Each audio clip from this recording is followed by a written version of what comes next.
Yo, yo, yo. Can y'all hear me? Mic check. Can y'all hear me? Let me know some.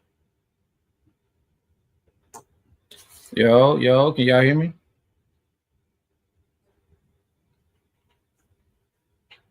Can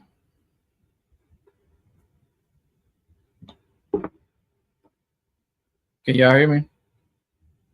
Loud and clear. Shout out to D2B2.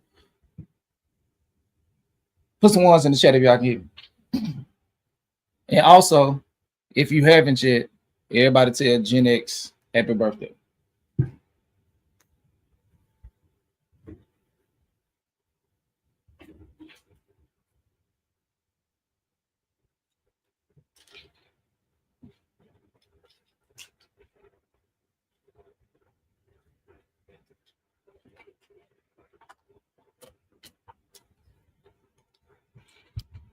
Let me get everything situated. Give me 1 second.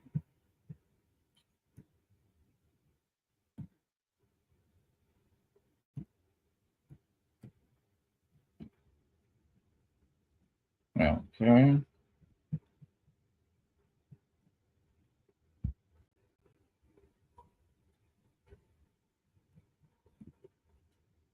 Real quick, hold on. Happiest birthday to Gen X Gemini. Let me cut that off. I don't like him myself. The sound is clean and pristine. Shout out to down in Deeside, Birmingham, brother. Let me see. Let me put all of these on the chat. I mean, all on the screen real quick. Shout out to Tracy Peters. Another Tracy P.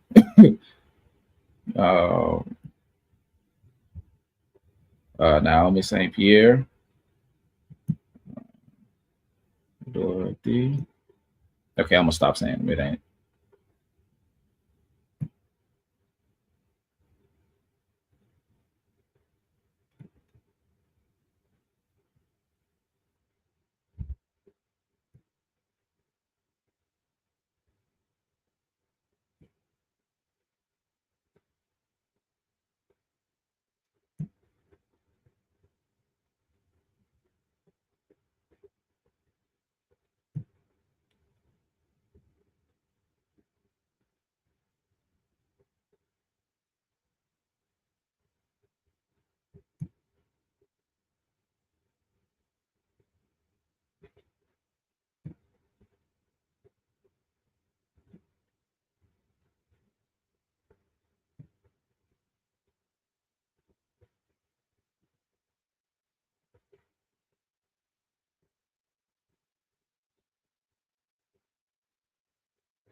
Is the compression off? Yeah, I think so.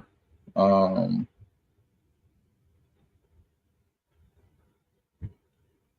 no, the master compressor is on. Is that a problem, Ergo Condo, that it's too clean? Let me check me out. Let me see how I sound on there. See what you got going on. See what you got going on. See what you got going on. Do me a favor. Make sure y'all hit the like button on the way in. Make sure y'all hit the like button on the way in.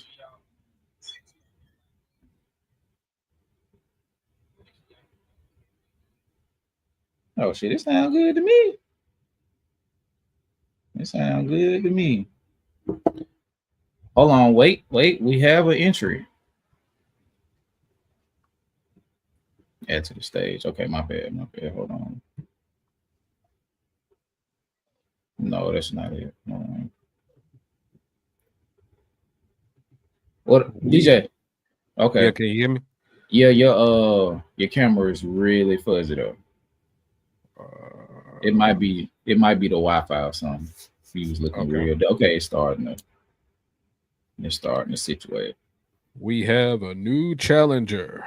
Since I got that fourth camera just sitting over there, the next time you come over, I'm gonna get to you that way, and you'll get a dongle, and that way we'll both be.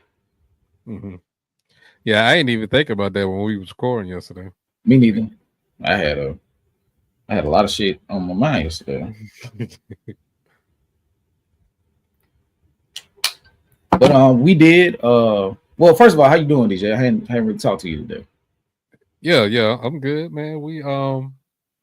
I mean, I didn't do much today. Like I was telling you earlier, my dad had his men's group that he has. He does things in the community a lot of times and Mm-hmm. a lot of stuff for free, really. And he normally does like on Father's Day, he does like a fish fry.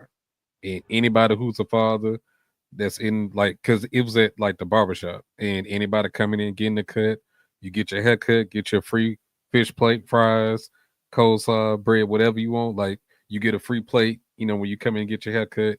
And then just anybody in general that's coming by, if they want to, stop by and get a plate of fish, they can, we can do that. So yeah, that's what I was doing earlier with him, like frying fish and stuff. So, but it was a good time. I ate good, and yeah, outside of that, I mean, it stormed a little bit after that on the way back home, but overall, like I just been chilling, bro.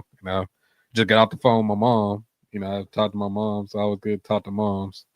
And Shout out to moms. but other than that, I mean, I'm good, boss. I can't complain. I was Okay, okay. surprised. I'm surprised. I thought you were gonna be streaming like what I'm saying from your other setup. I ain't know the power Oh had came back on over there for you. man, it came back on maybe 5:30 because I was like, Okay. man, another one. Back to back Saturdays with the power going out, but it was only out for like a couple hours today. It Hmm. went out while shit, I was asleep, and then my wife called me and she was like, the power out, and Hmm. like whatever happened, it was affecting the cell towers too. So Okay. like the cell phones was messed up. So you calling was your call getting through was weird. Okay. Like you, like I was sitting there thinking, I was like, damn, like when it happened and they flipped the switch and like we can't use anything, we really gonna be naked and confused outside. But let's not Yeah. go down that road. Yeah. But how am I showing up to you? It's showing that my connection signal kind of low. No, everything looked good to me. Okay, and yours cleared up too. So we are good. Thank y'all for tuning in to another Decipher live stream. I am Skip, And I'm DJ. and it is Gen X's birthday. So I just wanted to say that again before we Shout got out to started. Gen X. Shout out to Gen X. Happy, She's one of happy, our mods happy, happy birthday. and one of our Yes. favorite people. Happy. So we definitely want to get her flowers on her day. Sorry that the thing didn't get released, but it'll come in time. I'm not gonna break it up. I'm not gonna give y'all nothing to put on y'all bingo card this early in the show. But a lot of stuff happened, man. A lot of stuff happened. I'm trying to see where we want to start. Probably it'd be best to start with the uh with the elephant in the room. Oh, okay. Oh, I that's see not. the title of the stream now. Okay. Yeah. So our the newly proclaimed uh, King of Toronto did back-to-back shows at Rogers Center, sold out, of course, Yeah. to a screaming crowd, begging for just one more opportunity to enjoy Not Like Us. And I'm gonna play a couple videos from Mhm. that. Yeah, Uh, because I still ain't watched it yet. So yeah, let me see it a little bit. okay, this is okay. Oh, okay, I got you. Don't you even worry about it, gang. Hold on. And not just for you, but for the people who saw some of the streams and couldn't watch the whole thing or whatever the case is. I do want to present this to the screen. Um, Here we go. hold on, Mm. Dun. hold on.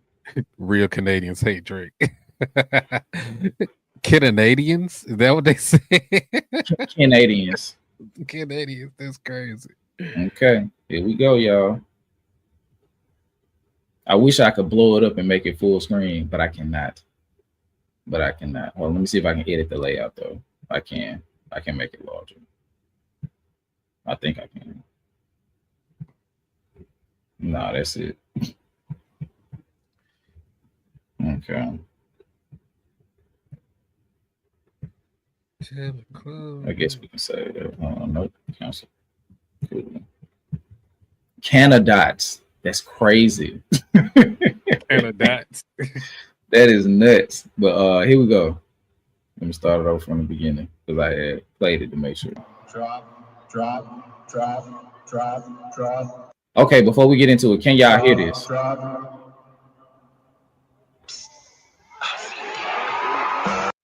Can y'all hear it? I mean, I can hear. Yeah. I just want to make sure they can before I don't. We playing it for. Okay, y'all good. Let me get 5 people that say they can hear it, and we gonna play it. Because if you were in the Moni stream, this is part of where it cut out at. So I know it was some people. Okay, I ain't gonna keep talking. Here we go. Let me make sure this. Okay, playback speed, audio quality 6. That's nasty word. Okay.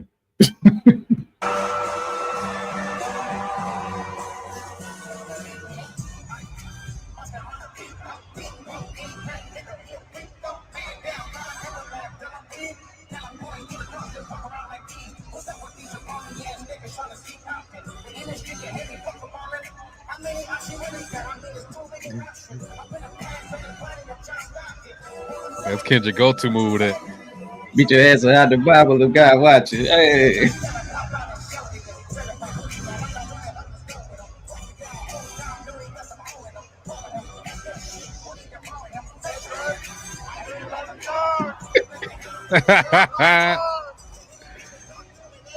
that shit full, bro. That shit packed in Toronto, nigga. What?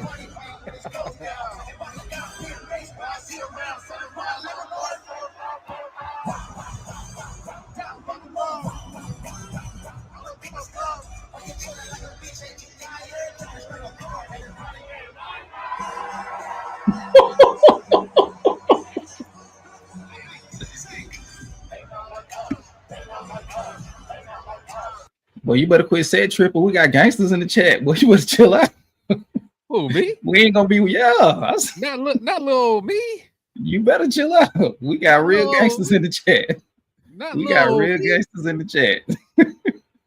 We ain't gonna be able to go to LA. Let me go.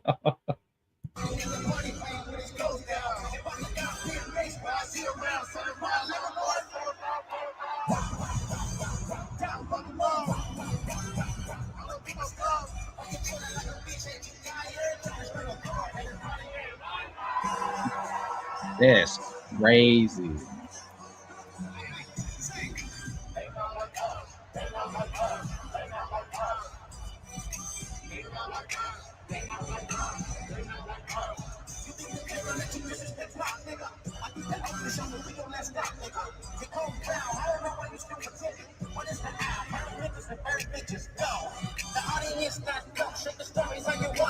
They Drake, they not slow.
Your head.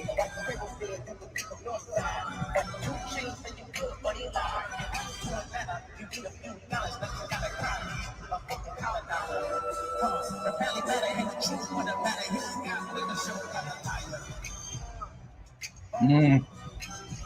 Mm.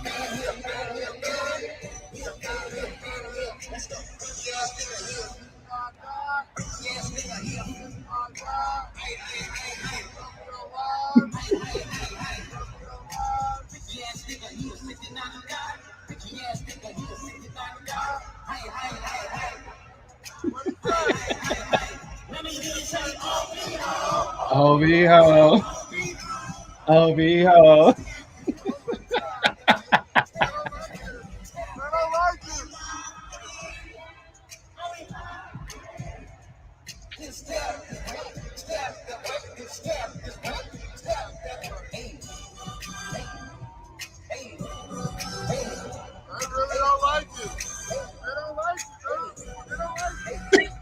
Because they don't like it. Yeah, they like you. They don't like it.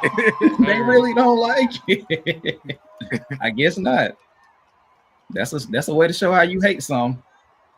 That's crazy, bro. I hear you talk about your city like you run that. Then I brought my tour to my city. You my son there, nigga. Nah. Drake is a prophet when it comes to that kind of shit.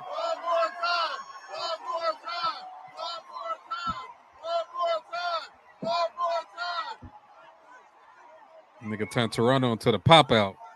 Crazy. And now he just finna stand here on his Michael Jackson shit. Watch. Do meet the grams right now. Do meet the grams? Oh nah, that's crazy. Meet the grams. One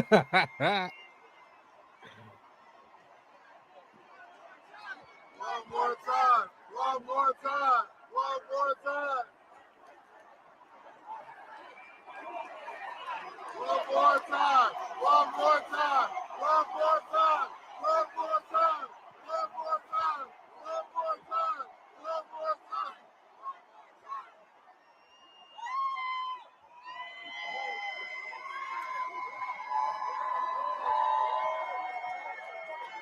Are you really about to do it? One more time. One more time. One more time.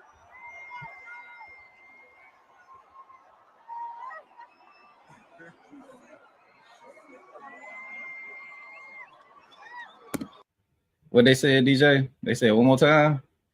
You really about to do it? Drop, drop, drop, drop, drop, drop, drop. That's crazy, bro.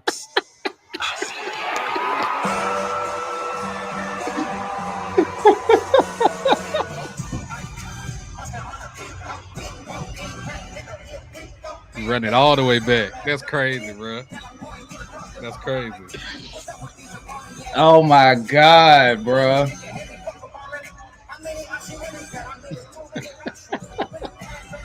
I'm John Stockton.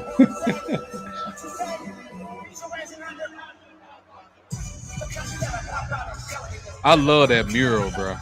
That mural is so fire, bro.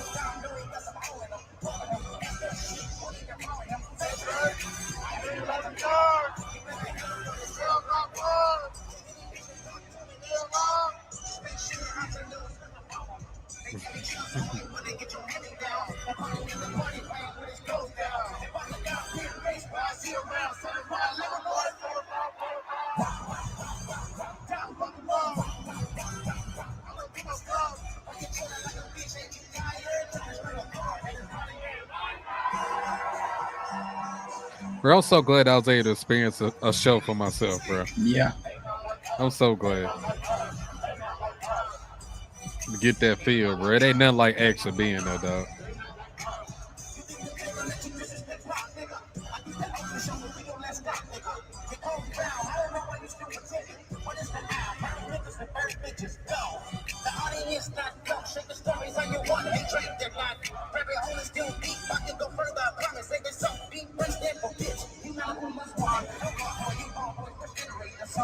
This is my favorite verse of the song. He's snapping.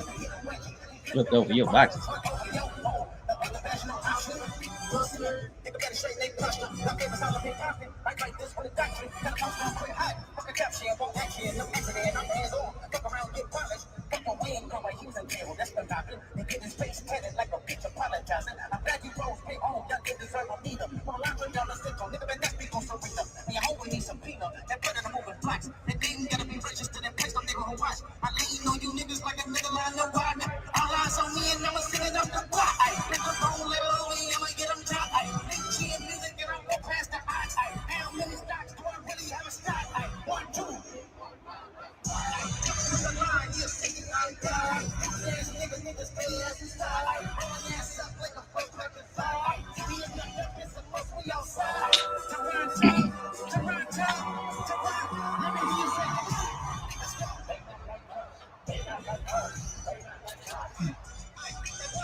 Mm.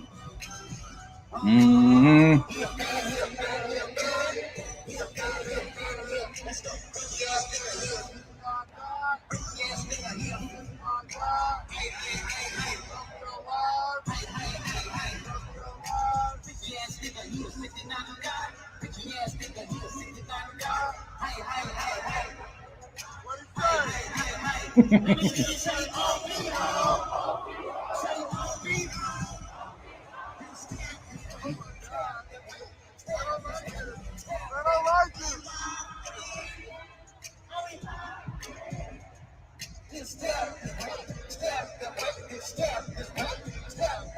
Hold on.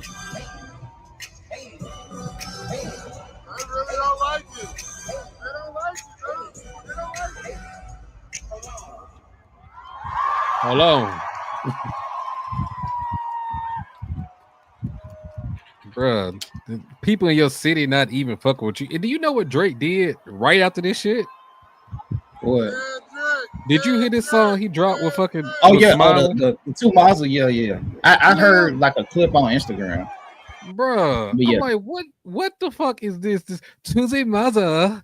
Every day I'm in the plaza. Can't believe I'm going to get some agua. Oh my gosh, it's so crazy. I'm rapping because I'm snapping. And I love it when she do it. And I'm at the yeah. Oh yeah. Yeah, I'm smiling. I'm Jizzy Drake. Yeah, man, shut the man, bro. That shit is trash, bro. Of You course try it to is. go. You try to go with the Toronto flow and bruh, that shit is ass, bruh. This nigga's in your city selling the tour out in your city right now. You want to drop shit like that? Nigga, go back to the drawing board, man. Throw paint on the wall to some stick, bruh. That shit ain't it. Let this nigga Smiley the fuck go. This nigga's trash. This nigga just That's another crazy. McConan, bruh. That's all this nigga is. This nigga is trash. Yeah. Like, get But the let me fuck read out some of of these. here. Let me read the super chats though. As you can see, if you had a chat open, we do have a goal this evening. I don't normally do it this high, but we do have a goal. 50 super chats, $2 or higher. So if you're in here, you want to support, help us reach that goal. Also, hit the like button, share the stream. We do want to push this stream out a little further, and just continue to expand through the reach that we have in these live streams. We was gonna do the Wayne, but I don't want to, bro. I would rather do it as a reaction. Okay. Fair. Because I know they're not gonna want to hear that after. Afterwards, yeah. They're Okay. not gonna want to hear that shit. All right, bro. But shout out to Miss Mia. She said shout out Toronto, Canada, and all the Canadians that showed mad love last night. Shout out to B2B2. I wish I was somebody. Anybody but myself. I wish I was somebody. That's tough. Shout out to Solo in the crowd. Good evening. What's good? Let me see who's next. Reggie Comedy for the super chat. What happened to that? Nah, Nah. Following through. This is what following through looks like. Yes. This is what following through looks like. And also, on the bigger picture today, I was watching a little bit of it while I was getting ready, like setting all the stuff up. And DJ Head was like, y'all keep saying like the Drake fans or Kendrick detractors is like, why he keep dragging this out? But it's a lot of stuff that happened that y'all don't know about, and that it's not my place to tell. But as time slowly progresses, more and more things are coming out. Like he was taunting Anthony Saleh behind the scenes, like sending him like crazy voicemails, like we're gonna done you, found like you a waste mind and all this other shit. Yeah, like threatening him and sending hits out and shit. Like he's really like he think he really moving like some type of gangster mobster. Like and then even if you strip away like the real like moral like compass of it all, like even if you strip that shit away, bro, he's on tour. Why not perform the biggest song that you got out right now? What's the issue with that? That's just business. It would be crazy not to perform that song on tour. But if, like I said, and I always say this shit, if it was Drake and this was the other way around, it wouldn't be a fucking problem, bro. It wouldn't. Because I've already seen it in real time with the Meek Mill situation. They ran back to back to the ground, bro. They played it on the radio. He went on tour with that shit. He had the meme set up. He had people taunting Meek all fucking day. Like, if it weren't for Meek just standing on like the music aspect of it and finding a way to bounce back through music, bro. And he took some time off to do that. Like, he really did and came back with championships. But during that time frame, nobody was saying, please stop playing back to back. We don't want to hear, is this your girl tour? Like, we don't want to hear that no more. And when nobody saying that shit. So keep the same energy with the certified, you know what I'm saying? That's all. Just let it ride, bro. And at the end of the day, like Drake has been still taunting on social media, apparently through back channels, like post beef. And even if we just take all of the stuff that we can't confirm away, Drake got an active lawsuit against this song. He tried to get the song suppressed at multiple levels, at the radio level, on the streaming level, at the Super Bowl. All of these things. He's getting people music suppressed in the back channels. Like, it's a lot of stuff going on. So for all of the real life application, all of the music implication, all of the business implication, and then all of the legal implication, all Kendrick doing is rapping a song. Drake the one out here showing his ass, like he filing lawsuits on all of this other shit. He's willing to, bro. Kendrick ain't said a word, dog. Exactly. He's willing to create irreparable harm over this song. So it's like, nah, bro. And then if we're talking about just the music aspect, like, bro, you brought my wife into it, you brought my kids into it. And what Kendrick said at the end of Euphoria, if you take it there, I'm taking it further. I'm taking it further. And it's something you don't want to do. And you did it. So whatever comes after you hit me, or you blick on me, and I gun down your whole family, oh well. Like, it's par for the course once you get to a certain level of engagement. I'm sorry, buddy. That's just how it's gonna go from here. And I still think, like, at the end of the day, ultimately Drake ego is hurt, and he just hating because if you look at all the songs, Not Like Us is not the worst one out of this. It's this batch of songs, bro. He has no lawsuit against Meet the Grams, none of that other shit. I would say if you was just like, if your like defamation, whatever, like you would be trying to like focus on Meet the Grams versus Not Like Us. But the fact that Not Like Us is a hit, that's what he got a problem with. Because if it wasn't a hit, like if it wasn't a hit and it just came and went after the beat was over, there wouldn't be a lawsuit, I feel. I don't think so. But the fact that it was a hit, he can't take it. He like, oh no, I got to get this shit erased, bro. This is a real deal, legit fucking hit out the gate is a hit. Ain't no shit that just grew over time. Out the gate is a hit. Yeah, and also if you notice, like Story of Adidine never made it to stream. Yep, never made it. Good old suppression. Shout out to D2B2 with the big time super chat, 50 ball. Did y'all notice how Kendrick changed the lyric in Euphoria in Toronto? Extortion, my middle name, soon as I jump off of that plane. Oh, wow. I did not know that. Kendrick is collecting taxes in international jurisdictions. Aubrey and Baca have lost their Toronto privileges. Okay, DeVille. Okay, Jalopy Buggers. I see you with the with the deep dive.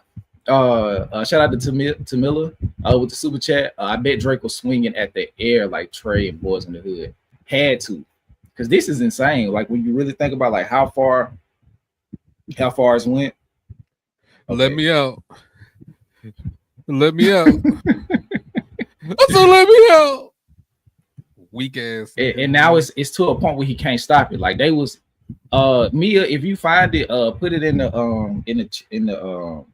our messages where they was rapping Not Like Us at New Ho King. They was rapping it at New Ho King.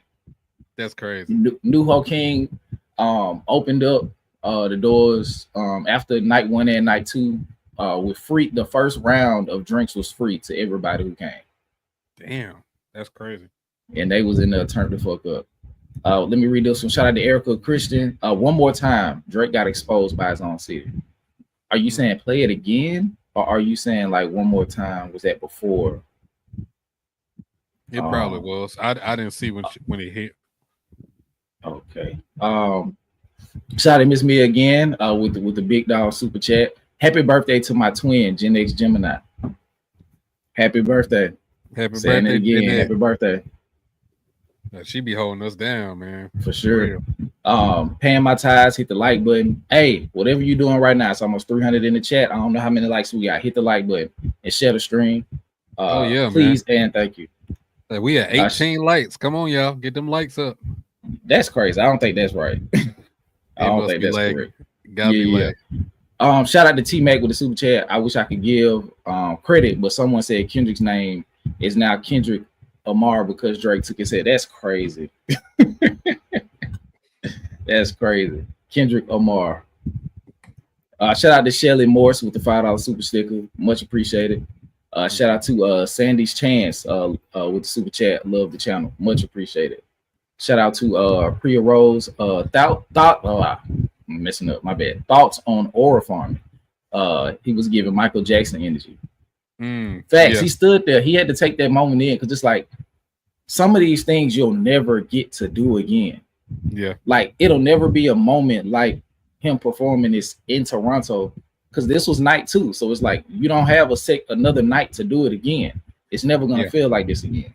You gotta take that in. Got to. But yeah, in reference to like just specific what people the younger generation is saying aura farming is, Kendrick been showing his ass on this tour. He has. He has been showing his ass. I don't blame I'm talking about winking in the camera, smiling, doing stuff, getting the ladies all enchanted and shit. Like Kendrick been showing out.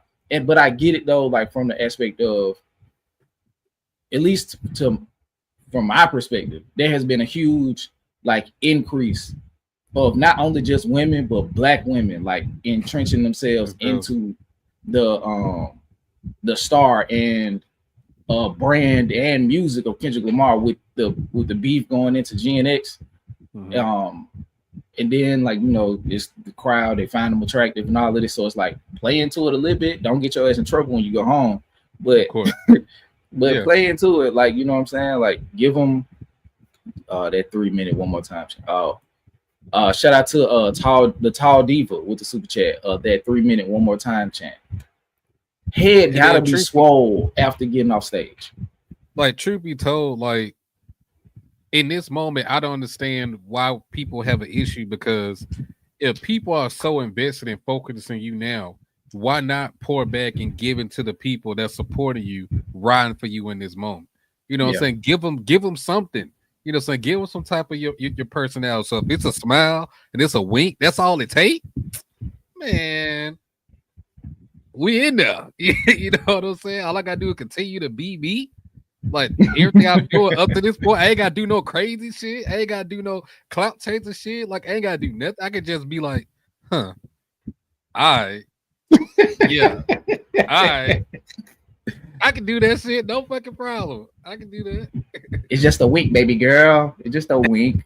Baby girl. I wasn't doing nothing on stage. It's just a wink. Let me see.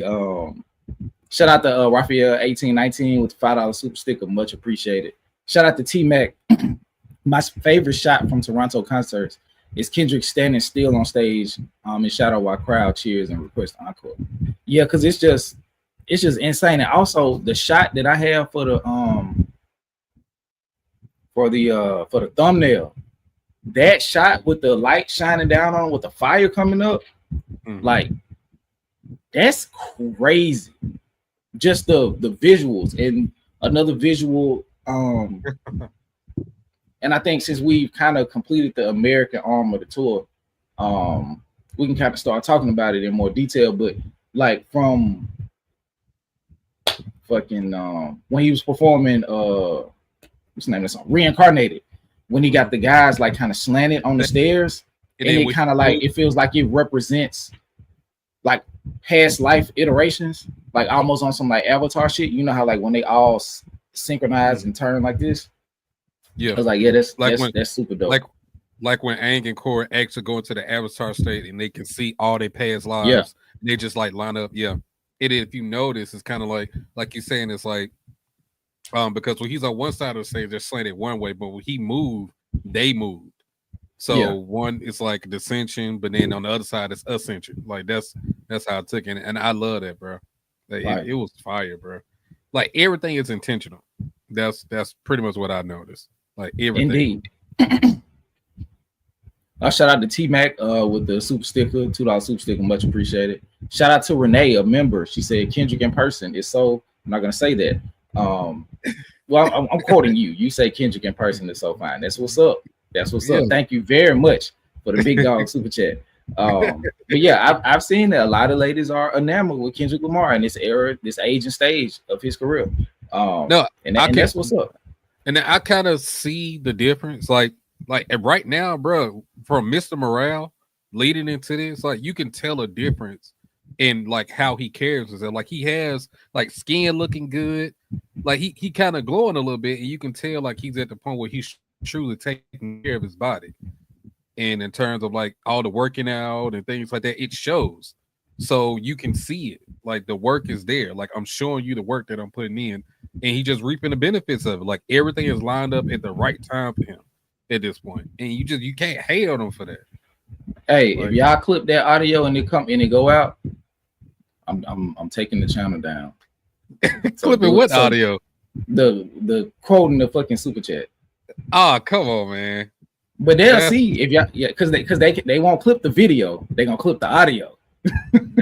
They're gonna clip the audio, not the video where it's a fucking super chat on the screen. They gonna clip the audio. You play with me, you want to.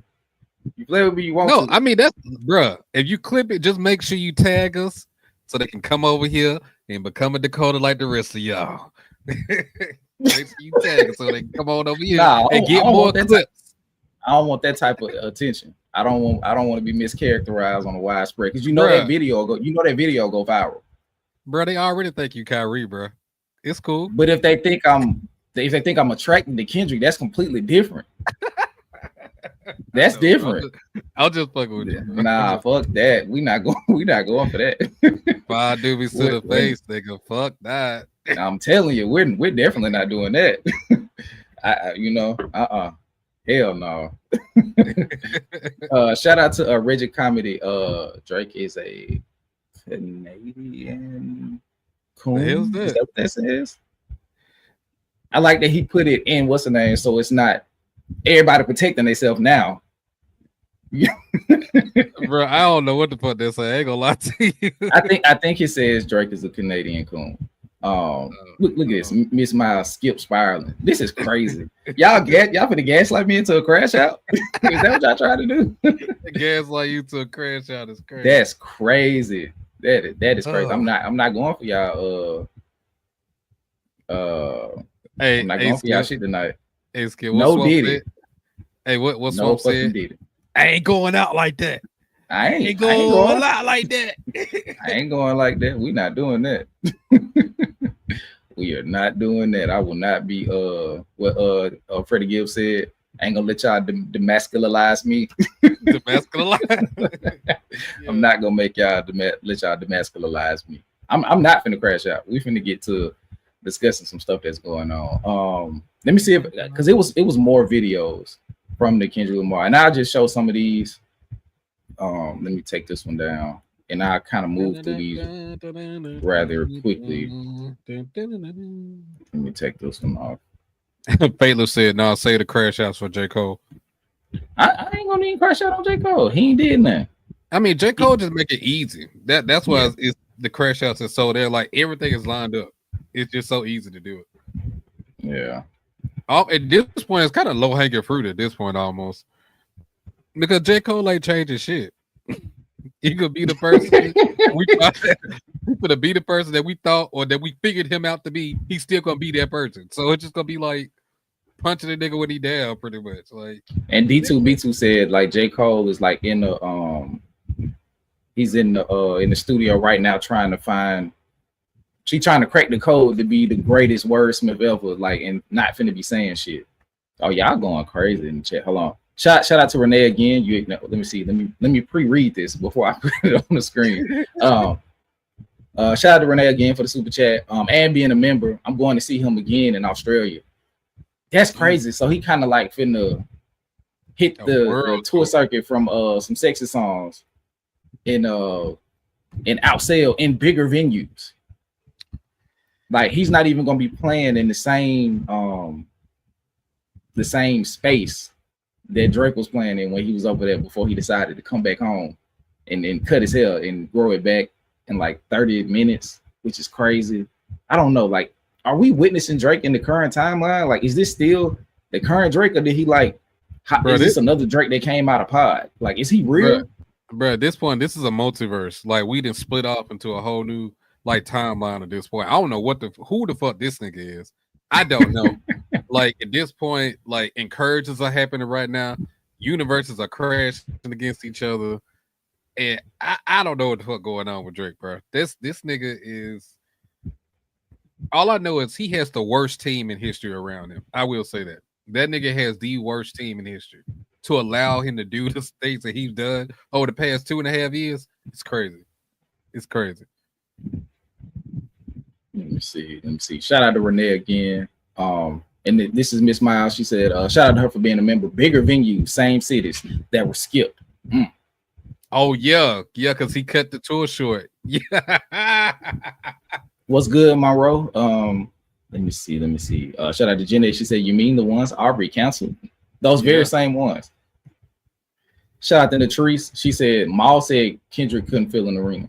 One thing that I'm learning now is that, well, I figured it out, and it kind of lined up with Julian being removed from the New Rory and Maul podcast and their recent signing of the contract that they did with Barstool.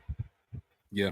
Maul, not only does he have zero integrity, they were suffering as a platform.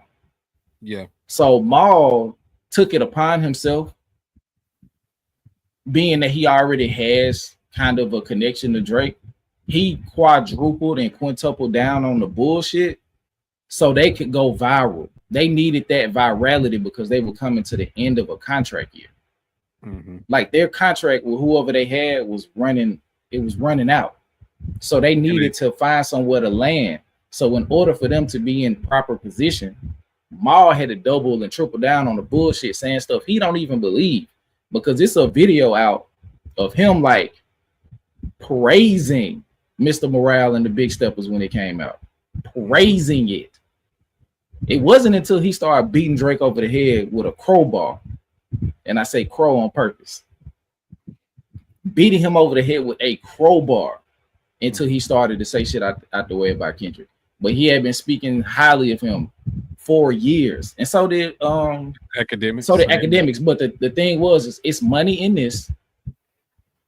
and you pick a side, and they picked the side for either somebody that they were close to or the person that they thought was going to win. So they were trying to preemptively be on the right side of history and rage bait for engagement per Naya throughout the entire process.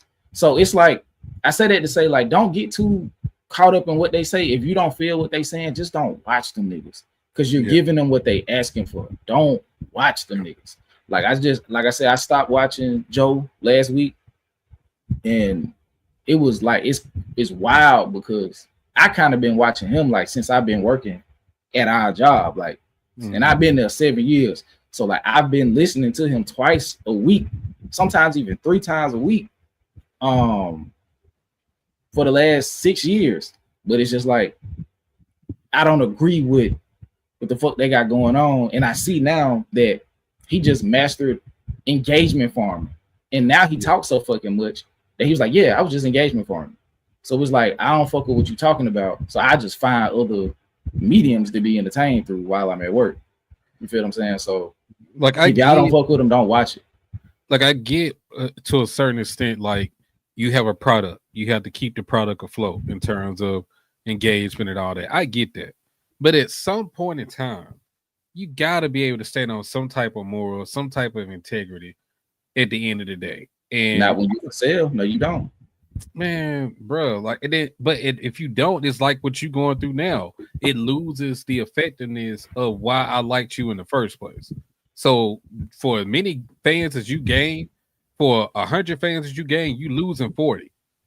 You know what I'm saying? Because the people that's seeing through the bullshit, they not subscribed no more. They walking away. They, you know what I'm saying? Like, you just not tuned into that shit. So I mean, it's never gonna be 100% win-win on these type of cases. And with Maul and Rory, I mean, I could definitely see your point on that. I didn't think about that really until like you broke it down like that, but it makes sense because the numbers that they was doing on YouTube, it's not him like that no more. I mean, it wasn't before the Drake shit, and now that it's starting to die down, it's definitely not now. Like, it was that point during the height of the beef where they was hitting their highest numbers at that point. And then it's just like, how do you really carry that forward when Drake is doing everything in his power to show you that this shit ain't worth covering no more, bro? Like, if anything, he's making it worse, bro. He's not giving you more ammo to prove that Drake is still that nigga. He's not doing that with songs like Tumaza coming out. What the fuck is that, bro?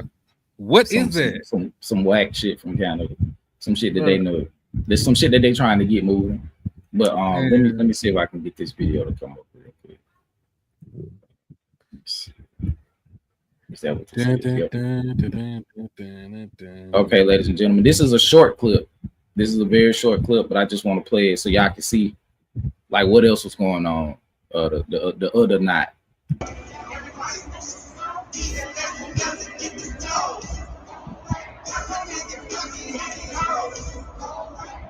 I see you, dude.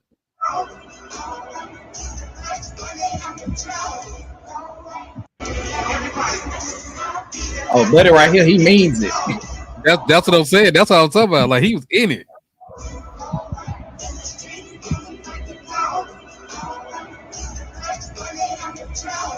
No way. That, like I said, that was a short one. I went ahead and played it twice. I just want y'all to see. I'm sure a lot of y'all know because y'all in here, but like just the impact that this music has. It's not just one song. This is a career of genre defining music. But hold on, see. Shout out to Mia C. She said hip hop lives here. We are the cipher. Authenticity matters to me. I'm not saying don't get me wrong, it definitely matters, but when you are shooting your shit into the ether, if it's 100 million people available to watch it and you can get 1% of that 100 million to watch it, you got 1 million views a week. It don't matter if 50 million of those people don't fuck with you and the other 40 million haven't heard from you, the other 49 haven't heard from you. You got 1 million viewers a week. You are one of the biggest platforms in all of media if you can get 1 million viewers a week. So they lean into the shit that is the easiest to replicate. The red pill shit is trending, so they own the red pill shit. They talking bad about women. they're actually able to lean into their lower nature. Joe Budden has a crazy track record with women. You know what I'm saying? Yeah. Like, so him treating Mel how he do on camera is more indicative of who Joe Budden has been for a long time. He just able to lean into it. You know what I'm saying? Like Ish, we already know who Ish is. Ish is the smartest nigga in a room full of idiots until Mark Lamont Hill showed up, and now he's super insecure and shit all the time.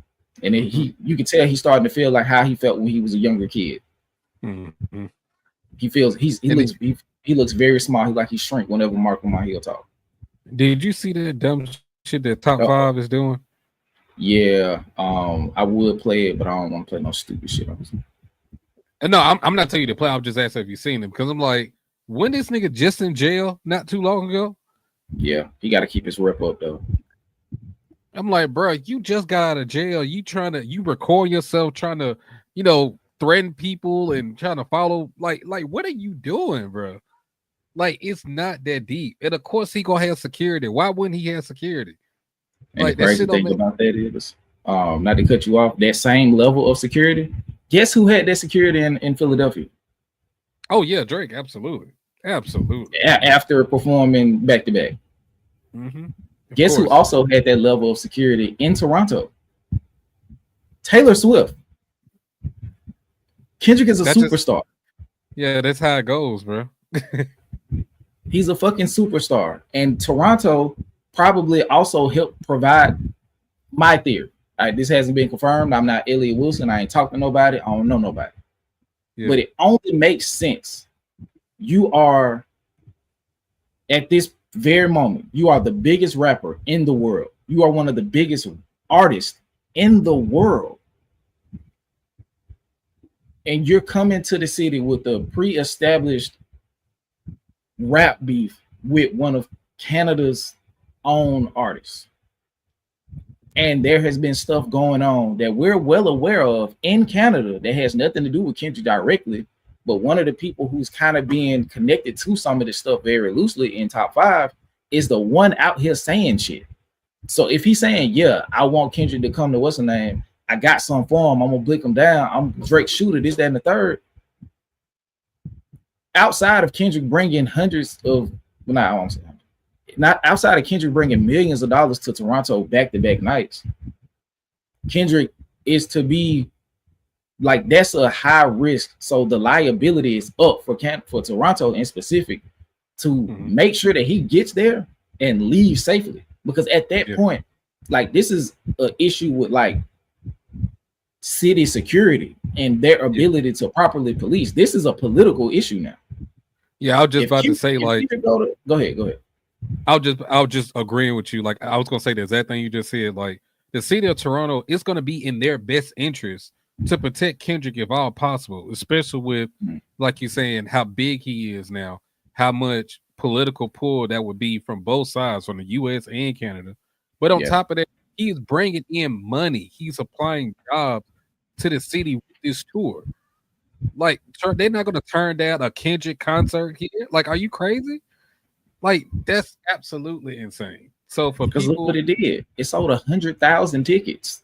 Easy. So I don't listen to all that bullshit these niggas talking about. Oh, Kendrick is this. Kendrick, like, bro, stop it. Because again, I will always say this shit. If it was the other way around, after this beef, if Drake was the one that was going to Compton, going on tour, doing like it would be the same way. It'd be the same shit. Shout out to Cynthia Chimpong. I don't want to miss. I tried multiple ways, so I'm going to make the effort to properly pronounce your name. If I messed it up, I'm sorry. But she said, "Hi, I am from Toronto, and the security that Kendrick had is normal in our city for someone of his caliber." Thank you. And that's all I was trying to get to. Like, Kendrick is a fucking mega. Like, he's not even a superstar anymore. He is a mega star. Like, he at that point now. Well, it's one name, but like Kendrick Lamar just has a fucking ring to it. But we're at that level where it's like Kendrick. Before he just self-destructed himself going against Kendrick. Drake, like the fucking Swifties, Whitney, Mike, all of these big ass artists, Mariah, they have to be protected because not only is it a liability for the city they're in, so the city has extra reason to make sure that they're safe. The label is also highly invested into them. right? It's that they are walking dollar signs. Like this shit is not anything out of the ordinary. If y'all thought Kendrick was gonna pull up to this show and park in the civilian fucking parking lot in a black GNX, you are sadly mistaken. Mhm. Y'all niggas wanted him to come light so they could run the risk of something happening to him. Like, look, that's what happened when you come to my city. Like, bro, did you do it? Hold on, Skip. Go ahead, keep going. Right. Just let me know when you come back. I'll change it back. But that's just how the shit go, bro. There's no way that you thought Kendrick Lamar was gonna step into Canada or any city for that matter and not be properly protected. Just stupid as hell. But real quick, shout out to, we got 355 in the chat. We have got 288 likes. Let's get that over 300. And we are officially halfway to our super chat goal of 50 super chats. Now we have 26. So just keep that going. We greatly appreciate it. Hold on. I'll pull him back up when he's ready. But yeah, we greatly appreciate that. So yeah, get it up to 300. And we probably can go ahead and get it to chase that 350. We probably can chase that 350. Let's keep the super chats going. Let's get to 50. And whenever DJ ready, we'll keep going. But yeah, I heard that Hitter J3 was looking for our good old friend top 5. Let me see if I can pull that up. Okay. Give me a second. Let me get DJ back situated. So yeah, screens. Okay. Let me see what other stuff we got. Okay. Shout out to Miss Mia. She been helping behind the scenes, sending some new stuff. Okay. Okay. Here goes the new Hakeem footage. Man, this shit is crazy. This shit is crazy when you really think about it. Like how they led to it getting bigger. They made this shit larger. It was already huge.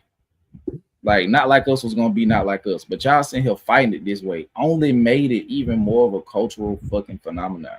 So let's play this. This is what happened after the show.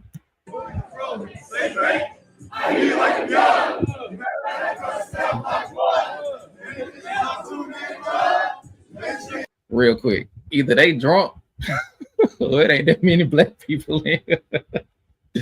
Where is the rhythm? Where is the rhythm? Hold on. Okay.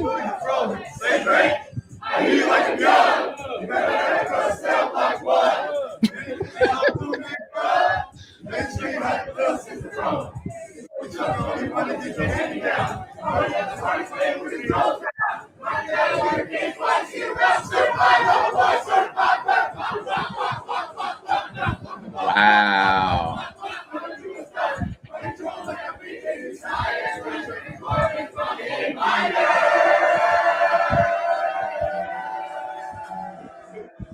That is crazy.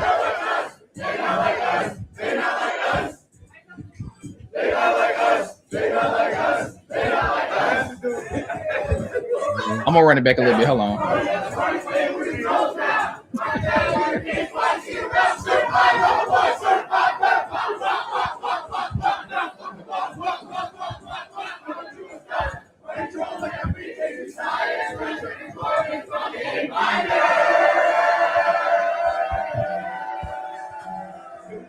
Why New Hakeem jumping like this?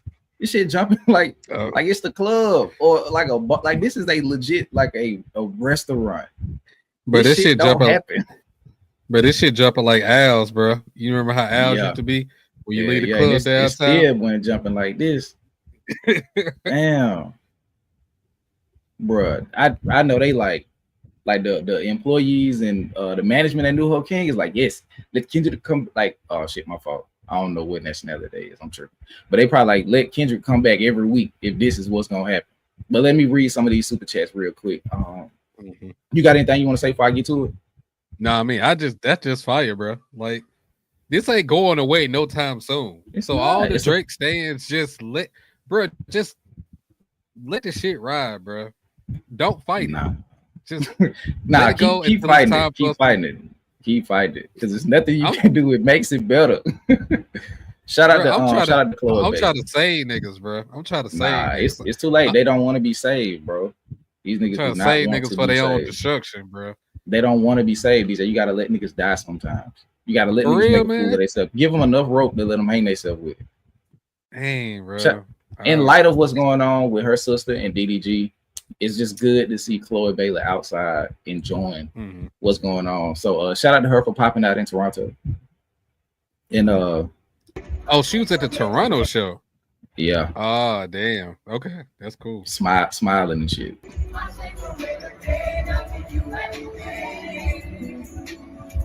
Go on, sing that shit, girl. Go on, sing it.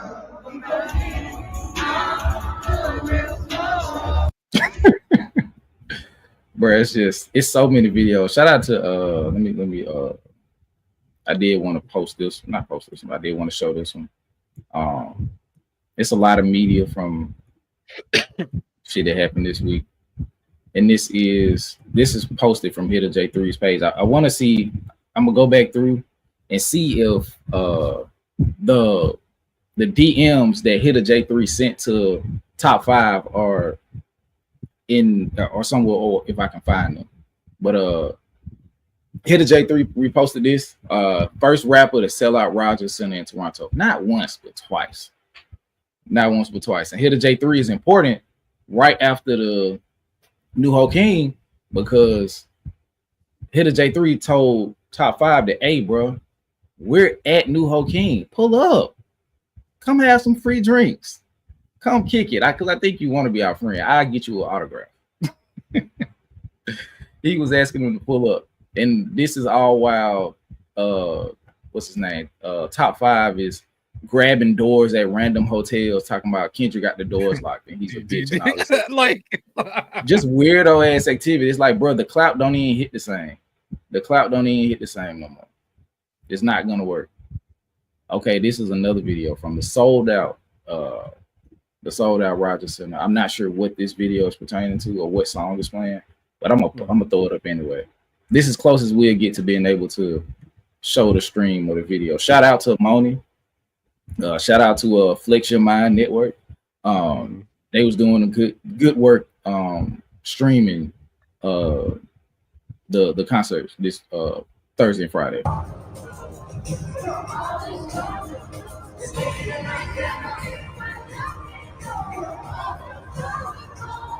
I love that damn song, bro.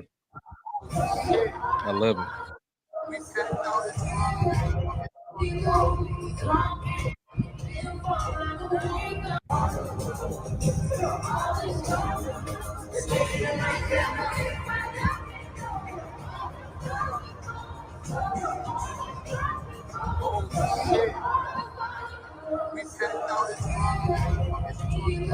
Oh, that's what he was saying. He said we packed out in Toronto. What the fuck are you talking about? All right, so real quick, let me go ahead. I know we talk about Kendrick a lot, but we'll be remiss if we don't just mention SZA at some point, bro. Like, she is the perfect like balance, like of the feminine and the masculine, like just going on that tour. Like, she really putting on, bro. Like, for the women out there, bro, she really doing the damn thing. And just like, I can't see nobody else doing what, you know, Kendrick is doing with this tour other than her. Like, that was like a perfect marketing strategy. They got the chemistry, they got the catalog together. She got the catalog on her own. Like, that's just like a perfect like setup. Like, granted, Kendrick could have did it by itself, of course, but to give SZA that place as well as a co-headliner for this tour, like, that ain't nothing but great business acumen at this point, bro. And I just shout out to TDE, dog. Like, You gotta acknowledge that shit, bro. And SZA is really putting on at every show.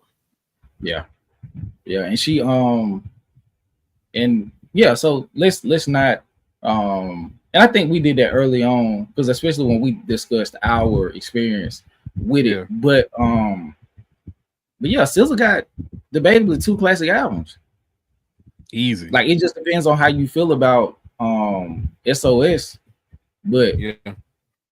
the Control is like not just like a classic, like it's one of those like Control, like a blueprint, like Control, Channel Orange type shit, like career defining classic albums. You know what I mean? And then to follow that up with SOS, which is really good in my opinion. It was just super toxic. Which is, I mean, you know, that's her. But yeah, and now she said that she's trying to get into more of a she's trying to move into, she's progressing into another stage in her life. But musically it was really good. And I was just saying like toxic, not necessarily do like for the content, like for be not enjoyable. It's just like I'm not in that stage, let alone listening to R&B like at a super consistent level. So I didn't really go back to it. But as far as like listening enough to do the album breakdown that we did, I was able to appreciate it for what it was. And then she doubled back with a deluxe, you know, of even more songs that had even more impact and, you know, brought her up to a level where she competed with Michael Jackson on the charts and shit. So I don't want, to your point, I don't want to make it seem like she's a tag along, and I don't.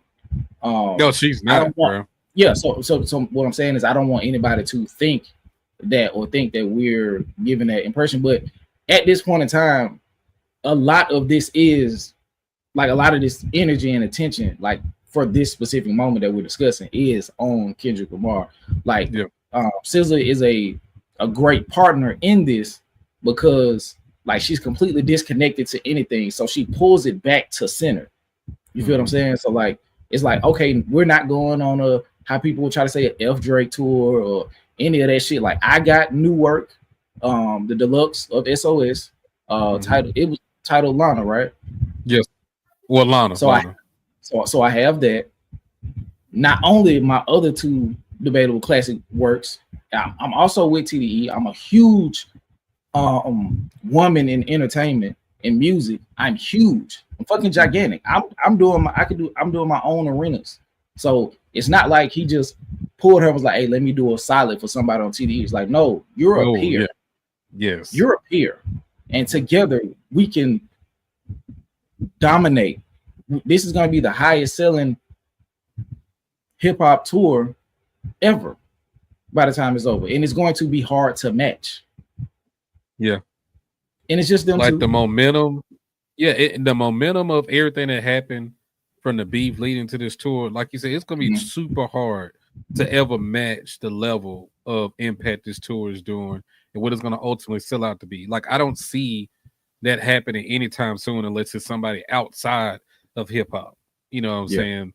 Like somebody like a Taylor Swift or something like that. But even she, well, I don't want to say, I don't want to speak on shit I don't really know that much about. But I do know enough about Taylor Swift that she do her numbers every single time. So of course, unless it's something like that in terms of rap, hip hop, this shit ain't being done again. It's just not. Yeah. Okay, so let's finally go back through these super chats. Shout out to T Mac with the let me blow this up. Shout out to T Mac with the $3 super sticker. Shout out to T Mac again. I hate the narrative. Not like us, it's anti-Canadian. It's anti-Drake. Glad Toronto, didn't fall for it. I saw somebody, he had a shirt on, he said real Canadians hate Drake. Yep. Real Canadians hate Drake. So I'm glad. And one of the content creators from Canada, I know exactly who he is, but I'm not gonna give him no light. He helped push this narrative a couple months ago, saying that that Not Like Us is one of the most divisive songs of all time, or some weird shit like that. Oh, yeah, I know who you talking about. Yeah. I ain't gonna, and it was just it's just crazy that that's where y'all going to. Just let the shit be what it is. Just let it be what it is. and just go tuck it in. He lost. This shit is not America versus Canada. This shit is real versus fake. Mhm. And if that's what you're considering divisive, I'm willing to stand on that. If we separating the real versus the fake, And then it ain't like authentic Kendrick- versus manufactured.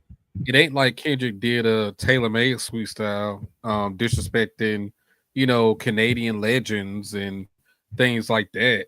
You know what I'm And saying? people Then that aren't here anymore to speak for themselves. I can see maybe if you want to reach, what I'm saying, to do that, then okay, I can see that. But guess who did do that though? Yeah. Guess who did make a song like that was disrespecting not only Kendrick directly, but the entire coast that he reps? Guess who did that shit?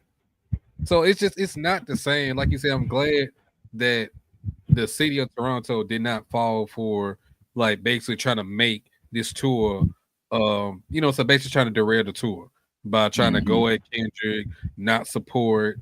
If you like the music, you like the music, bro. Period. And just like those people, like you were saying, they were trying to go outside and boycott the tour and all that. Like, bro, like you were saying earlier, if y'all just wanted to go to the tour, y'all could have just bought the tickets and went. Y'all didn't have to make a big scene, a big spectacle about this shit. You could have hated from the inside. That's all, bro. You could have hated from the inside. But that's the thing, is like you can still imagine and throw salt from the outside. But if you're inside and you hear how loud it is, because I remember when we went and I was like, DJ, bro, do you hear, like, it's so loud, like you hear, it's like a vacuum when the sound, when it gets back quiet to go back to the stage. Like, I'm hearing shit in ways I've never heard it before in the stadium. You know what I'm saying? Like, I've been to sporting events. I've never heard anything sound like that.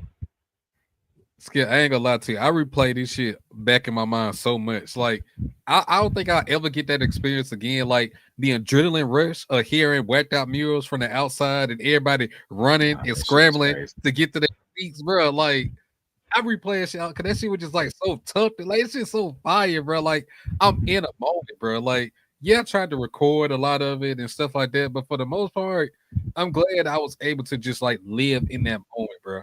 Because I'm not getting that shit back, bro. That shit was just like, that shit was fire, bro. Like, I know we didn't see whacked out murals, but I heard it, I felt it, and just seeing everybody around me scrambling, bro. Like, like, bro, they were scrambling and scraping for shit. Oh, damn. we were scrambling and scraping for shit, DJ. We was, bro, because we was not in there, bro. We was trying to get there, dog. We was running through there amazing shit trying to get in there. Damn, where is it? Don't tell me shit. Don't tell me. I don't even know. Don't worry about it. Don't tell me, bro. Don't tell me. Is it still playing? I don't hear nothing. You ain't okay, I cut it off. Good. Scraping for shit. Shout out to Jane Lane with the super chat. Kendrick came with Luther, and it's hard to ignore old school R&B, romancing in the genre, chorus in the sound of wet macaroni in 20 different ways. That's hey, I'll be back. You tell me. You tell me. I'll be back. Hold on. Shout out to Down in Dixie with the super chat. The Ville exposed top 5. Hit a J3, inboxed him, and told him he was at New Hope King. Top 5 was avoiding him. I think. Do I want to play that video? No, we ain't gotta do that. I don't know. We got time. We ain't got nothing. What Jay-Z say, and I ain't got nothing but time. Shout out to Gen X. Let's help. We are the Cypher hit the super chat goal. Also help us get to 30,000. Subscribe and like the stream. Much appreciated. If you are new and this is your first time just watching the channel in general, be sure to hit the subscribe button. Go check out some of that content we got, man. Next Saturday we'll be airing our 11 through 25. We was gonna do it today, but I was like, that don't make sense if y'all haven't watched the whole road to 100. So it's like the road to 100 will end Friday, and then our video will come out Saturday with our 11 to 25, and it's long, y'all. It might be 2.5, 2:45. So I'll post a community post probably Monday and ask, do y'all want that in parts? Because it's pretty lengthy. So I could, if y'all wanted just a full video edited, the 2 hours and 45 minutes, however long, I'll drop that. But if y'all want me to drop it in parts, I'll do that too. But shout out to Gen X again. Shout out to Retha for the super chat, paying my ties. Shout out to D2B2, hit a J3 in that minivan. You don't want to see them doors slide on that on that caravan. Oh, yeah. Hey, I'm still standing on it. I think he has the best feature verse on GNX. I ain't mad at that. I'm not mad. I still think he got the best one. I think Lefty. damn, what's his name? AZ Chike. Hell no, Lefty. AZ Chike, I think his was the most, but it's really close because when you go back and listen to Dodis, his was fire. Mm-hmm. AZ Chike's was fire. I think AZ Chike probably had the most charisma out of everybody. And his verse was fire. So that kind of like might have taken him up to a point. So all right, the other ones didn't reach that.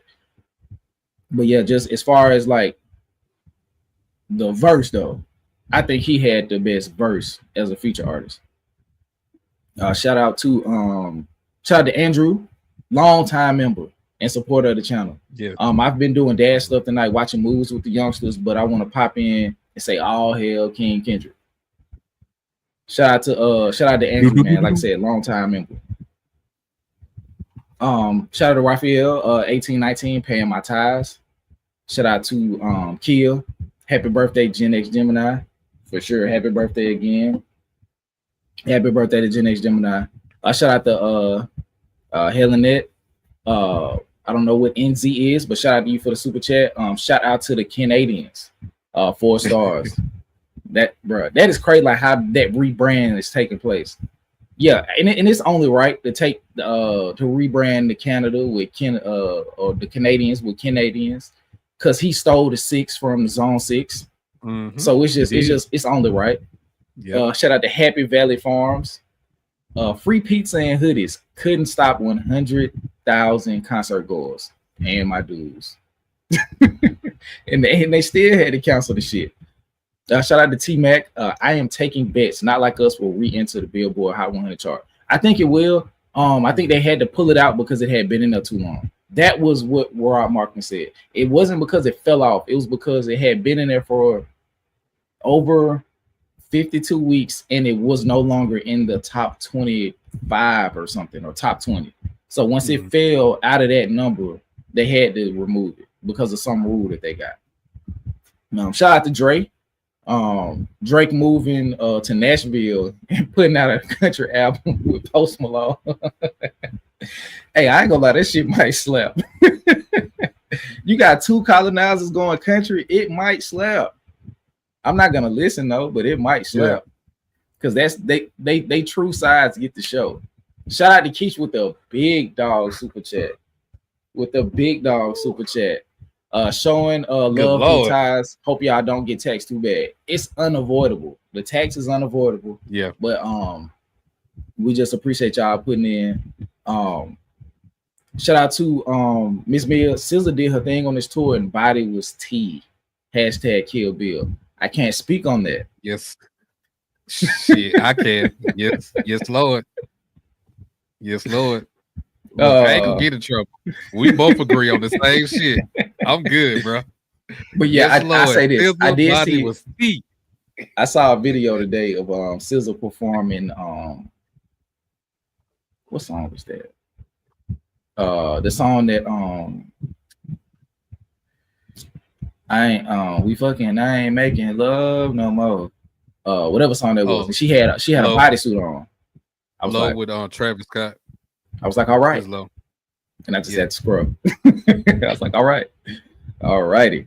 Shout out to Andrew again. The European leg has K-Dot playing arenas and Drake playing stadiums half the size in the same cities.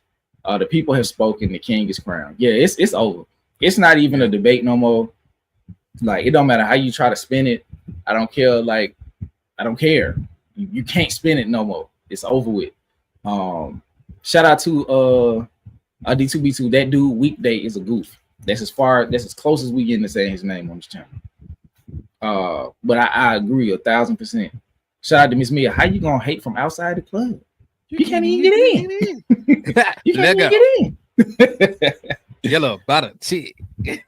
Go bottle. Sip it. Let me see. Okay. Shout out to Renee back with the big dog super chat. Renee, are you challenging D2B2? What you got going on? Because I don't recall, because I see you're a member, but I don't recall seeing you showing love like this before. And I ain't even trying to start no bottle or nothing like that. But we could go bell for bend. We can go M for M. I'm not speaking on that. I ain't speaking on that. But for sure though, happy Father's Day to all of the fathers. Shout out to Dre. Shout out to my brother DJ. Shout out to Andrew. Can I shout out myself? Shout out to Skill. Yes, sir. Thank you. Sir. Shout out to all of the fathers in this. For sure. I saw them shouting him out earlier. Shout out to Ozu. Just went from 1 to 3 like he LeBron. Damn. So shout out to him, man. This Father's Day is gonna be extra special for him because he has 2 new additions. And they are recent. He just his lady just gave birth to twins. So once again, shout out to Ozu. That's my dog. He already know that. So happy Father's Day to all of the fathers in the chat. Shout out to my boy DJ. I see firsthand what you do as a father, so I want to salute you on that. Just keep up the good work, my boy. It ain't always gonna be easy, but it's always gonna be worth it. Absolutely. So at this point, I can't imagine my life without, without my son. I can't do it. I think about like how much free time I had that I never really realized how much free time I had before becoming a parent.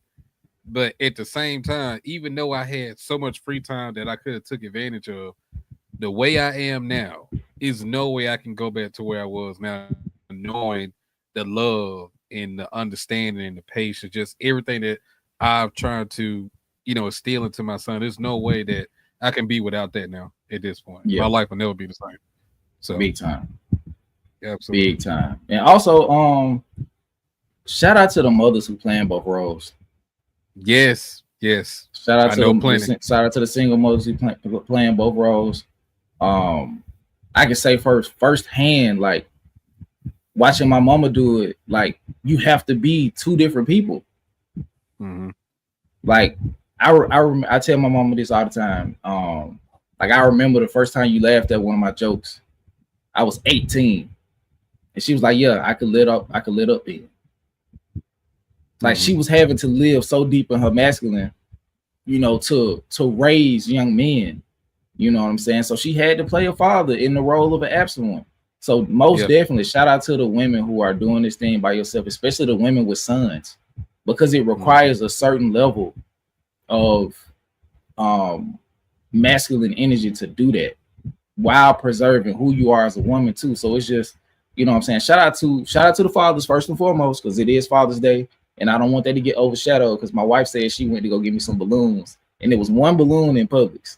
It was only one type, and it was a balloon that had tools on it.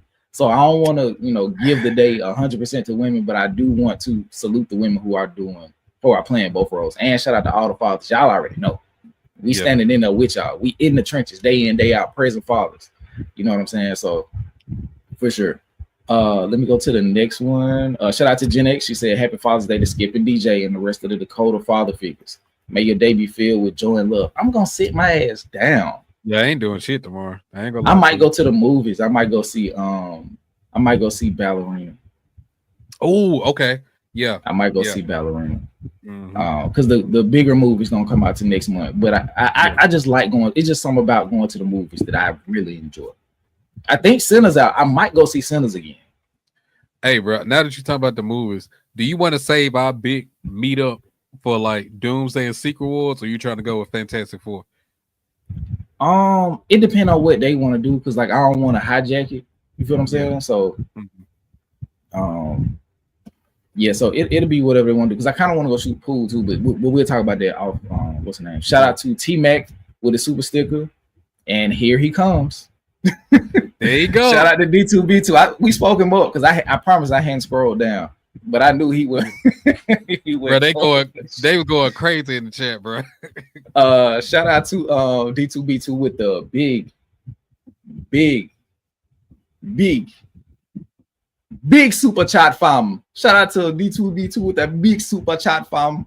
Scissor's new let me read it. Scissor's new nickname is Sticker Bell. Don't at me. I don't make the rules. I'm not going to file a petition to veto this.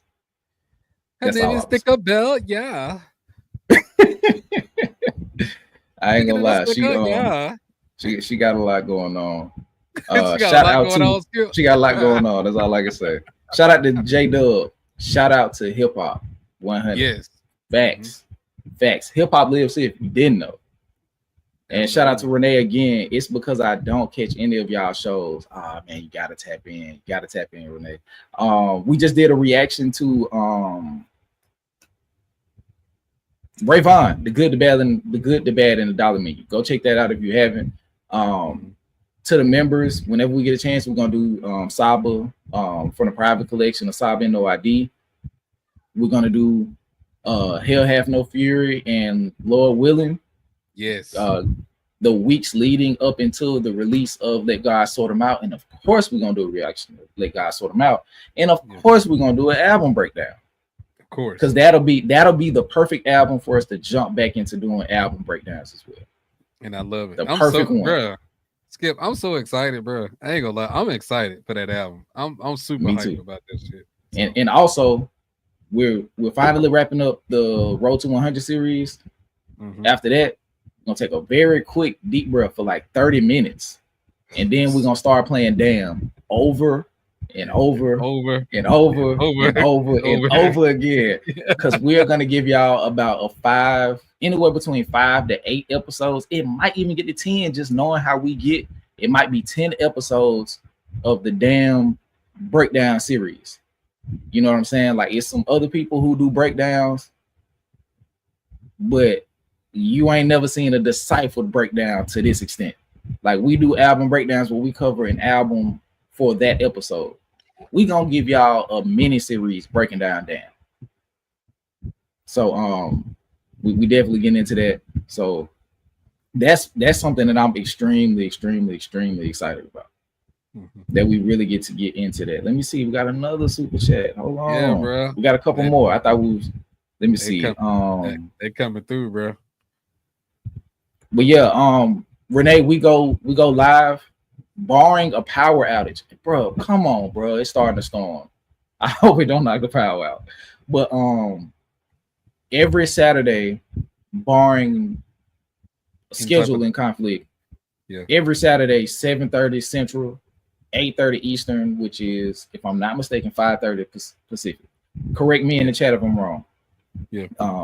Shout out to Miss Mill with the big dog super chat.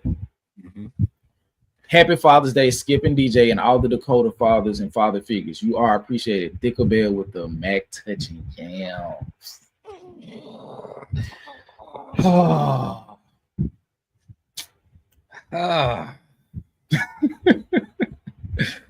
You tell me.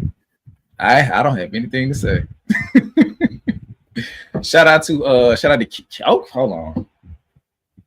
Shout out to Keish with the big dog super chat. Do whatever restores your spirit, y'all. I'm all for holistic restoration, mind, body, and spirit. Just time to recharge your battery. And shout out to the Geminis.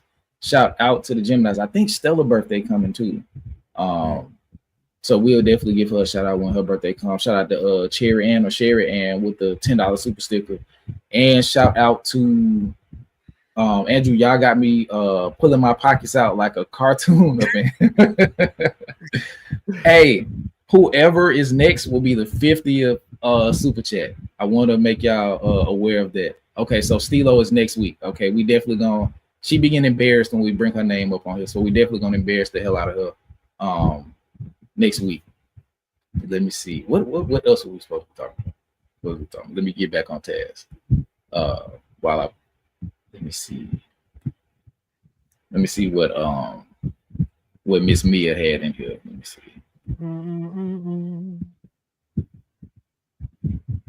Okay, this is something from New Ho King, and then we're gonna get to some more stuff. But let me see. Let me pull this up real quick. You got anything you want to say, DJ, while I'm pulling this up? It's just a lot going on right now. I appreciate all the love and support, man. Just I mean, I know we talked about this before, but it just really amazing just to see this, knowing where we started from and where we at now. Like actually having a consistent fan base who really rock with us, bro. Like My bad. it's just amazing, bro. It's just oh, I just kind of get at a loss of words sometimes. I'm not gonna lie to you. It just it hit different. That's all. You When crying, people nigga? recognize sometimes shit. Sometimes, dog. I ain't gonna lie to you. Yeah. Sometimes. Sometimes. Nights like Okay. this, I wish. Raindrops will fall. Okay, this is a video. Kendrick Lamar fans meet up at that for the after party at New Hope King. That shit, bro. It's crazy work. Crazy, But crazy they getting work. crazy promotion, bro.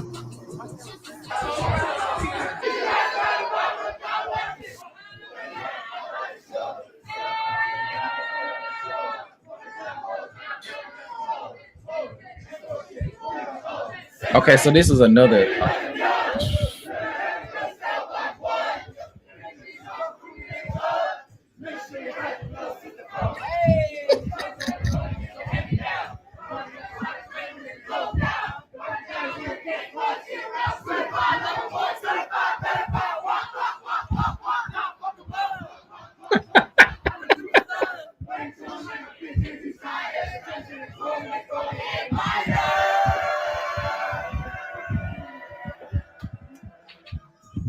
Bruh, shout out to the owners, bruh.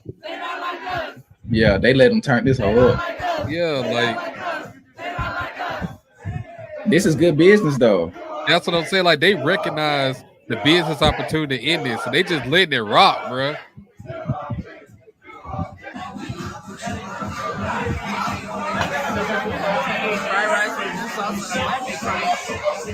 I want some fried rice and the dip sauce.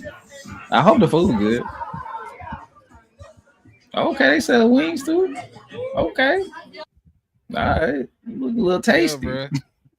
I'll probably I'm never on, be in Canada, but hell no. Tell me the cheese and pound. I've been before. I was real young though. Let me Bruh. see. But shout Let me out to see. them as truly recognizing the marketing opportunity for this shit. I'm pretty sure their business is booming, dog. It gotta be. As Okay, long as now I nobody had going a. there doing no Go crazy ahead. Go ahead. shit, My bad. as long as they not going there doing no crazy shit, I can see them just letting that shit just rock, bro. Just like those videos. They, that's dope to me. I really like that. How do you get to the videos that you had saved? I had a video Oh, that I had on what? on YouTube. Um, You got to go to history, right? yeah, and then you have like a save later playlist. Yeah. Because No, or watch later playlist. Yeah, it should be on. yeah. Okay, I got a video I want to play for y'all. My bad. I know we played Not Like Us, but I want to play another one for y'all. This was night 2, and we got a Euphoria performance. Do y'all want to watch the Euphoria performance from night 2? Let me know. Because if so, I'm about to play it. Because the big part of this live stream is like dedicated to the Toronto show. It's dedicated to the Toronto show. I want y'all to know that. We're gonna talk about some topics on the back end. I don't even know if we're gonna talk about. We can talk about the because shout out to Absa. She absolutely covered the lawsuit top to bottom. We can talk about it from the perspective of what they said and what we think it'll mean. But of course, we're not gonna pull up the document and read it. Jen A said, "Play that shit. Stop asking dumb questions." I just want to make sure before I cut it off. I just want to make sure before I cut it off. But yeah, I'm definitely gonna pull it to let's pull it to the stage. Let me go to the other what's the name so we can expand ourselves and make this screen a little bit bigger. But we got y'all. We got y'all for sure. Okay, hold on. Here we go.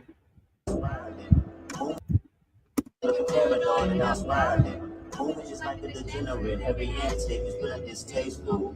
Calculation that is calculated, how can you predict your people? Hurricane stories on the family, you heard this the morale. Pathetic, master manipulator. How you spread the tails of your now? Ugh. You're a scam artist with the host of being accepted. Tommy Hilfiger stood out, but Boo never had me in collection. Make music that electrify. You make music that pacify. I can double down on that line, but stay this time. It's random acts of time. Tell you a master manipulator and a ritual liar too. Don't tell no lie about me, and I won't tell truth about you.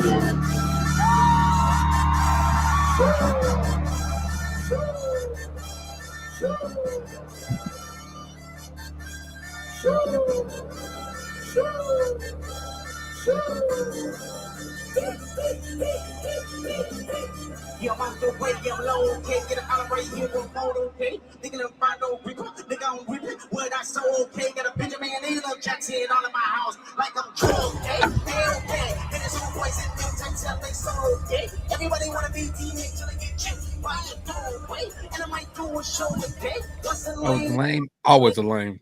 The money, the power, fame will make you go away. Have you ever, Nigga, let's play.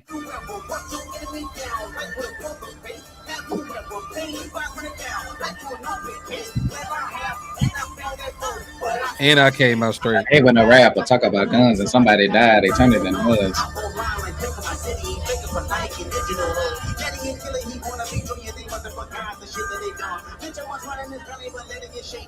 I blocked his phone the very first time I shot me a trick. The opiate told me the aim is this way. You point down the love. Today, let's show you I learned from those mistakes. Body had told me that you got a ring. Oh God, I'm ready to double the way. Gotta do that. That is Canadian nigga make pop turning his brain. I put anything that shit twisted. What is it, the braids? What you feeling? You wanna work with me? I'm gonna look it. Please don't slap shit. I see two of them kissing and hugging on stage. It's that nobody can tell me. When I talk on no selling. No, I got language barriers. It's no accent you sell me. Ain't calling Ari, no. I'm a selfish nigga. The proudest tell me. I pray they my refrains. I'm not how I end up humility. I'm like you pop shit at for real, but here I am the beat. Ain't fucking like pushing P. Let me see you pushing T. You better hospital than getting on anything about pushing P. Each time I store, I'm terrorist corporate. Yeah, we gotta get personal. This a Philly man. We should keep it that way. Don't for shit about niggas that make. I don't wanna live like a snake. Ain't been about critics, not about kids, not about who the greatest. Always been about love and hate. Now let me say, I'm a business hater. I hate the way that you walk, the way that you talk. Hate the way that you dress. Hate the way that you speak. This. If I catch flight, it's gonna be direct. Hate the bitches you fuck, cause they confuse themselves with real women. Notice I said we, it's not just me. I'm with I'm with the culture feeling. How many more black features till you probably feel that you're black enough? I like Drake with the melodies. I don't like Drake when he acts up. You gon' make a nigga bring back pluck. Let me see it jump when he crash something. First one, like my last one. Plastic, you don't have one. Go on audience, stomach that. Then tell a friend you get your ass bumped. B12 is a fast one. Last one. Headshot for the win. You better walk around like that. Oh my God. Distortion my brother name. Oh my God. I'm allergic to the lame shit. You like being famous. Daddy can't get no pride either. I don't give a fuck about who you hang with. I hate the way that you walk, the way that you talk. Hate the way that you dress. Know what you want is what you request. I told you we got the gentle best. Even hate when you say the word nigga. That's just me, I guess. Some shit just cringeworthy. He ain't even got a PT. Still love you, success. Everything with me is blessed. Keep making me dance with my hand. Won't be no threat. We hit the goal, Shawty. When I see you stand by sexy red,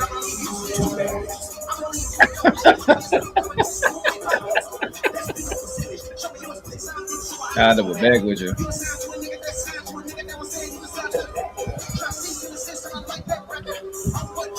Come on, camera. Get it back up. There we go.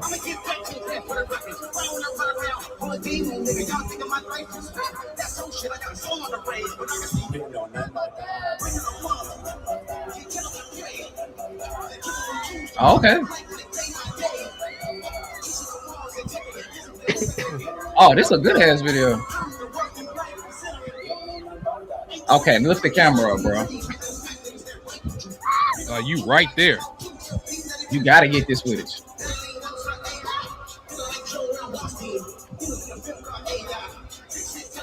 me. These niggas all in the company. All of y'all niggas is dick riders. Went to America, they come and tell you how it is. They can't imitate this pilot. When we as niggas don't hit the West Coast, I'm fine with it. I'll draw the line with it. Nigga hop one at a time. We can beat him in a 3-hour time. Don't think on the family, Cody. They can get deep in the family, Cody. Go against me and my family, Cody. Someone go beat on your family, Cody. Send them back. You're cheating, Bob. Want to do this right now on the camera, Cody. Ain't fuck y'all niggas, I'm trust y'all niggas. I'm way one thing and don't got niggas like you go touch y'all niggas, they fuck y'all niggas. But they never took my food. Yeah, fuck them with them, fuck them niggas, and fuck the energy too. You dare, I'm taking it further. There's something you don't want to do. I know. We don't want to hear you say, nigga, no. Stop. We don't want to hear you say, nigga, no more.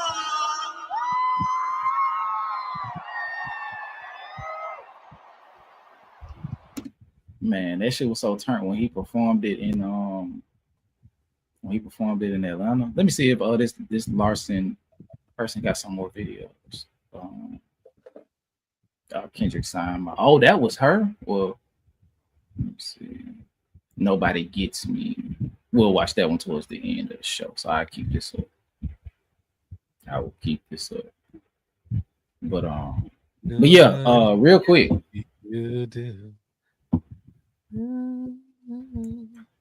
Let me pull us back to the screen. Move. Real quick. We want to thank y'all. We hit our goal of 50 super chats.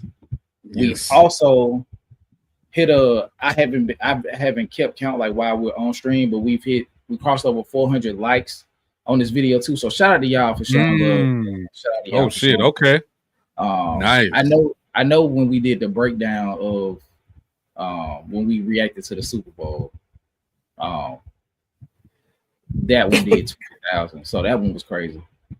But yeah, shout out to Andrew. He said, y'all seriously, the Patreon chat will keep your sides aching on a daily basis. If you want to just get involved with the community just for like conversing throughout the day, that part of Patreon is free. You can come over and join the chat for free. It's moving all day, and I have seen since we've done more and more of a job of promoting it through the live streams, like and making that element free, there has been much more emotion in the chat. So shout out to everybody who's in the chat. It's a lot of community being built over there. We met the person that we're working with to get the merch through the chat. And we just built so much of a community through not just the YouTube, but over there on the chat side as well. So if you want to come over there and just get into the chat for free, absolutely free. You don't have to pay anything. It's no entry fee or anything. Just join for free. But let me see. Miss Miss says, check the hitter links in the chat on Patreon. I got you. Shout out to our showrunner, Miss Mia. Let me go back over there. Let me see. From Hitter J3. Okay, here we go. Hold on. Chill, man. She said Sutherland's are coming soon. Look, man, I be in and out of the chat, bro. I be seeing shit in there, man. When I have time to come in there, I get in there. I get in there too. You know what I'm saying? I see. I definitely enjoy the chat though. Like, I think she's talking about the merch. Oh, okay. Okay. God, I thought she said because I'll be in there all the time. Let me see.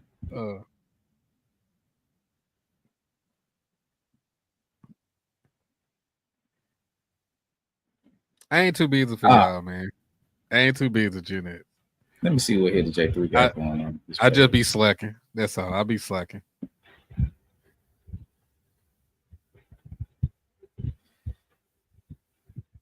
How do you get this shit in order? I would love for it to be in order. Yeah, I agree, Jeanette. Who the fuck is Luther? Gotta be the first shirt. It gotta be. Who the fuck is Luther?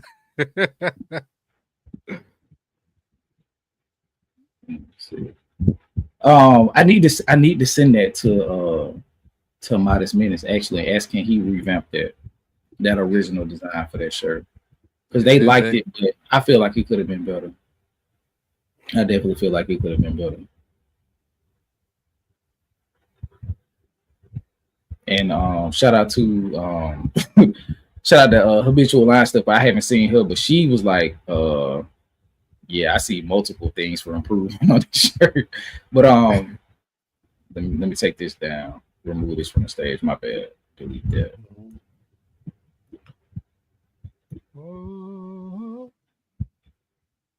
Yeah, and this was just I see this video that I'm about to pull up as a show of force. I see this as a show of force. Like they add New Ho King in the time, running doing push-ups. Yeah, and they call this program like I told y'all a while ago, like they operate TDE operates on some prison shit. Like the whole discipline that they give off is like highly militant, but it has a lot of prison elements to it. Like if you've ever seen like how they work out in the back, like at the studio, like it's on some prison shit. Like the stuff that Kendrick be doing, it's like, all right, bro, like like this nigga work out like he in jail.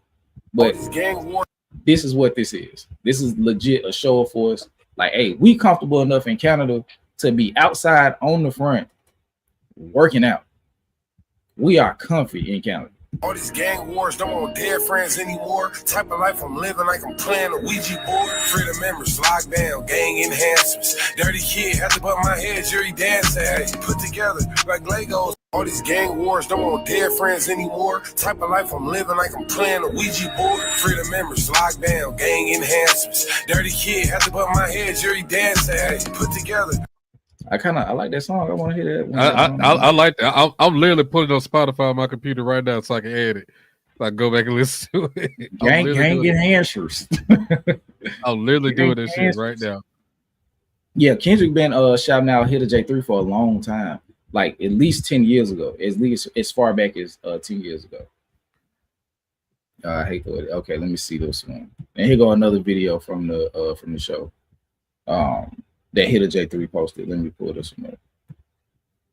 Well, it's a lot of footage from this. Is how you can tell like this shit was just huge for hip hop. This shit is huge for hip hop. Oh, my bad. I don't even have it presented to the screen. Great job, Skip. Fantastic job. Yep, just added it to the library. I'll catch that in a minute. But I like that little snippet though. That's hard. Here we go. First one like a last one. Classic, you don't have one.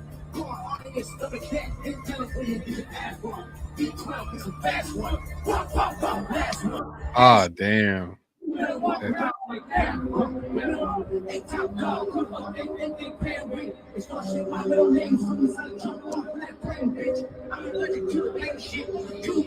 Oh, okay. How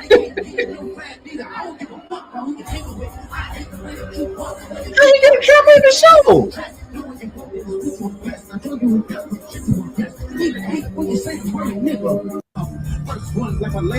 You know I'm mad now. He got a fucking camera in the venue. You know I'm tight. You know I had the bruh.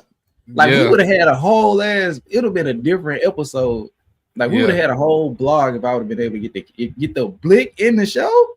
Yeah, a camera in the show is just as if you're not media, that's just as big as having an unregistered weapon in the show.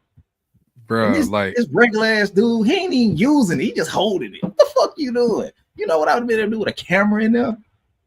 Bro, that would have blew up the channel for real, bro. That's crazy.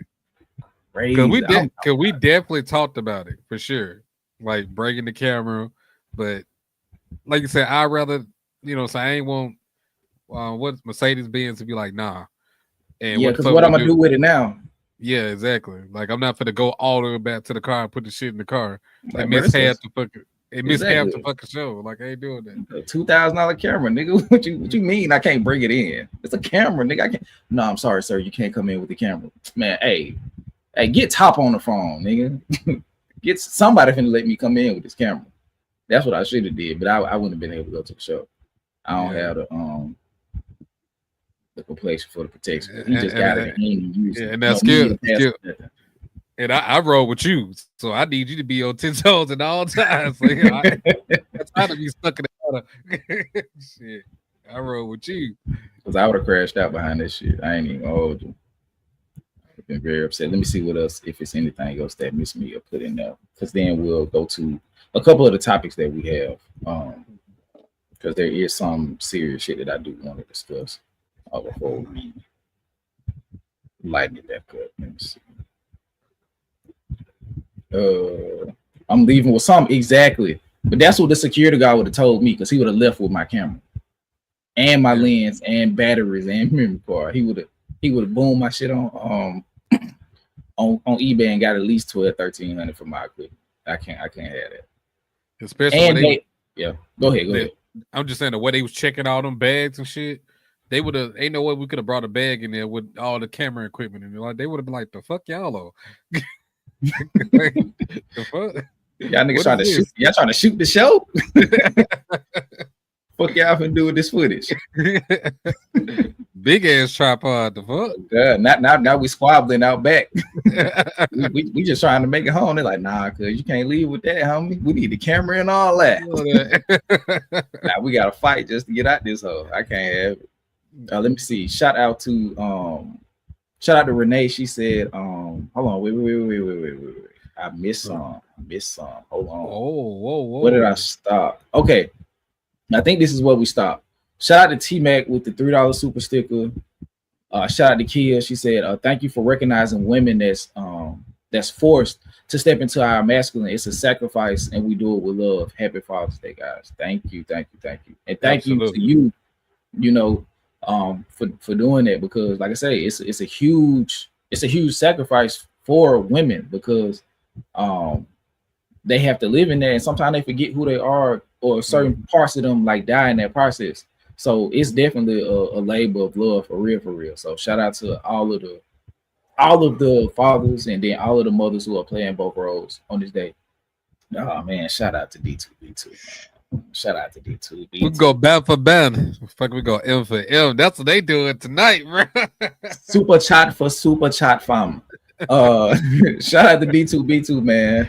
Him and Renee, the sponsors of tonight's chat, along with everybody else, but they are playing big boy ball and big lady ball. Big lady ball. How real quick before I read this, how do you feel about this new shit that they got going on? Talking about something like for the girls, like that's my ball. I saw that shit. How stupid is that? That shit weird, bro. It's weird. It's like, weird. Because I bounce it. Nigga, shut y'all young stupid asses up. That's my ball. Shut the fuck up, nigga. But what he's D2B2 said, happy Father's Day to all the supportive fathers and the single mothers, most definitely. Shout out to Renee. They went crazy in Canada. And from all the videos I played, I 1000% agree. Because it feels like the nights in Canada had a different energy. It's like the other places, it was like it's good to see him, but Canada was like, this is a cultural moment that kind of stands out from a lot of the other shows, especially with New Ho King and all of the other. It's like, okay, this is where the dude got laid to rest at too, and now his zombie just running around filing lawsuits and shit. Shout out to Andrew Fresh. He said, can y'all imagine folks who don't know about a beef eating at New Ho King thinking the world is in? Yeah, that would be crazy. That would be nuts. Actually, if you just in there on a random night and you don't know nothing about what's going on in hip hop, and a bunch of people just start screaming certified pedophiles, that's crazy. That would be nuts. Shout out to Rita. She said, just doing my part to support the goal hip hop lives. So thank you so much, Rita, for your continued support. Shout out to Jane Ho with the big dog super chat. One more for him. Rubs hands like Birdman. Also a member, so shout out to you on that. Watching y'all's coverage on this whole thing has been a highlight of my year. So glad I found y'all. Much love and happy early Father's Day. Hold on. Is this who I think it is? Hold on. Is this who I think it is?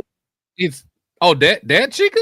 Is it? Hold on, chick. What the fuck, man? Hold on, bro. Y'all didn't tell me what she is under an alias.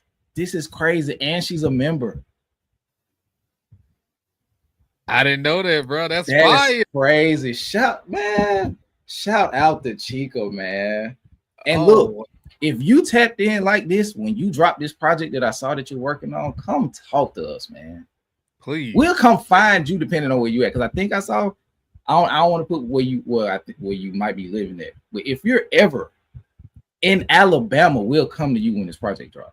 I know I will, and I know DJ down. So yeah, we'll come find you. All you gotta do is tell me when. Well, I can schedule ahead of time, make sure my ducks in a row, and I'm there, bro. It don't take much for me. It don't take much, bro. That's dope right there. Shout out to Chica, y'all. Shout out to Chica. That's dope. Because like I saw that, but it didn't register to me like that's like what it could have been. I didn't know what that meant. I was like, oh shit. Yeah, because you remember I was geeked when I was like, yeah, she just followed us on Instagram not too long ago. Yeah, so, I saw that. Man, I'm dead. I'm serious now. If you're still in here now, I'm serious. We'll come. We will come to you if it's within reach. Because I would love to talk about the process of from where you started, like from industry games, like all the way to now. And I want to ask you about somebody that that kind of got on your bad side. That part, it may not even make anything, but I do want to discuss that. I won't say it on here, but I've been watching your story, so I know. Shout out to B2B2. Jay Coulda Woulda is a great nickname. I think Andrew Franks said it in Patreon. I also like J. Cole feet. J. Cole, that's fire. I like J. Cole feet. J. Cole feet. That's hard. I like J. Cole feet, man. Yeah. So shout out to D2B2. Shout out to Nikisha. Enjoyed your show and happy Father's Day. Thank you. Much appreciated. Thank you. Let me see. Shout out to Miss Miles, FC Dub. The fact that the Gen X, the song has not been rolled out yet for the Gen X tour is so telling. It just makes me think there's more to come. Y'all really in y'all bag about like just because that's one of the songs. Is that the only song that hasn't been performed? Yeah. Now that I think about it, yeah. Gen X was not performed. Every other song on that album was performed except that one. Every song, every single song. You damn right. Miss Miles, you are right. That's very interesting. That is very fucking interesting. Yeah. That's fine. That is very interesting. And it's not because of the feature artists either. Mm-hmm. Because it's feature artists on a lot of the songs that he's just rapping their parts. That's very interesting. I mean, I told you I feel so, because he played bodies. He ran bodies before he ran that. So that lets me know, like, it's way more to the shit that he got more shit in the tuck that's coming, bro. And it may be coming this year or next year. I don't know. All I know is if it dropped this year and it's a whole project and it's anything like GNX, he running the Grammys pockets again, bro. Again. It's just gonna be what it is. Like, Kendrick gonna be running the Grammys for at least 3 years straight, bro. Yeah. At least. and that's why I feel like when they were saying earlier, it was like, yeah, the GNX, the deluxe is dropping. I'm like, no, it's not, because that'll put it in this year's Grammy cycle. He competing against himself. He dropping new songs on tour. That the way that the tour is structured, it's not any room to just be like changing shit up. It's too many moving pieces. This is a very well manicured tour. This isn't just like a Drake show where he just walking around on tour. He just walking around, he talk, then he drop another song. That's not this. And it's not just Drake, but Drake is a perfect example for what I'm talking about. Like, he literally just be on stage and nothing else is going on but him, just walking around. This isn't like an old school tour where it's just them. They got like a backdrop. You know what I'm saying? Like, Kendrick is navigating his way around the stage. He has other people on stage. He has a co-headliner. So trying to infuse new songs will just be too much for how meticulous they put this together. So it doesn't make sense for me for it to drop while he's on tour. Now, last night, boom. Then the Red Gen X, as Jalopy says all the time, they dropped the Red Gen X. They premiered the first time they performed the actual Gen X song, and then after that last night, they dropped the deluxe. Even still, because I think that'll still be in the Grammy cycle, but I think, in my opinion, he should wait until the tour is over, and then however you want to do that, he can do that. That'll breathe new life into GNX. But I don't think he should drop it while he's on actively on tour. Yeah, I agree. Let the tour end, then you drop it, and then everything going back on the chart. GNX1 and GNX2 or whatever it is gonna be in the chart at the same time. Yeah, because I just think that it'll be listed as a deluxe because I don't think he would name it anything else unless him and SZA just got some shit going on where they have like cracked the code on how to re-stimulate a previous work. I don't know because I'm not gonna lie to you. I know I said what I said initially about that concept, but now that I've actually listened to Lana, it's fire, bro. Okay. I don't think it's as good as the original SOS, but it's definitely worth a listen. Like it's definitely worth infusing this rollout for. Like it's definitely some good songs on there. Like I enjoy it. So and she knew what she was doing. Yep, and they knew what they were doing. Because I think like whether or not the beef had happened, I think Kendrick and SZA were gearing up to co-headline. Anyway, yeah. So because when you go back and look at it, they had been working on this shit since August of last year. Yeah. When Kendrick did his first interview post battle, who interviewed him? And it wasn't even an interview. They had a discussion. They kind of told us way back then that they were working on doing something where they were peers. Oh, you talking that they did? Yeah, that they did in Harper's Bazaar. It wasn't even really an interview. It was a conversation. Yeah. And everything after that shows that they had been working on presenting themselves as a pair to the world. So her rolling out Lana was making sure that she had current stuff in the marketplace to drop. Yeah. And then it pushes her back to back into notoriety because she know like whatever she touched as far as like commercial viability is going to be gold. Yeah, at this point, yes, 100%. Like I think she's able with SOS dropping and being as good as it is and being as well received as it is. Like I think she really solidified herself with that project. That now she is truly just a big name artist, and she always had that traction at this point. Like was that album. Well, no, it wasn't like what Jid needs, but it was definitely an album that solidified her as a star. I mean, yeah, Control was a classic, yes, but since it was so far in between those projects, like I think it was a lot to show and prove, and she did just that, and now she can literally just do whatever the fuck she wants. Yeah, now the doors off the hinges. Yeah, she kicked the door in with Control, but with SOS, she kicked the doors off the hinges. Like the commercial success of it, the quality of it, she like people want to hear from SZA. So and all she has to do is keep the quality up. She's got the fan base. She's got the attention from everybody. Like she's already done a lot of the work. Now she just has to continue to expand her brand.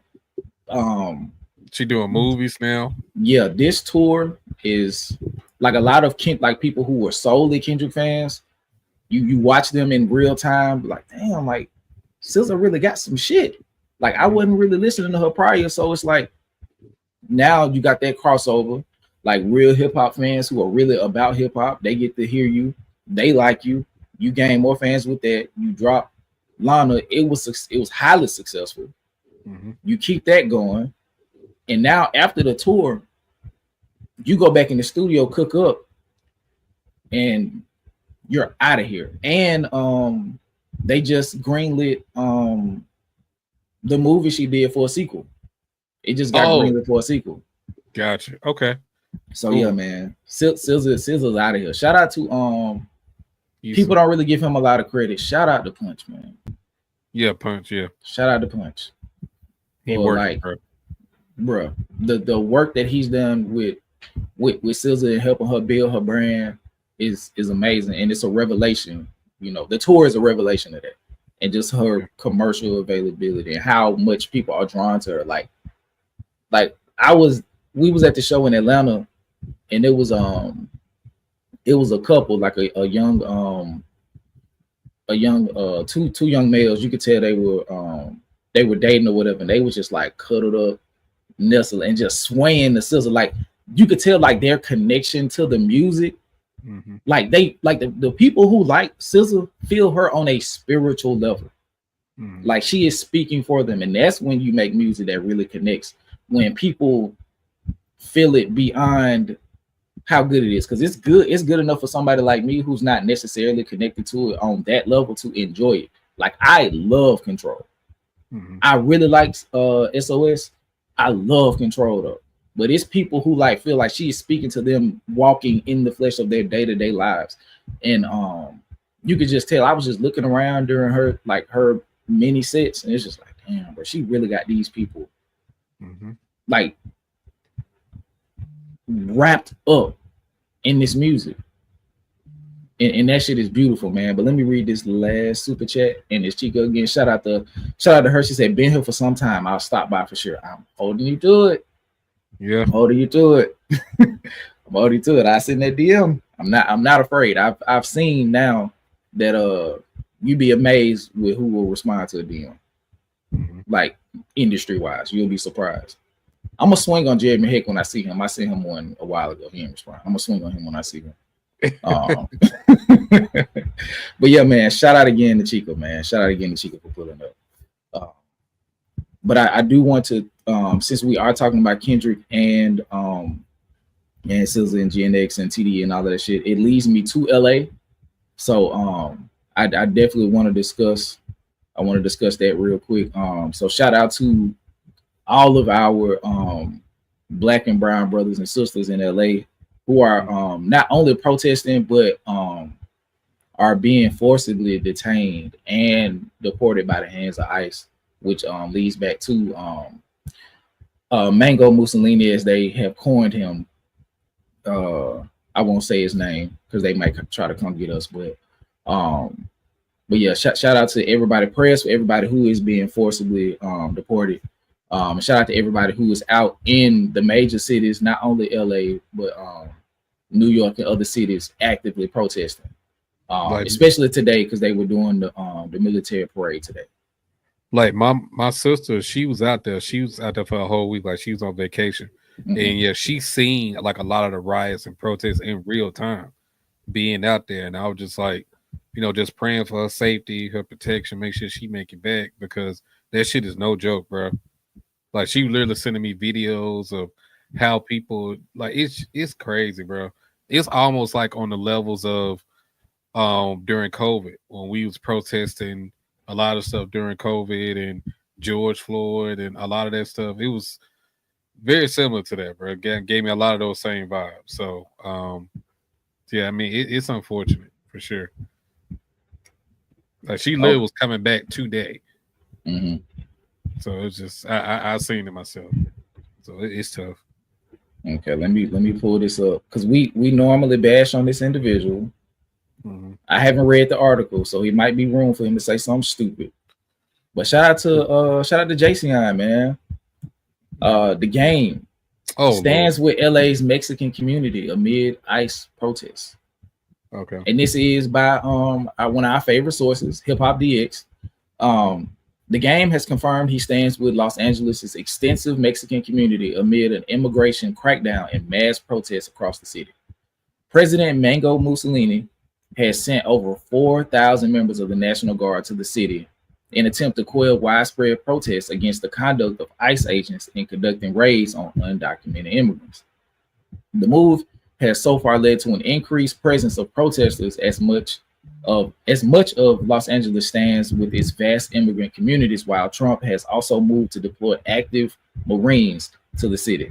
The game has also come out vocally in support of immigrants as the protests continue. He wrote on Instagram, "Ever since I could remember, it's been black and brown in this city. From the early days of my childhood to now, we've been side by side through it all of us, all the time. Not always seeing eye to eye, but we've shared Los Angeles for a very long time." Let me see if he continue. And Game added, "I stand with y'all like I know you stand with us. We might fight against each other, but I promise you this, we'll burn this bitch down. Don't get us pissed to live and die in LA." Dolce also called out Trump handling of the raids and protests while accepting her trophy for favorite female hip hop artist at the BET Awards. Let me see if it comes up. I want to see the video. but I'll go ahead and read it. But I did was trying to see if it was that video. But yeah, this is Dolce from Hip Hop DX. Um, she said there are ruthless attacks that are creating fear and chaos in our communities in the name of law and order. And she continued protests. I want you all to consider what kind of government it appears to be when every time we exercise our democratic right to protest, the military is deployed against us. What type of government is that? Mm-hmm. She added, people are being swept up and torn from their families. I feel like it's my responsibility as an artist to use this moment to speak up for all oppressed people. We all deserve to live in hope and not fear. I hope we stand together. Okay, and I think that's all that they have as far as what she said. But yeah, man, this is a serious time. We can talk about hip hop all day, but hip hop is inherently political. It is inherently revolutionary. So who would we be with our platform not to say anything pertaining to what's going on right now in real life? You know what I mean? Like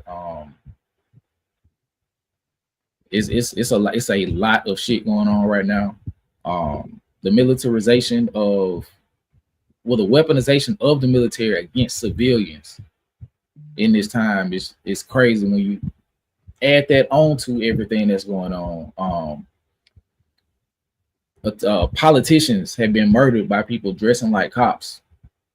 I got the story somewhere. Let me see if I can pull it up. But yeah, it's some real shit going on, man.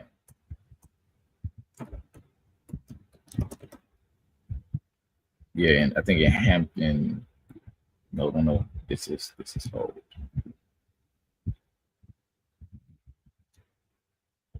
That's probably it.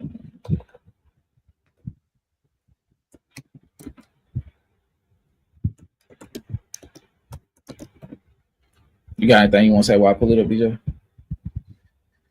I mean, I was just reading the chat and seeing what they were saying. It's just a lot of, basically he just abusing his power for the most part. And it's just like Dolce said, like how ironic is it that every time we try to exercise our right as far as being able to peacefully protest, that the military is being sicked on us every single time, no matter what it is. It always happens under disguise of keeping order and justice. I'm just like, that's not the same, bro. Unless you storm in the Capitol or doing something that meets that is a means to an end for his agenda. And did you see about the people that stormed the Capitol? They're suing the Capitol now. Did you see that? I did not. Yeah, it's actually a lawsuit. I think it's like a $95 million or $100 million lawsuit for them being arrested. Yeah, insane, fucking insane, bro. Mm-hmm. Fucking insane. But let me read this, and this is from Reuters. I think Minnesota police and FBI kept up a massive manhunt on Saturday evening for a gunman posing as a police officer who killed a senior Democratic state assemblywoman and her husband in what Governor Tim Walz calls a politically motivated assassination. The suspect, identified as 57-year-old Vance Luther Bolter, also allegedly shot and wounded a second lawmaker and his spouse, according to law enforcement officials and the FBI. He fled on foot after firing at police at the home of slain former Minnesota House Speaker Melissa Hortman, RIP, and her husband Mark. Rest in peace to them both. Law enforcement officials said the suspect abandoned a vehicle that looked like a police SUV, in which officers found a manifesto and a target list of other politicians and institutions. Bolter should be considered armed and dangerous and is believed to still be in Minneapolis, St. Paul area. Minnesota Bureau of Criminal Apprehension Superintendent Drew Evans told a news briefing, adding that it was too soon to determine a motive. I ain't gonna read that last part. Hold on, wait.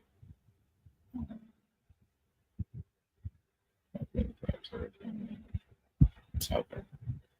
But yeah, man. Let me see. Gen X says something.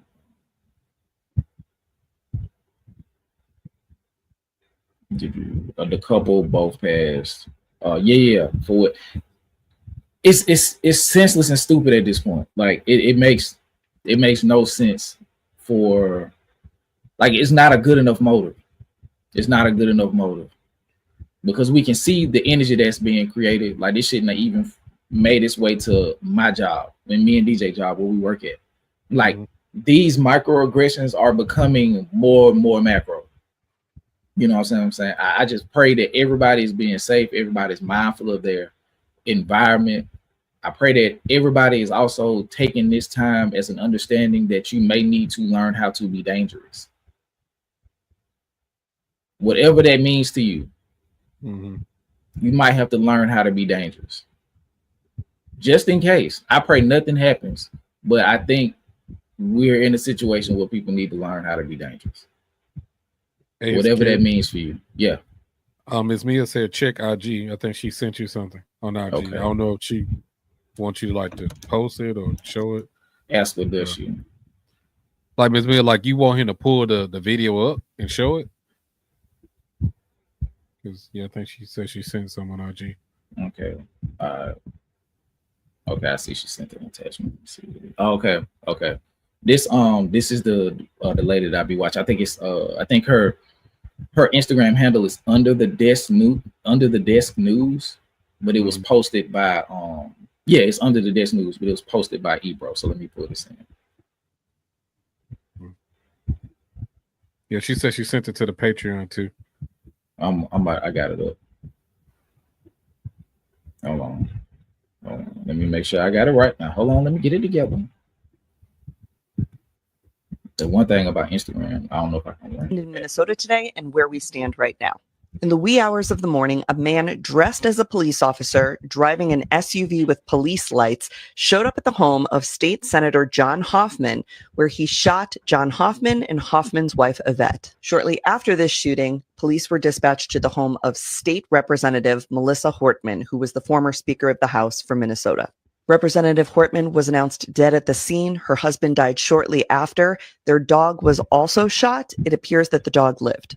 Officers confronted the assassin. He fired at those police officers and is still on the loose.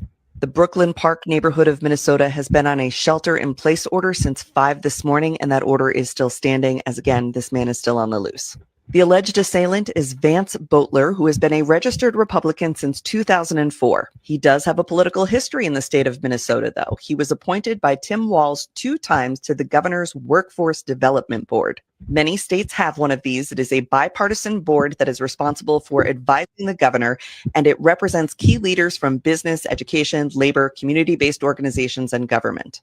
You'd be surprised how many people registered Republican work for Democrats, or the vice versa, how many registered Democrats work for Republican offices, especially on things like bipartisan boards. I mean, I was Mitt Romney's caterer in 2012, okay? Job's a job sometimes. Like how there are progressive lawyers that clerk for conservative judges. So truly, the fact that he was a registered Republican but also worked on a bipartisan board where he was appointed twice by a Democratic governor doesn't tell us a whole lot about his political ideology. What does give us a little bit of a peek into the mind of this sicko is the fact that he had a manifesto in his car with a list of about 70 other people he wanted to kill that included top Democratic leaders. Shit. He also had a bunch of No Kings flyers. I want to show you what those look like.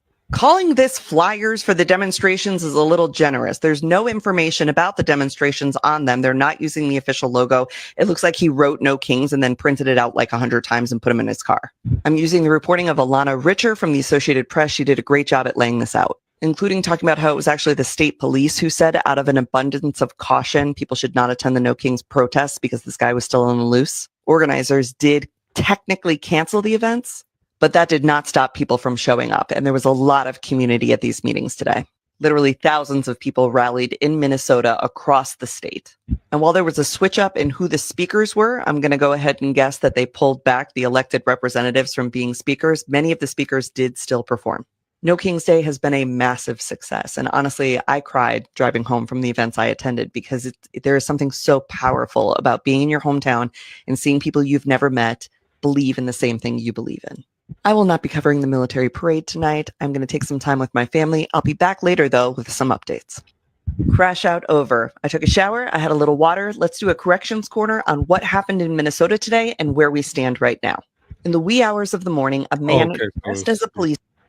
Okay, Okay. I thought she went until like the next day after she Yeah. then went up there. Like update, I'm Oh, back. I'm still wilding. Yeah. Call me that. Okay, that's Marcus Clay. Shout out to Marcus Clay. If y'all like Kendrick, I think y'all will like him too. He's nice. I like Marcus Clay. Oh shit. How are we gonna bounce back? Okay, I do have this that I want to read from Samuel Jackson. Um, Shout out to him, and this is in relation to the Super Bowl and his opinion on it. The Super Bowl performance, rather.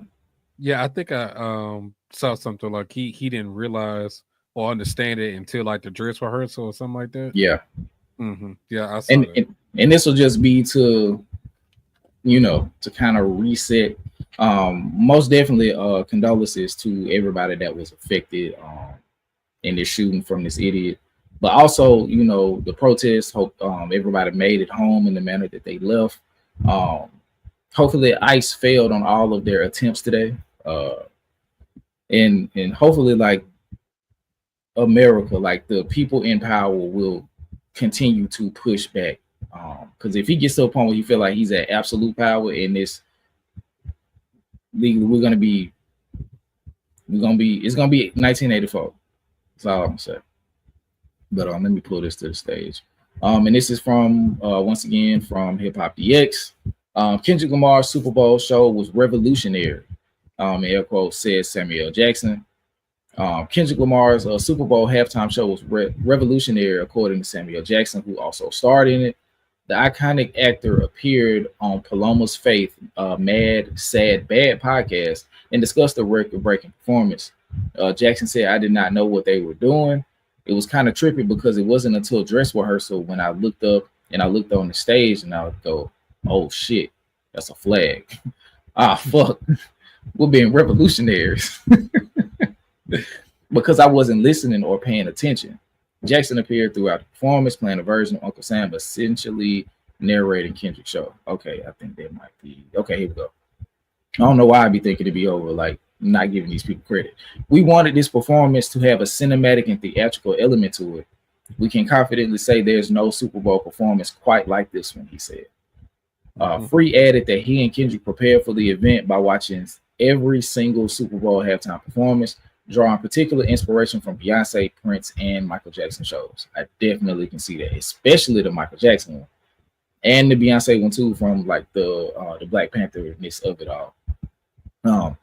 The feel of it is Black America. What does Black America look like, and how to control that narrative of what it means to be Black in America versus what's the world perspective of that. What the world's perspective of that is, he said.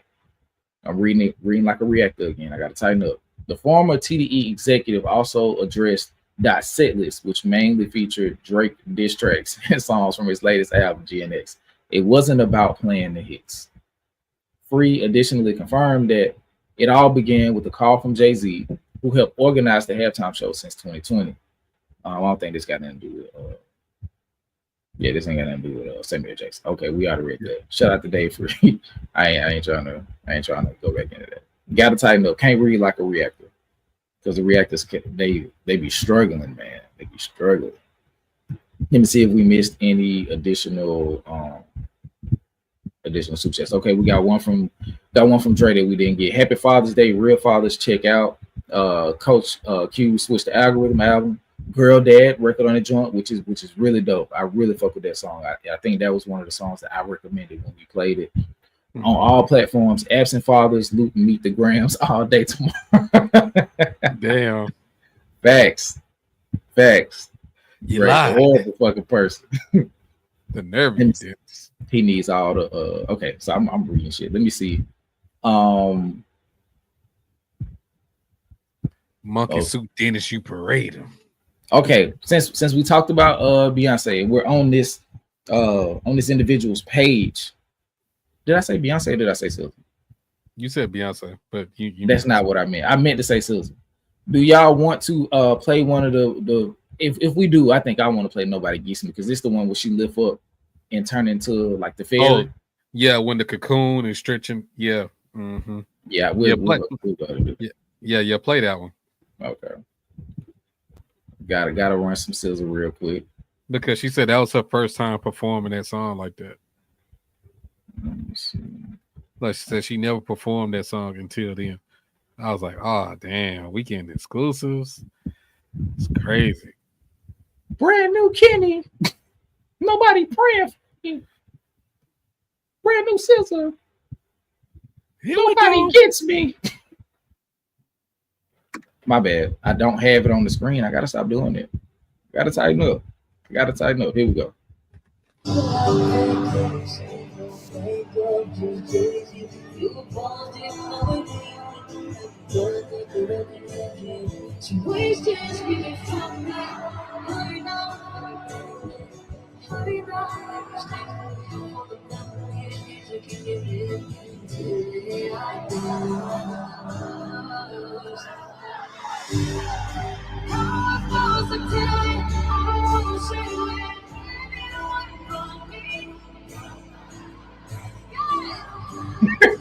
Yes. So wholesome, man.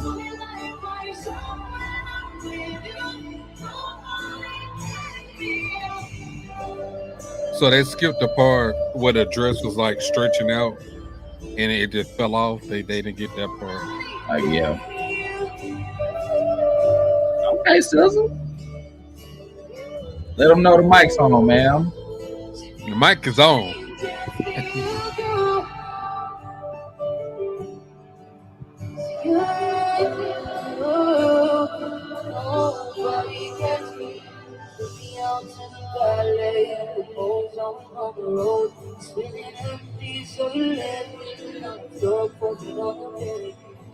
If I'm real out to homeless, follows you and you take me back. I'm a different world when I'm till I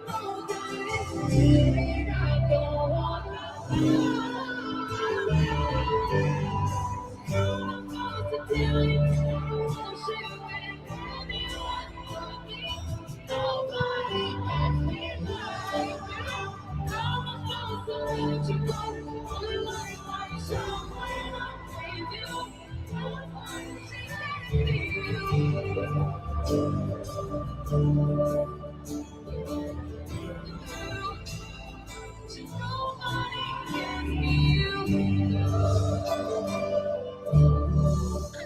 To wipe a butterfly.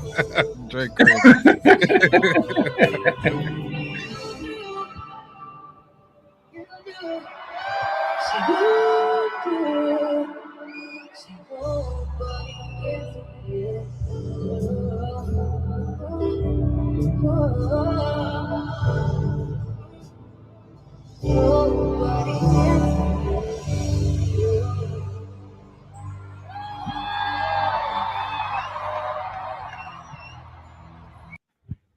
Okay, Solana.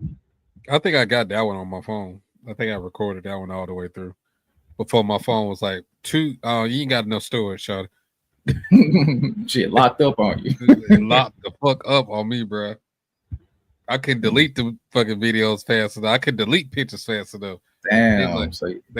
They was like, nah, you're done. You're done. Okay. Damn. So no mic delete later for you, huh? Shit, nah, that shit just stopped. Yeah. Dead my tracks, bro. And at that point, I'm like, I think it was meant for me just to enjoy the show, bro. So Yeah. I'm gonna take that. I'm gonna take what that means in the universe and just enjoy the experience, bro. And I did just that. I had a great time. Shout out to Big Dog Super Chat.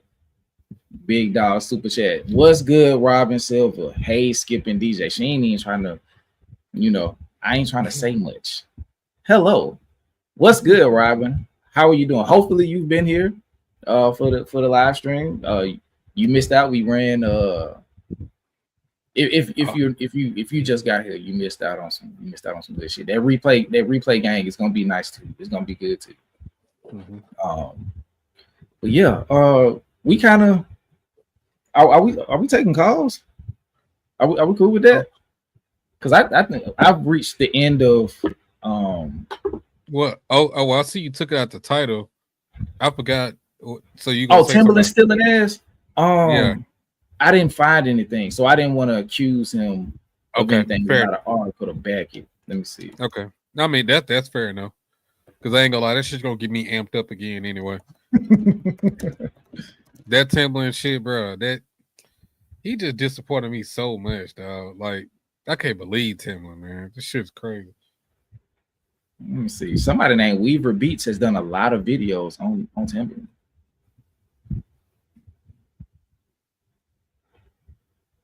Okay, let me see what this Curtis can do. Hey, Jane says speak on it. On the Timberland? Yes. Nah, speak on it. Okay.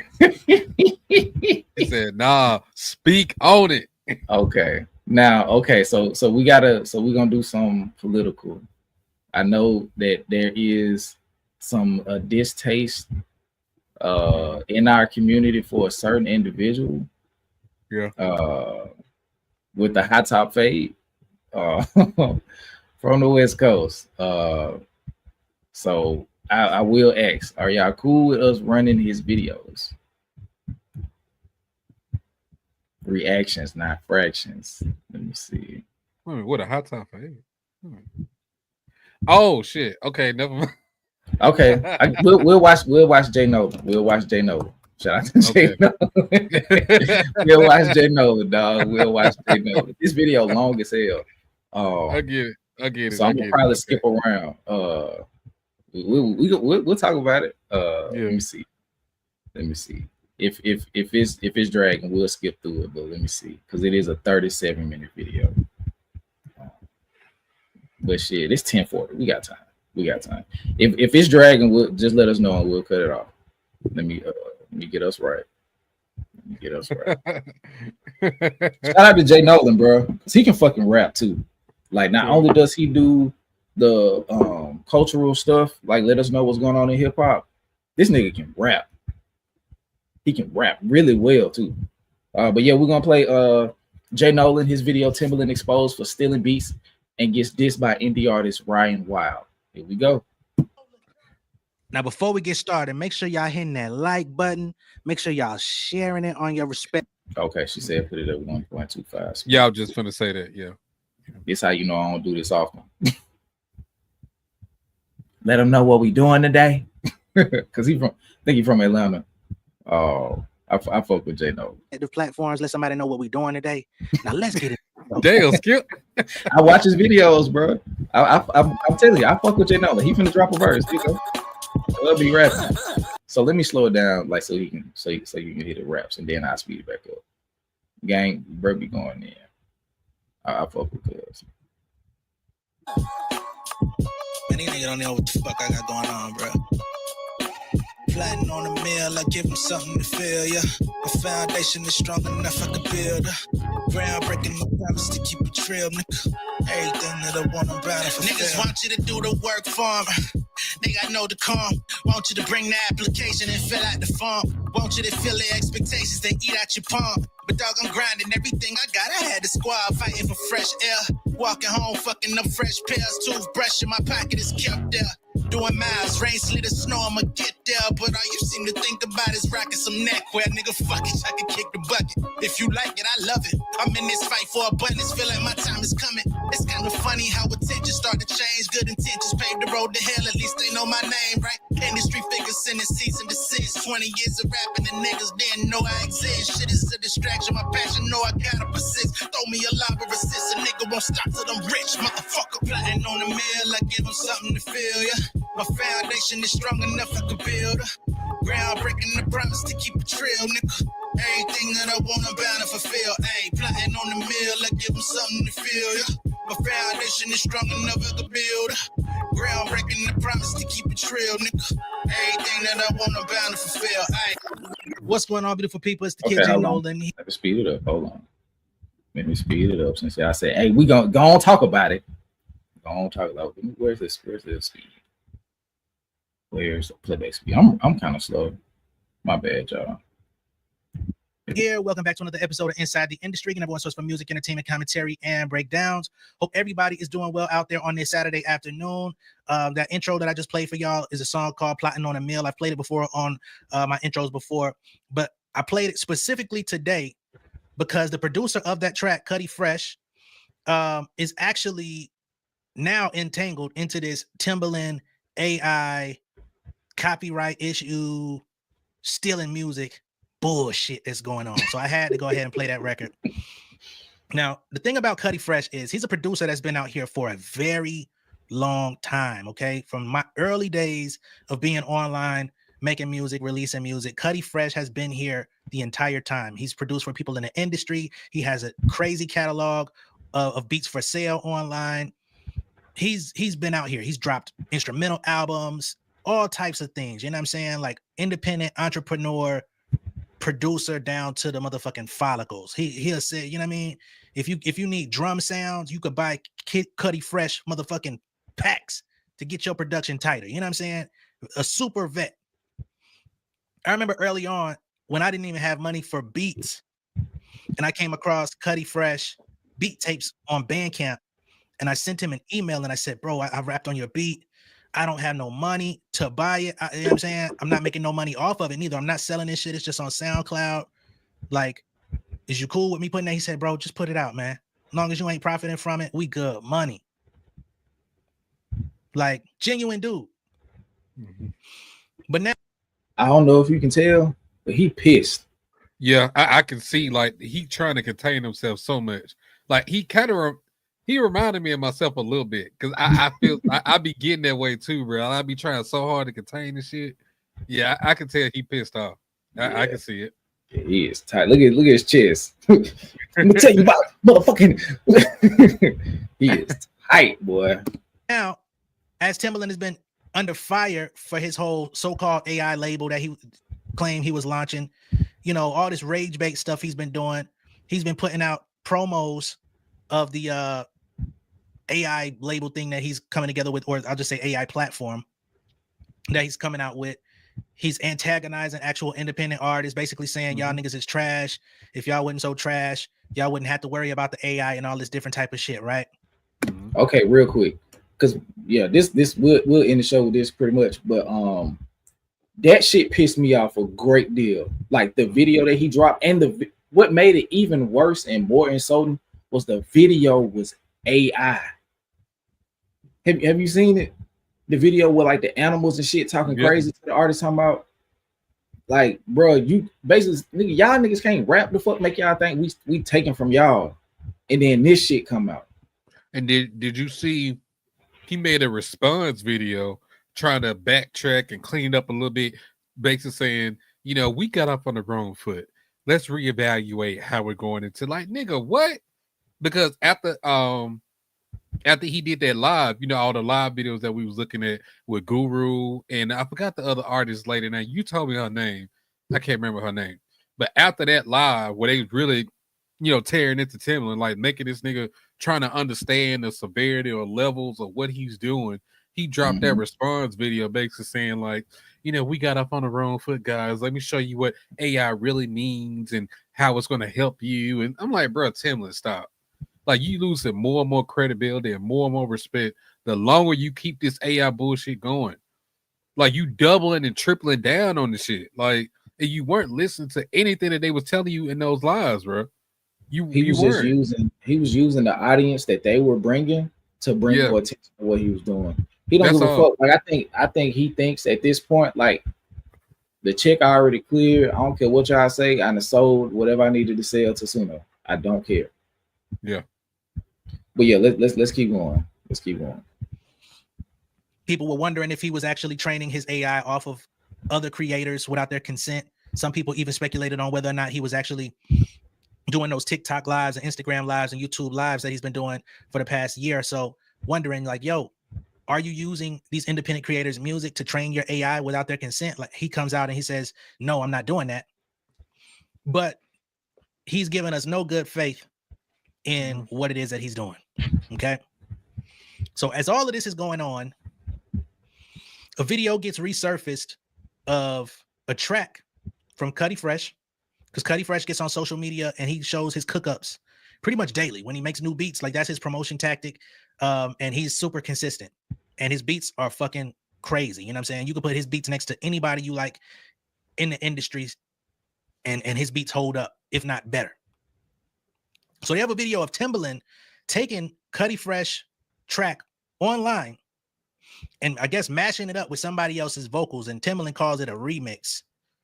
But I don't know if it was explicitly detailed as such when it came out. All right. So I'm going to pull up this video, and shout out to my guy Curtis King, because he's the person who I saw unearth this. So I'm going to play his video, getting into it, and then we'll kind of go from there because there's more on the table. This nigga Tim done got his ass dissed today. Independent rapper by the name of Ryan Wild just dissed his motherfucking ass today, but we're going to get there.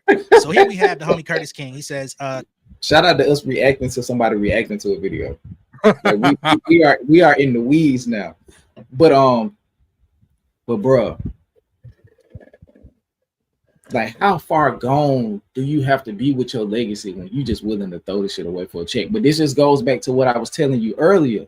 Like when you say like, bro, you gotta have some integrity. No, you don't. If all you want is a check, you don't have to. You do not have to have integrity if you're doing this shit for a check. You will throw away years and years of shit you meticulously built for the love of the very thing that you spent your life dedicating it to.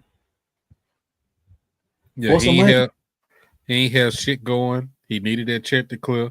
Because I don't care what nobody say. That nigga Timberland ain't put out a big hit in years. That nigga was washed, bro. You remember I told you, I think it was the last live stream we did. I was like, he hasn't broke an artist in so long that he needed to create an artist from scratch. And not even really from scratch. He created it as an amalgamation of so much shit that he's heard, stole, repurposed all this time. And here we go. And now you getting your comeuppance in real time. Like Lupe did what he did, you know, and I said this last time. Like that shit is whack because it ultimately feeds the beast of AI, but it's more self-contained.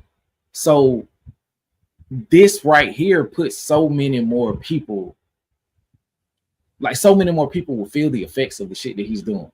And not only that, the sources that you're pulling from, you're not even crediting any other people's likeness, name, music, art, crap, whatever. You're not crediting any of these people in the process that you're doing to create this AI label, none of that shit. So if you're not properly crediting these people, they're not getting paid. They're just due. You're really just running their shit up. Like it's the same process as they were saying, Guru was saying in the live as far as sample clearances. Like that's the same process. Like it was a big deal for a long time about using other people's likeness and music and things like that in order for them to be properly credited. To this day, that's still an issue, but it's more so regulated now for the most part.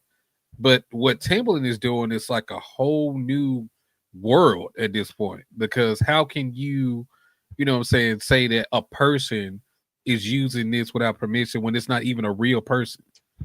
You know what I'm saying? Like it's a nasty precedent that he's trying to set up, and I don't fuck with it, bro. I don't. In a separate timeline, I go back and fold up the creator of Napster. Okay. Okay. Like when you really think about it, that was a huge part of the infusion with tech and music. Like I'm sure that there is things that happened before that. But like, imagine if Napster doesn't get created,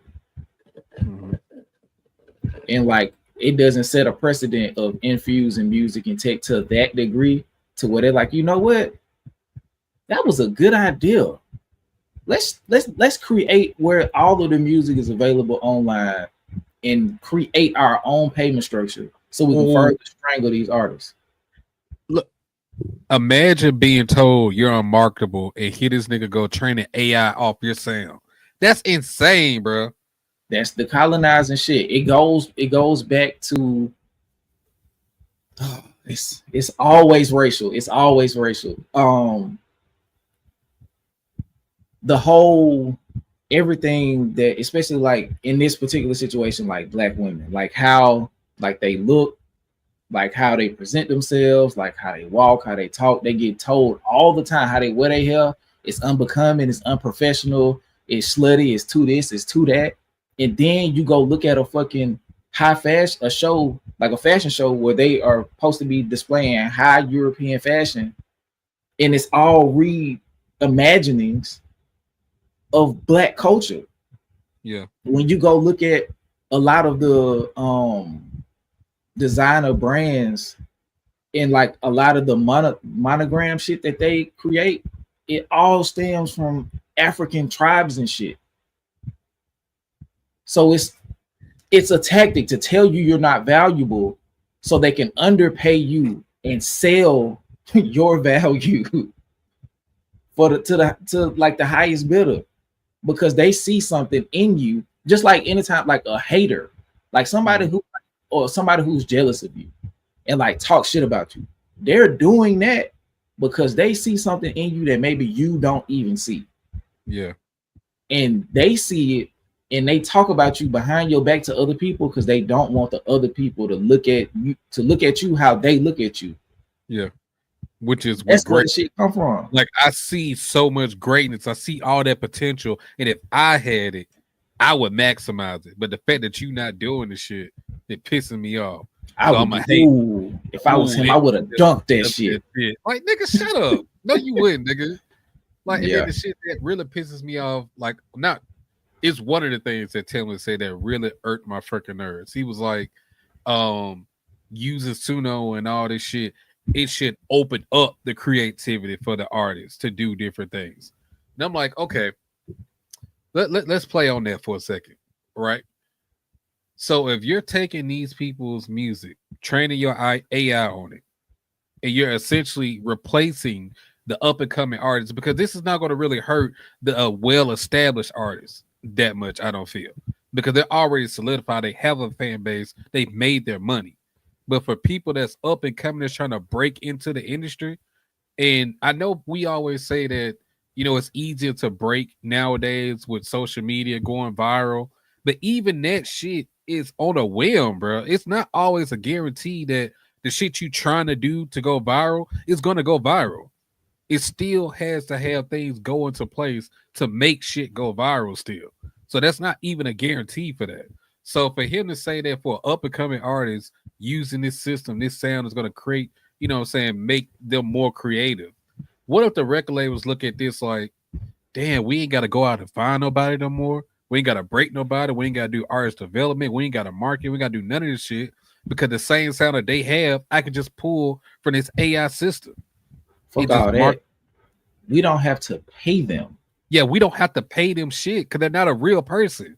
We don't have to deal with them. They don't have to exist. So, like, you also got to think about this too. Like, this is a completely unrelated example, but it makes sense as I present it.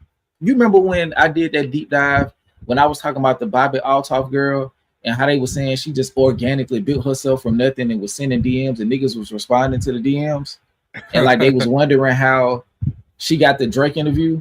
Yeah. And then come to find out, her and Drake was signed to the same fucking talent agency. You don't remember that? Yeah, I remember. It just goes to show, like, so I say that to say there has to be an engine behind you once you reach a point of virality if you want to get to that quote unquote next level. So if they decide that, hey, we don't need TikTok functionality no more to help push artists that we kind of working with, or artists that are having that organic emergence through the support of people who just enjoy what they're doing, we can throttle all of that shit. Yeah, we don't need it anymore. We're gonna use that space to push these AI people that we don't have to pay, we don't have to deal with because they don't really exist. All we have to do is continue to create reimagined renderings of them. And it's still with the same sound that people are like and people enjoy, so it don't fucking matter. Like, so you're literally cutting out so many artists, like talent, and you're cutting out jobs, whether you realize it or not, because not only you're cutting out the artists, you're cutting out engineers, you're cutting out producers, you're cutting out, you know what I'm saying, people who market. Like, you're cutting out so many jobs from doing this shit. How can this open up creativity when you're shutting down lanes and avenues for people to come up?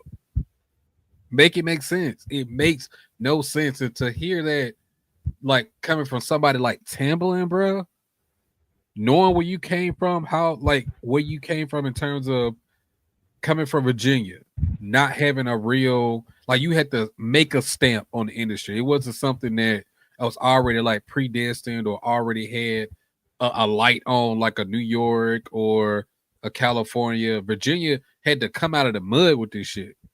You, Missy, Pharrell, Chad, all y'all, like, y'all had to make a stamp on the industry.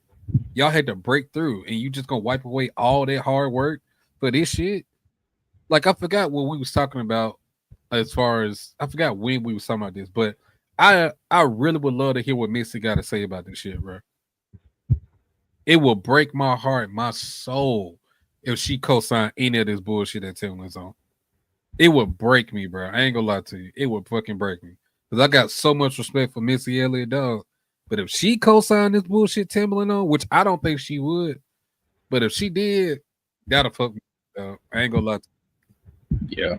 And oh man, shout out to Chief. She said holographic shows are next, and then yeah, they already tried that. WTF Commodore said holographic shows are already a thing in Asia. So it gets to the point, like I say, the reimagined renderings. That's all they have to produce as far as name, image, and likeness. They gotta create just the image of them. And you said something earlier. You was like, they're getting rid of the artists. They're getting rid of art, bro. Yeah, art. Yeah, they are trading art for code. It's going to go from artistic expression to programmed code. It's not even art anymore. Art dies when AI emerges. It'll go back to what you were saying, that when all these artists were selling their masters to these tech companies, it was exactly what you were saying. Yeah. They just building a database of shit to pull from. That's all that they doing. You don't own this shit anymore. Yeah. We own it. We do whatever the fuck we want with it.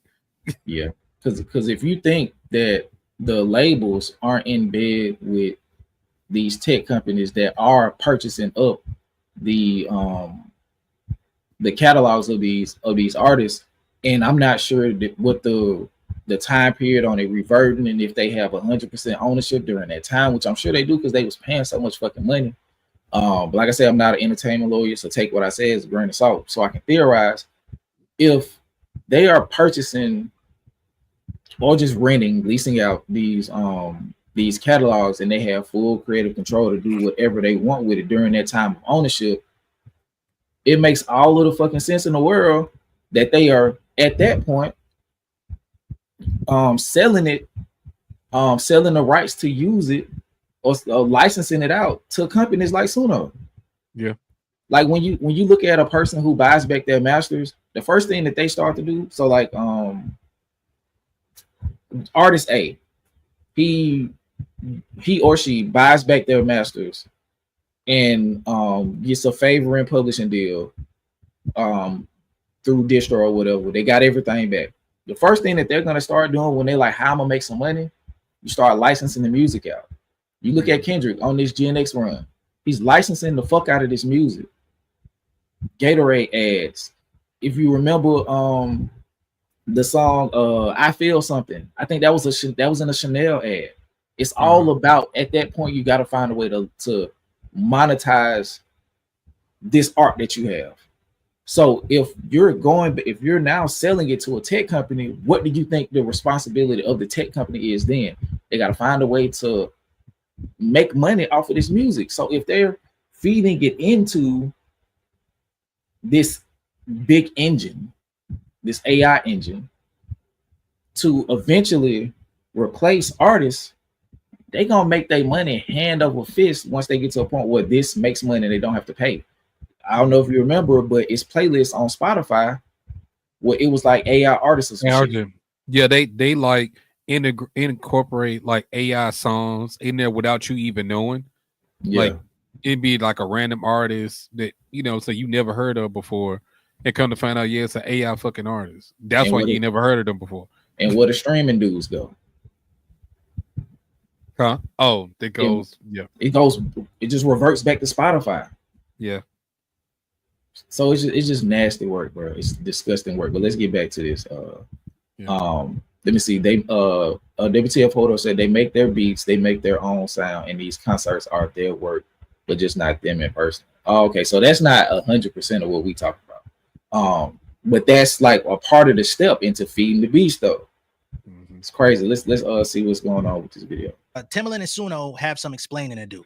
Suno was allegedly caught stealing K Fresh's music, beat, and producer tag in an AI generated beat prompted by Timberland. Now, I don't even believe that he used Suno to extract this. I think he used some other AI stem extraction platform to separate the sample that Cuddy made, and then he put his own drums under it. But I'm gonna go ahead and let the homie present this.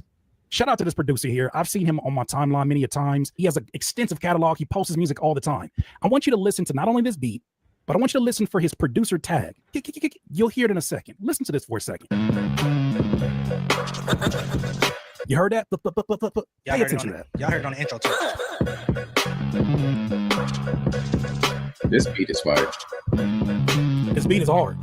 Shout out to K Fresh. This is a beat that says in the title, Timberland makes a beat with Suno AI. Now, this video was posted some months ago. Listen to this beat for me. You let me know what you hear.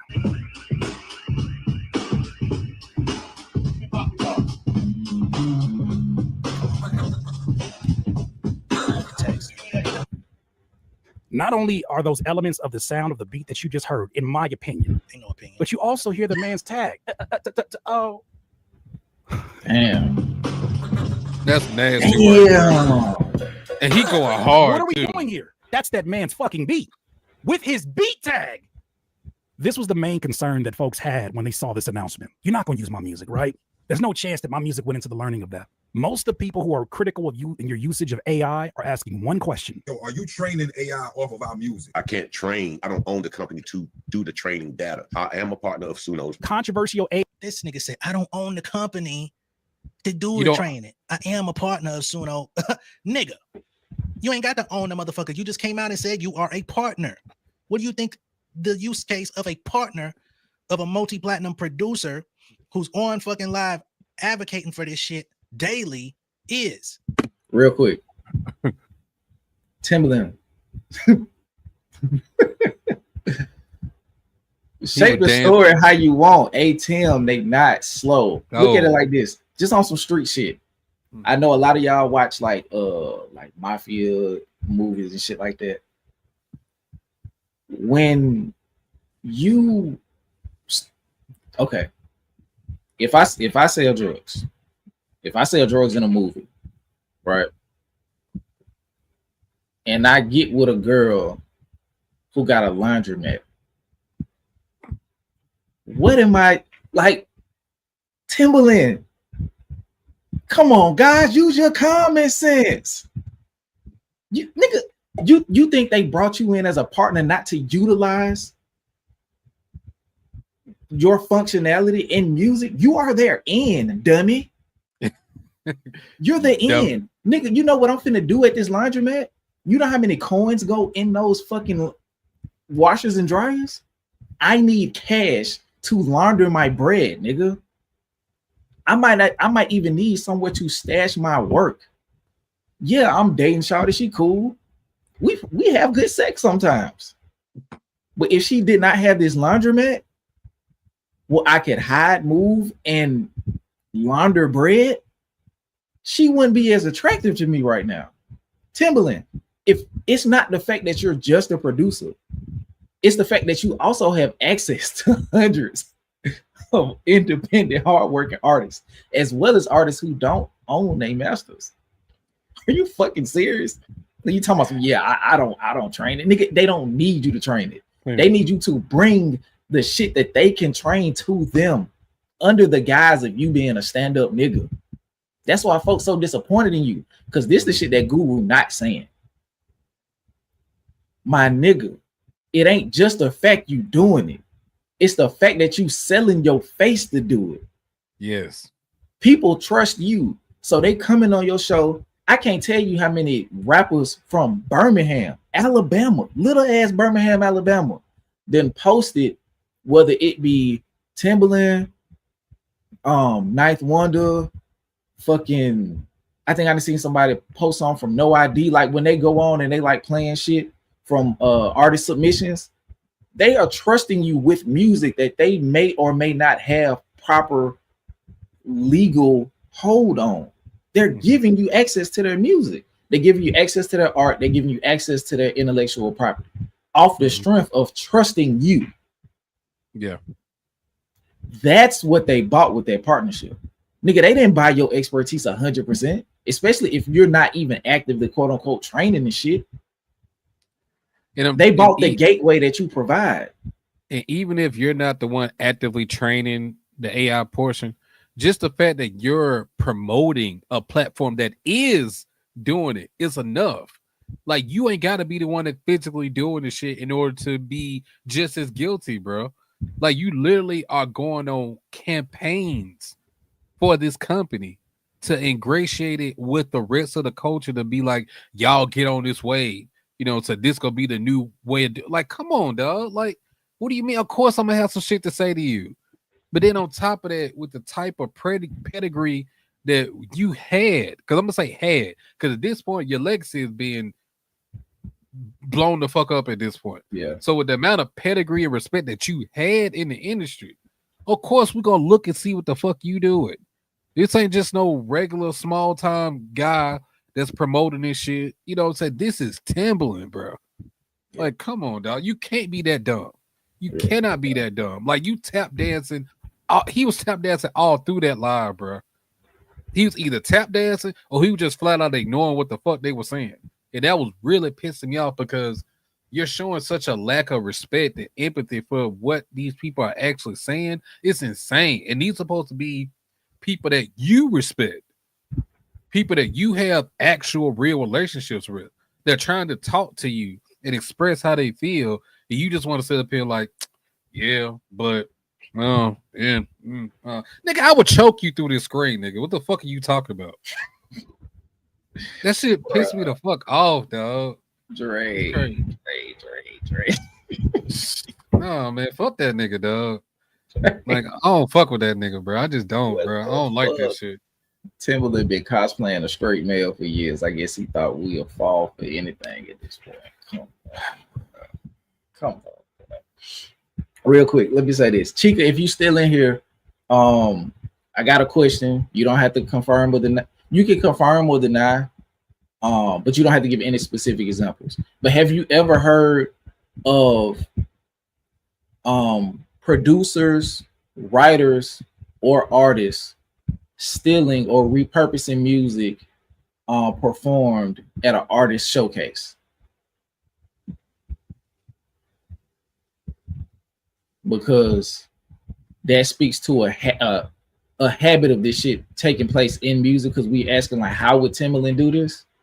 This might just be the new frontier of stealing. Mm-hmm. Like, niggas been stealing. Because I'm asking her because like, she's in the industry, you know, so it might be something that's understood. Because I know they have an understanding of brown paper bag money. Okay, she said yes. They're ghost producers in air quotes who haven't made it yet. So Timberland, he don't really see nothing wrong with this shit for real. Cause it's right here she go. Look at the screen.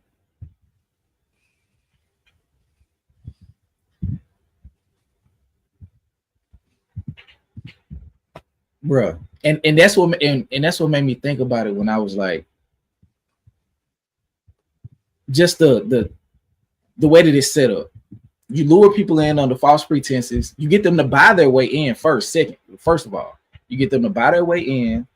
So you're selling them a dream. They buy the dream. They perform. They present all of this shit, whether it be, you know, the beats or the music. Shit, even writing camps to a certain extent on some levels is like bringing you in under false pretenses to ultimately leave with your work. Yeah. So when you look at it from that perspective, Timberland don't really feel like he doing nothing wrong. And just to go into that Kanye West example, I kind of knew that, but even Kanye West confirmed it. Like the Cameron song, we're going down, but not out, dude. Like, he literally said, like, it's like a version of the song without Cameron on it. Mm-hmm. And he was like, I gotta start crediting my producers who do this beat, because I ain't even do this beat. Because for a long time, I always thought that was Kanye West beat. I really did. I thought Kanye West did that shit because he owned the song. He credited it as producer. And he was like, no, it's I think his name Brian All Day Williams. I think that was his last name, but I know it was Brian All Day something. But he was like, Brian All Day did this beat. I ain't even do it. I got credited, but I ain't even do it. He did. You know, so I got to start giving credit to my producers when they be doing stuff. That's what he's literally said that shit on the same song that we talking about. I'm like, what? Like, you gotta be serious. Like, you gotta be joking, bro. So her saying Kanye West does not surprise me. She didn't say anything. She didn't say anything. Oh, she just talked about. She said, but you ain't hear it from me. She didn't say anything. Well, I ain't say no names either. So say what? Yeah, I ain't say no names either. So say what? And she said he don't. So let me take this off the screen. Allegedly. Well, yeah. Hey, what Jay Black said? This is the allegedly podcast. Yeah, and shout out to the bill. He said, "Hey, keep it alleged." Yeah, and there was also a comment in the chat that said this same individual don't make his beats either. Timberland, but I don't know who said it though. Yeah, I don't know who said it. We're gonna keep it alleged though. Alleged. Damn, man, it's crazy because like you have a conspiracy and you think it's far fetched. And then you talk to somebody who's less degrees removed than you. It's like, yeah, shit happen all the time.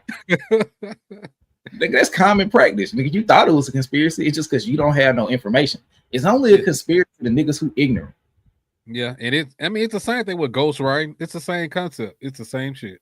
Yeah, because some other commenter said it's called ghost producing. Ghost producing, but let's go. Yeah, you're out here trying to show people the capabilities of what they can accomplish with AI music. You're the same person who came out here and said that AI music is the only thing that's actually containing of soul right now. You said that there's no attention grabbing music and AI has the capability to do so. How? That is the whole point of you being a partner with Suno. Otherwise, why would they pay you to become a partner? Because you're Timberland. You have a 30-year career of iconic production, legendary production, Grammy-winning production. And they're using you as the face to try to get people to convert over to you utilizing their platform. You know this better than anybody. Not to mention that you've been creatively bankrupt for many years. You've been trying to figure out your direction ever since the industry moved over to trap beats. You've become just another guy. Jay-Z don't release enough albums for you to still be relevant, because typically that's where you shine the most is when Hov got a new album coming, but he ain't been out. And the last album he did was only with No ID, so you couldn't even get one of them bitches. Cook his ass. Come on, man. Don't play stupid. Don't play stupid, man. Oh, and the crazy thing is, I've come across some smaller creators. Go ahead. That furthers my point when I said Timberland was trying so hard to get some shit out, so he doubled back to work with Justin Timberlake again, because Justin Timberlake had went back to his roots, trying to make that country, whatever the fuck album that was that nobody liked, The Man in the Woods, that bullshit. And he saw that nobody liked. He was like, all right, bet I got to go back to cater to my black fans so I can get back. You know what I'm saying? And he tried it, and Timberland jumped on board to try to recreate, you know what I'm saying, what they did before on Future Sex Love Sounds. And the shit didn't hit. It didn't work. So yeah, now he has no other options, because like he said, Jay-Z don't put out enough music. You know what I'm saying? And now Justin Timberlake ain't hitting no shit no more. Like, he's done. Like, at this point, like, granted, he's still a legacy artist, like, so he's solidified still, but for the most part, his new shit ain't hitting like that. And it's because of you, Timberland. Like, you a part of the reason of that, because ain't nobody fucking with your beats. Nobody. So they were futuristic in the past. Damn. Your music was futuristic in the early 2000s. We didn't caught up now. Caught up. Yeah. The world caught up, bro. You're not that anymore. You're not that anymore. You're not that guy. You're not. And that's what led you to you start making some very wild choices, man. If it wasn't for if it wasn't for the verse and shit, we wouldn't be talking about Timberland. Just to be real, that's what really revitalized him in the moment. People started talking about him again. It's because of the Versus series. But after they sold, No, go ahead. Futuristic in the past. It's insane. Yeah, talk. But yeah, like that cultural relevance that they did with verses during COVID, and then making it as big as it became. And of course they sold it, obviously, but making it big as what it was, like that was really like the look that he needed at that time because he wasn't hitting on shit. But now, I mean, the versus shit then died off because we all back outside now. We going to concerts and shit again. And So the artists participating weren't getting properly paid at first. exactly. So it's like we not locked in the house no more, bro. Like, so the versus shit, I mean, it's cool if you still want to do it, but it don't hit the same no more. Like, it was really something in the moment that you had to just live through and experience. But that moment is past now. So what else he got that's really relevant to what's going on right now?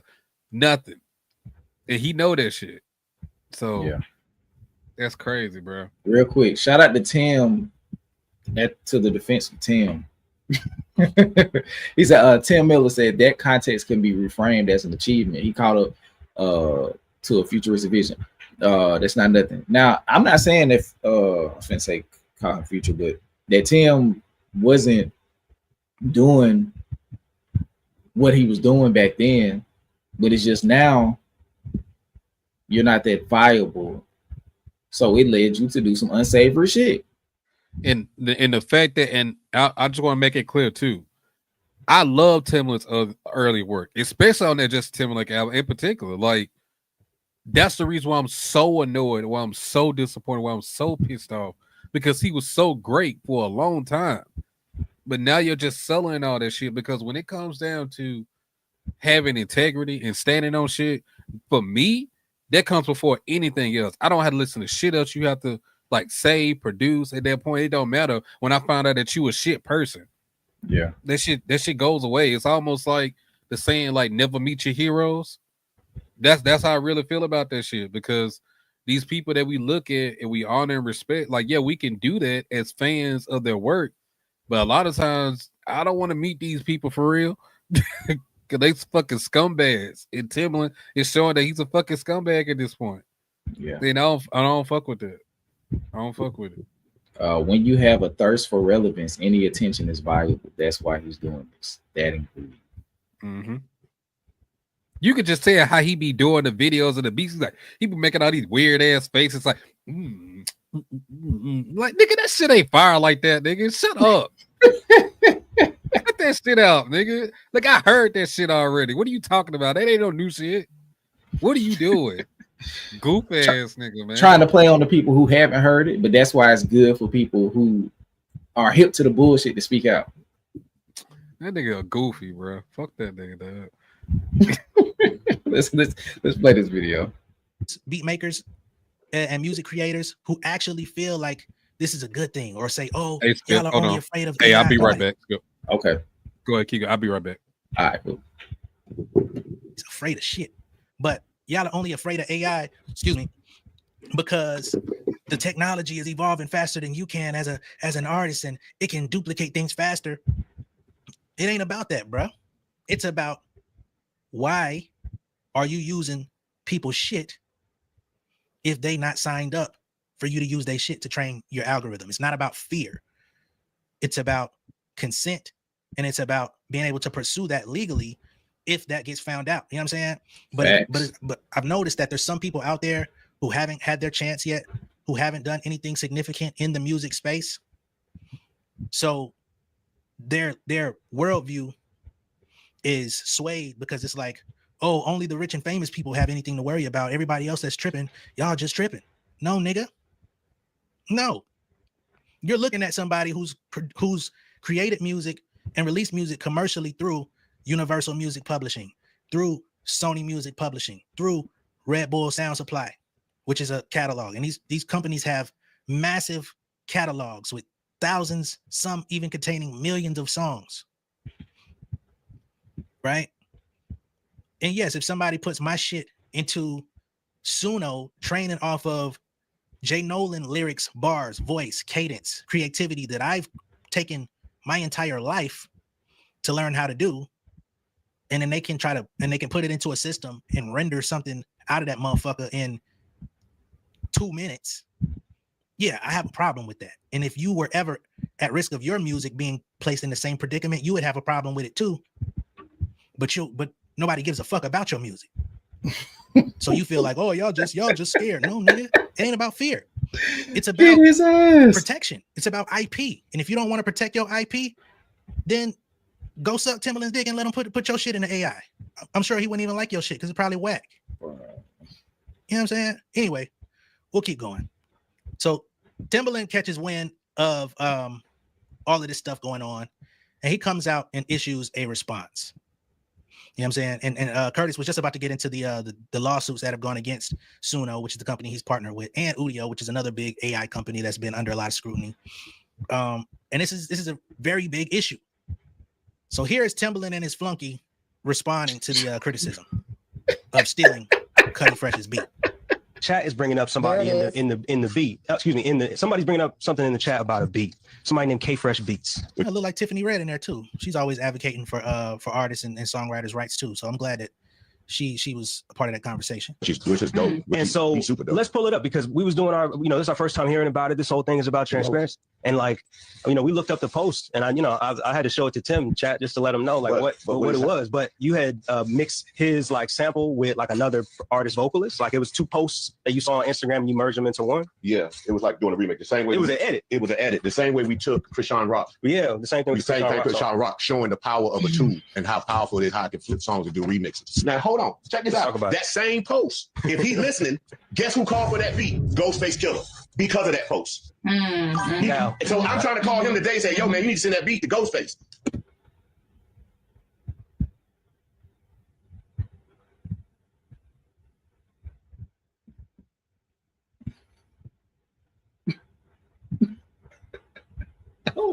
I don't know what to say, bro. Like, this nigga really want credit.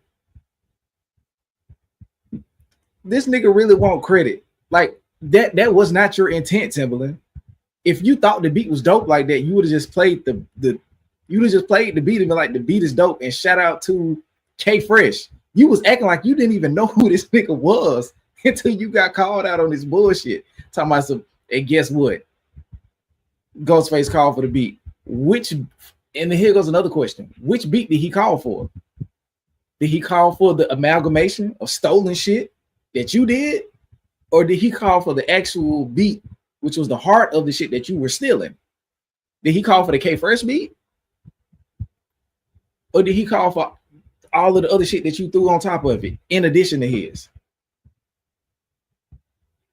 Timberland, are you fucking serious? But like this is the attitude of a nigga who's really a narcissist. Because at the end of the day, you getting called out for stealing a nigga beat. And your response is, hey, I want credit for it getting out. That's nasty fucking work, Timberland. Nasty work. I see why Jay Nolan pissed off. Look at his face. Look at Jay Nolan's face, bro. Like, this is the face of a nigga who would who would risk going to jail to steal on Timberland. Did you see him? Look at Jay Nolan, bro. Look at this nigga face. He is mad, bro. He is mad. That nigga is mad, bro. But let's keep going. What? I'll get enough of that. But that post said, yo, God, can you send me that beat? That ain't. So now Timberland's response is, I made a remix out of your beat, bro. You know what I'm saying? I made a remix. It's just a remix. I was just inspired. Why are you sitting on your computer going through online creators who don't have the resources that you have and remixing their shit?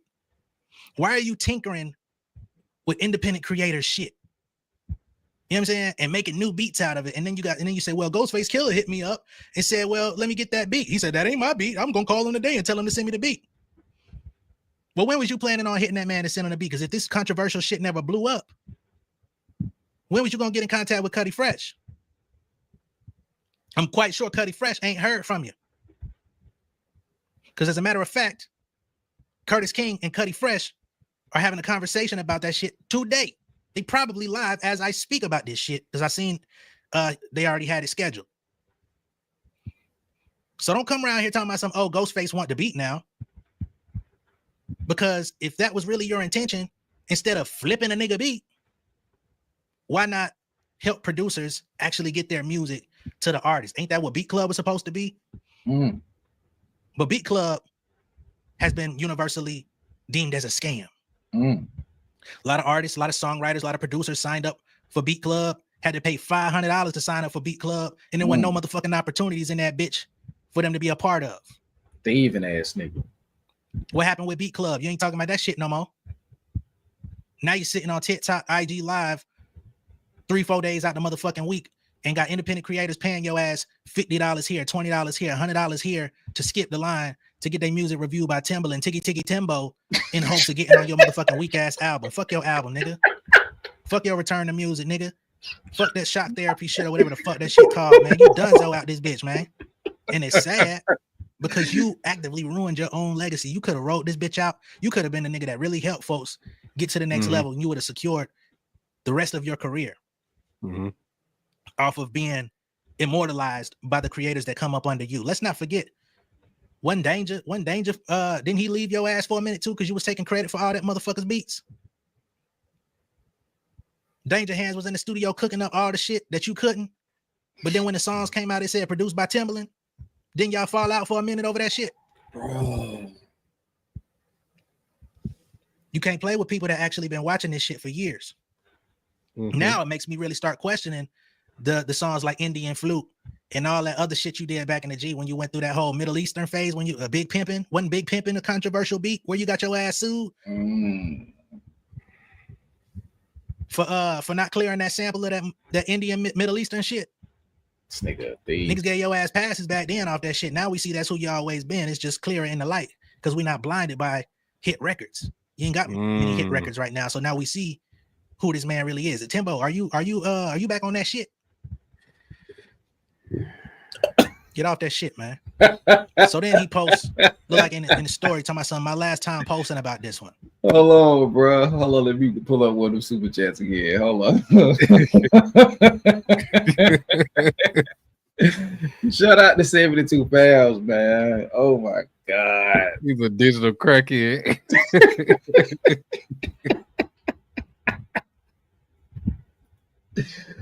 Bro, what the Like, fuck, nigga, bro? shut up, man. I hate that nigga now, bro. That nigga trash.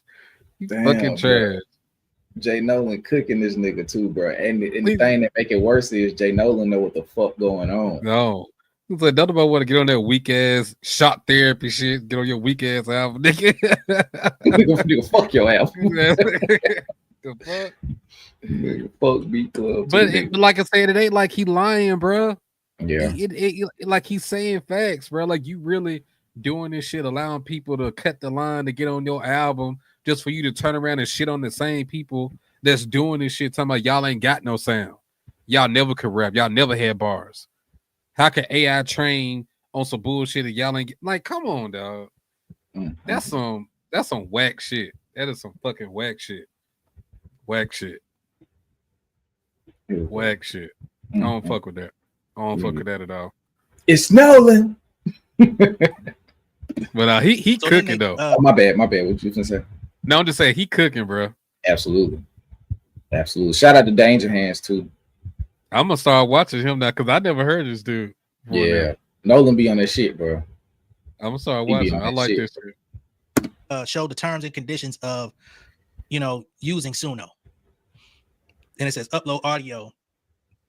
I certify that I own or exclusively control all rights in any content I will upload using this Suno feature.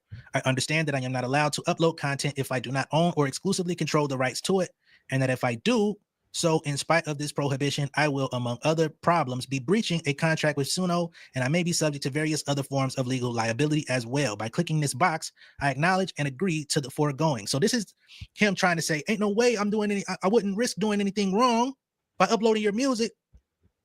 But if all you got to do is just click the terms and then upload whatever the fuck you want, that's not keeping you in check, nigga. Bruh, this shit gets even motherfucking worse. I had no idea. But now the full video of Timberland actually extracting this shit is out there. And not only did he do it to Cuddy Fresh's beat, but he also did it to a rapper's vocals. See, Red, what's popping? So let me introduce you to Baby Timbo, better known as Baby Timbo, right? So remember, this right here. I don't write verses for fun. We've been out working for crumbs. To the seeds we plant and pay my fees on the first of the month. Those She snapped too. I had seen her on Instagram, like outside of this shit. Check it out.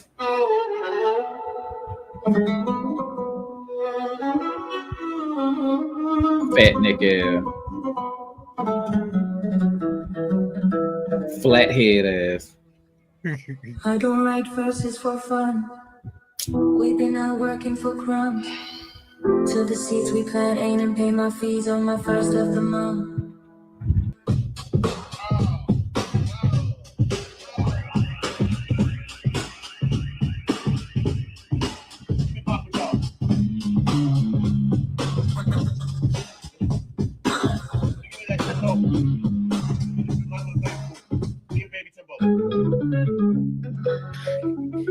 Shut, boy.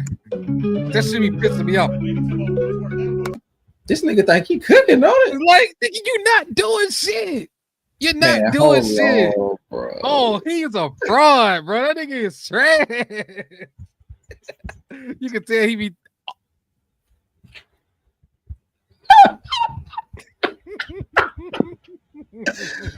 Oh man, this nigga is a freak. No, not that freak, boy.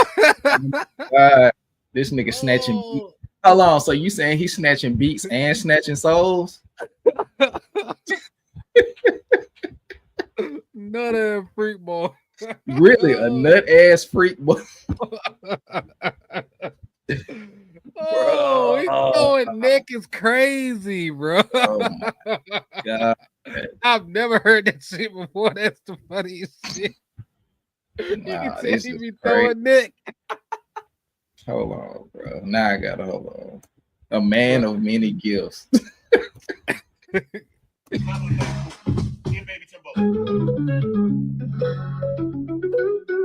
Bro, you didn't snap, nigga. Stop.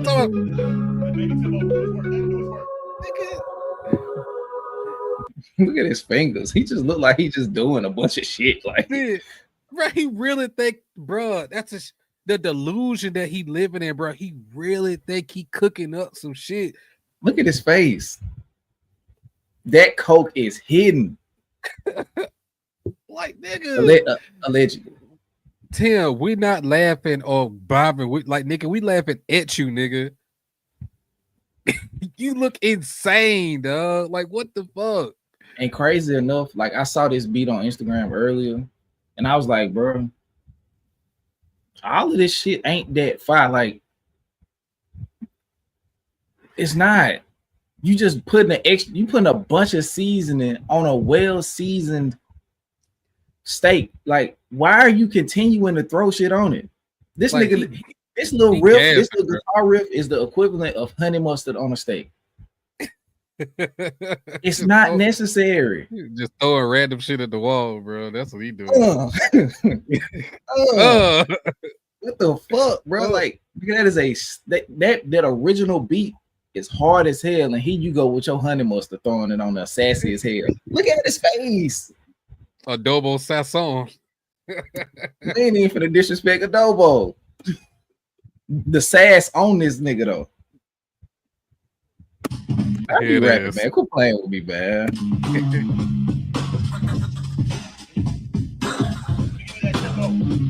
Yeah, he's swinging Nick. I ain't gonna hold. Oh my God, he thought he felt something. Baby Timbo, shut the fuck up.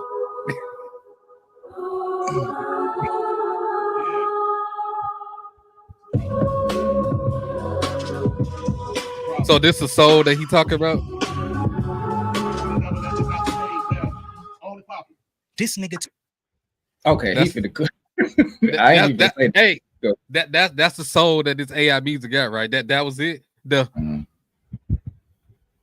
Nigga, what the fuck is this nigga doing, bro? Like, let's be for real, dog. Oh, Timberland moved like a ghost just jumped through his body. You know how like Goof Like ass his, nigga, man. like his spirit moaned a little bit. Like, bro, why you acting like this? That shit ain't even that hard. The best thing about this is the sample. Bro, he's overselling the fuck out this shit, dog. That's how I know you got paid a bag. Cause like, what the fuck? It's crazy, dog. He was finna eat the fucking monitor. Just like, damn. Sit your stupid ass back. No digital ass nigga. Damn, man. Now let's let Jay Nolan say what needs to be said. Nigga took both of their shit. This nigga took both of their shit. I didn't even know this. So he took her vocals and threw it in the AI shit and created a whole new vocal around her verse. And then he put the motherfucking beat from Cuddy Fresh in there, let it extract his sample, and then his AI actually took his sample and built new sounds out of it. You can't make this shit up. This nigga literally coming out here saying, I can't throw nothing in there to train it. But nigga, you clearly are showing us that you did. And the woman rapping, that's Cred 13. She's going viral a bunch of times for rapping in her nurse get up, you know what I'm saying? Because she works in the medical field by day, but then she also gets these bars off, you know, in her spare time. So I gotta give her credit too, you know what I'm saying? Because this nigga's playing, this shit is fucking ridiculous. You being called out, brother. And it's your fault. It's your motherfucking fault. So let's get to Miss Ryan Wild, who had an encounter with Timberland recently as well on TikTok, because she called him out for his bullshit as well. And he decided to jump in her comments, and she decided to drop a diss record on his ass. So on Ryan's Instagram page, she says, want to hear a funny story? Swipe to the end for a surprise. Oh, and say what's up to Timberland for me, y'all. Comments produced by Sha the Goddess. So she posts a photo of herself, but then in the slides, she goes and shows us what happened. Okay, now this is her posting proof of Timberland saying the AI has more pure soul than new artists, right? This was posted March 27th of this year. She posts a video saying, what the hell? To where Timberland says, hell nah, I'm Timberland. Don't forget who I am.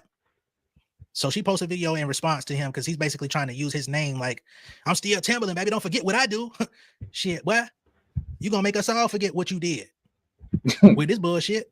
So she criticized him, and he ain't like that shit very much. She also posts further quotes that Timberland has put out in recent months. He says, you could feel the pressure of the dividedness, and I hate that. This whole election divided us. So now he's blaming the condition of music on the election of Trump. Oh no.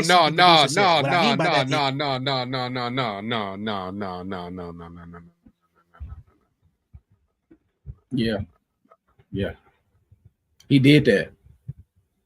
He definitely did. You mean to tell me I don't rock with this nigga in office, okay? I don't in the slightest.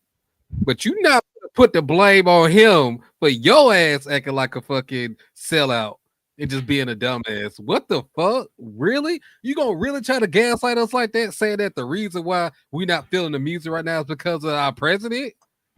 Bro, don't do that shit. That is fucking trash, bro. You are further submitting yourself as a person of low moral standing. Tell him, DJ. Tell him, DJ. Deal with this nigga, bro. It's getting worse and worse and worse, bro. Like Cat Williams truly said, it is time for the fake and the frauds to be exposed. And it's been that timing. It's been that timing ever fucking since, bro. Drake didn't already got taken down, and now you got somebody like, bro, man, this shit tough. I'm scared of who will come out next and expose themselves for being a fucking fraud. I'm scared. I ain't gonna lie to you. Cat Williams put something in the air that's like attracting these niggas to expose themselves. You know how like when you like put like out like I think it's like vinegar and like dishwashing liquid or some shit. And like it attract all the like gnats and fruit flies into the cup. Mm-hmm. Yes. Whatever was in that interview got niggas exposing themselves. You got Diddy and all this shit. They're like in a race to see who can fuck up the worst. This shit is crazy, bro. This shit is crazy, bro. Indeed. This shit is nuts. Man, we're in the business of ruin legacies around here. So who up next? I guess so. Shit. Did it was like, I need a year. Yeah. Give me a year. I'm gonna take this shit to a level y'all ain't never seen before. I'm finna show y'all some shit about it. Oh man, bro, if it really get exposed about the other shit that's going on, like what the Jane Doe lady was talking about the secret sex ring that's deeper than the freak off. Mm-hmm. Oh man. And I guarantee you all this street shit that y'all talking about as far as who can testify, who could say this and that, I guarantee you once that shit get exposed, Diddy is singing like a fucking canary. He taking all y'all motherfuckers with him. If y'all think he ain't, y'all are fucking idiots. He taking all y'all ass down the same shit that y'all thought Epstein was gonna do. Diddy is gonna be the one to do that shit. He gonna expose all y'all niggas, bro. If he truly gonna go down for this shit, the way it looking like it is, I'm telling you, get ready. This shit is about to shake everything up. Trash, bro. Fucking trash, but I'm finna get on my jalopy in the Ville and JV from the Ville shit. Why you think now of all time Kanye just started pulling up to the track?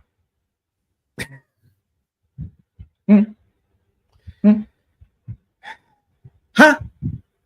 Wait, what? Why you think Kanye just started pulling up wearing all white? Because his name got brought up. Mm-hmm. His name got brought up.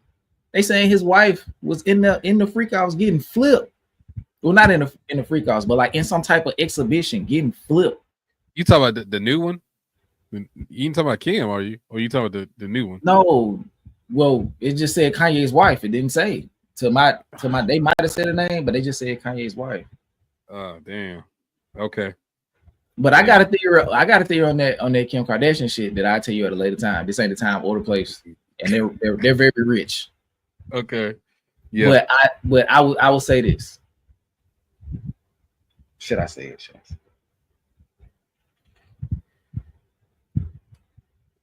Okay, so Gen X said it was Bianca, so that's his wife. Okay. Currently. Okay. So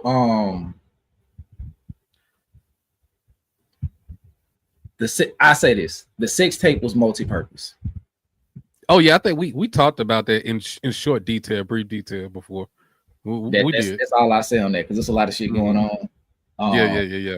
But and I know niggas is getting sued. So allegedly, I have a theory that it's not being proven. It's super alleged. I think that tape was a part of a much larger organization. Mm-hmm. And I think, what's the mama name? Chris? Yeah, Chris Jenner. Yeah. I think Chris took it upon herself to monetize a huge disaster. Mm-hmm. And that's it. Yeah, that's all I said. Yeah, especially with the loose references to the male participant in said video in the trial now as being around. It's a stretch, but it will make sense. But now back to this bullshit though. Okay, this nigga Timberland really is blaming on the fact that he can't get a buzz off on Trump. Boy, he's a bigger idiot than I thought he was. Boy, I tell you the truth. It's crazy. Keep go ahead. Keep going. Hold on, let me read this. She said, when you fly anyone past state lines for sexual exploitation is trafficking. So yeah, it's coming. Yep. Because I feel like they got him on that. They've had him in there for a while. Mm-hmm. They got him on racketeering. And then that's not even including the guns and drug charges that he also got. Yeah. And then the alleged drug trafficking. That Capri, what's her last name? I think they call her CC, Capri something, but she I can't remember exactly who it was. You talk Capricorn? Yeah. Well, they were saying that somebody was told to put the drugs in the carry-on. Mm-hmm. It's drug trafficking. You got sex trafficking. You got soliciting, you got the prostitution shit, you got the guns and the drugs.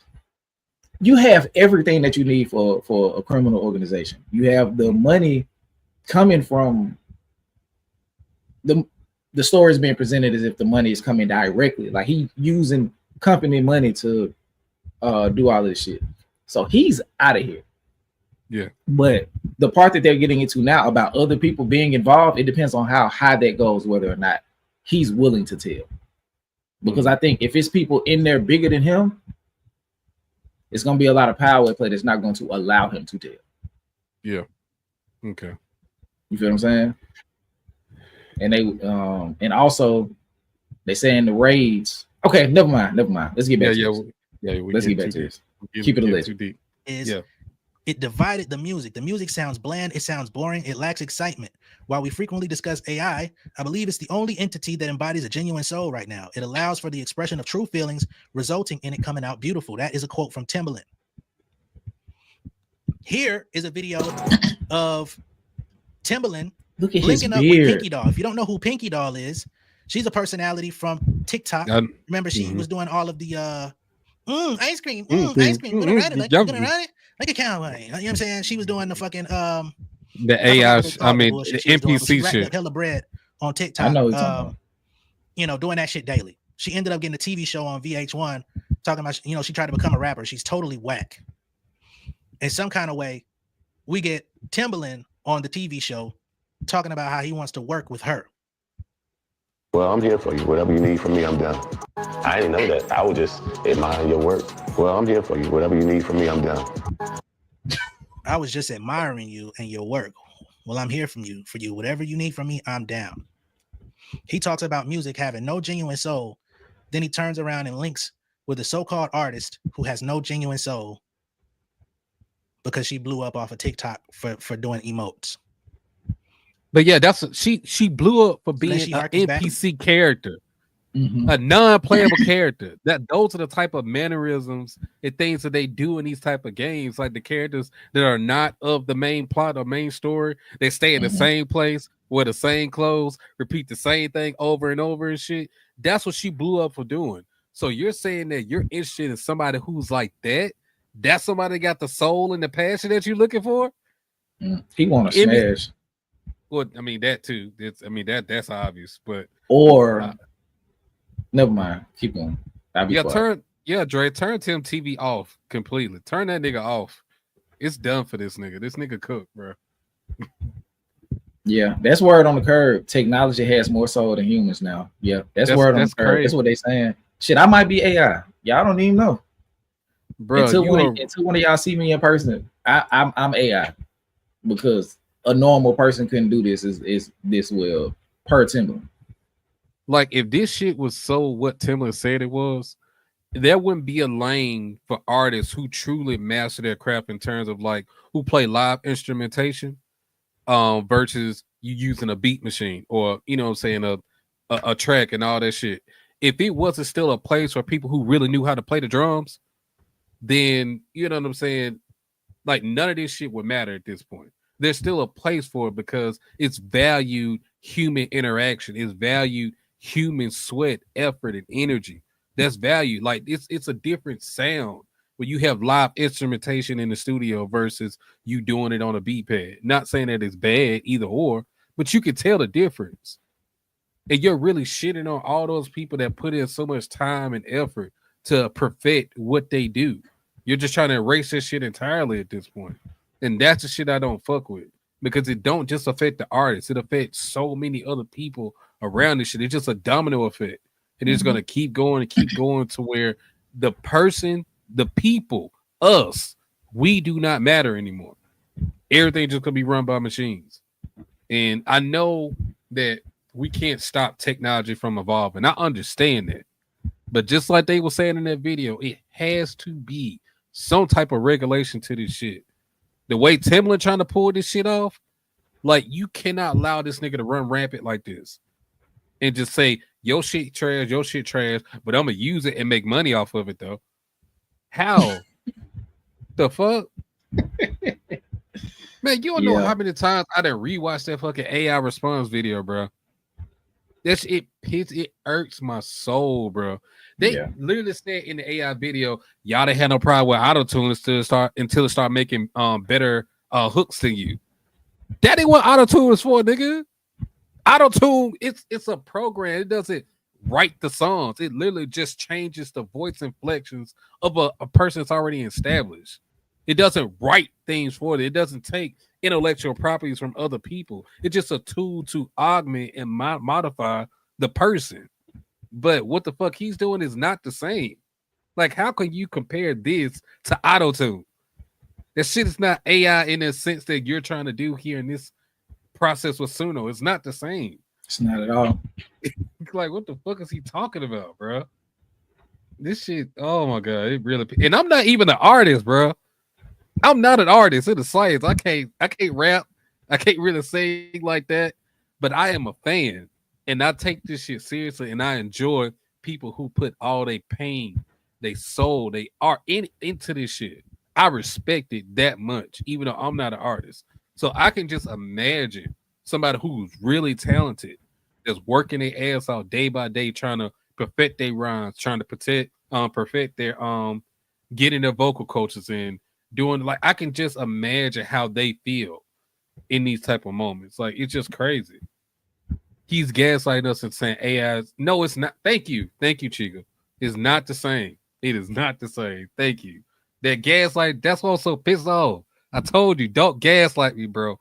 Like, don't do that shit. It pisses me the fuck off, dog. Yeah. I don't like this shit so much, bro. Hold on, Snoop co-signed it too?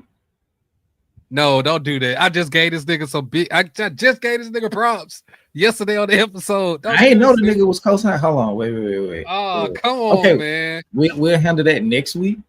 Oh, come on, man. Because it seemed like this is the road we're going down. We finished. God. Oh, do this, shit. But I definitely wouldn't mind if like I said, I don't give a fuck about none of these people like beyond, their contribution. But if their contribution is sullied by tampering with the ability for other people to contribute, that shit gonna piss me off. Because at the end of the day, it's like you feel like you deserve the shot, but now you're taking shots from thousands of other people that come after you.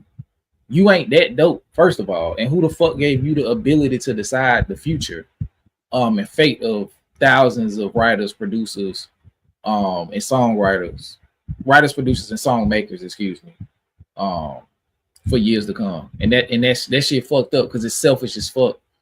Mm-hmm. And I just and that's why he was fine with Taylor Made. Okay.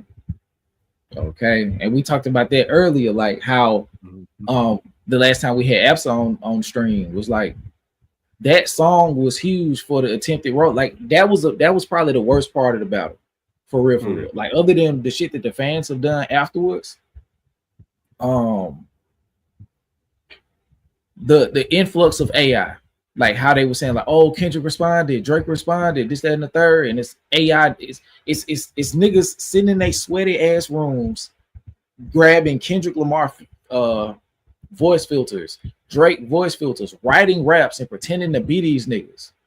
And the thing that fucked it up was them niggas, they felt like they were so important and not a tool being used for the furtherance of the main thing, the thing being AI. Mm-hmm.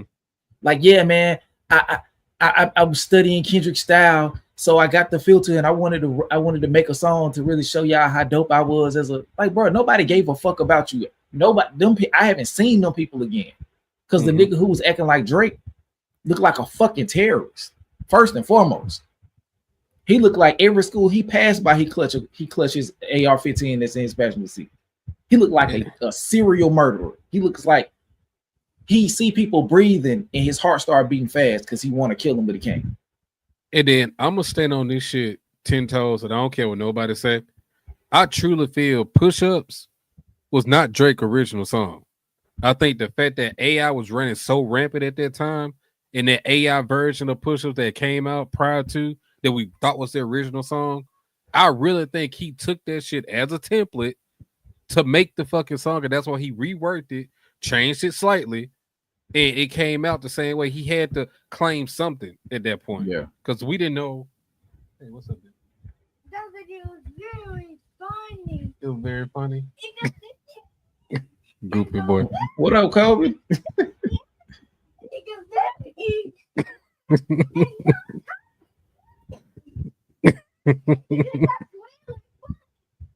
He turned.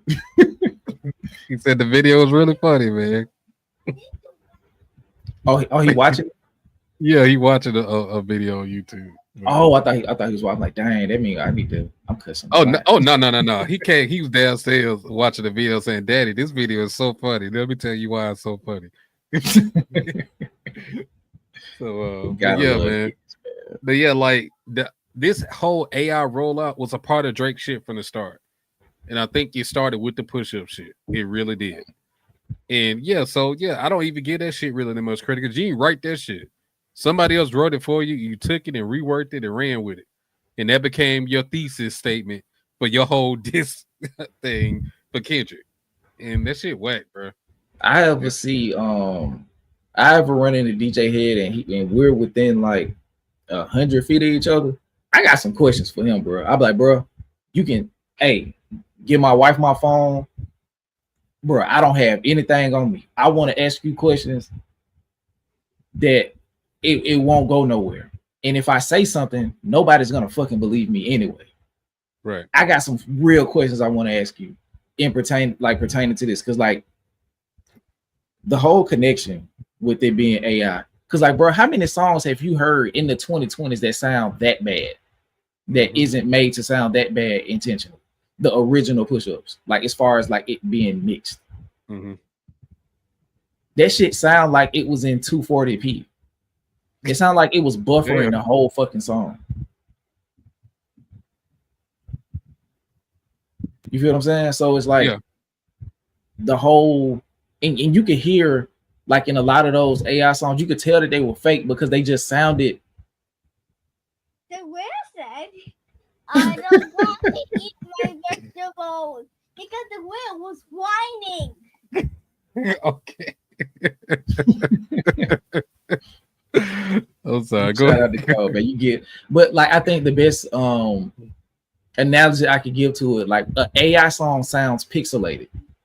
Yeah, I think you mentioned that to me before. It just like that's the best way I can describe it. An AI song sounds pixelated, like the inflections and shit, like it, because the vocal is flat. The vocal sounds flat. It's not a lot of.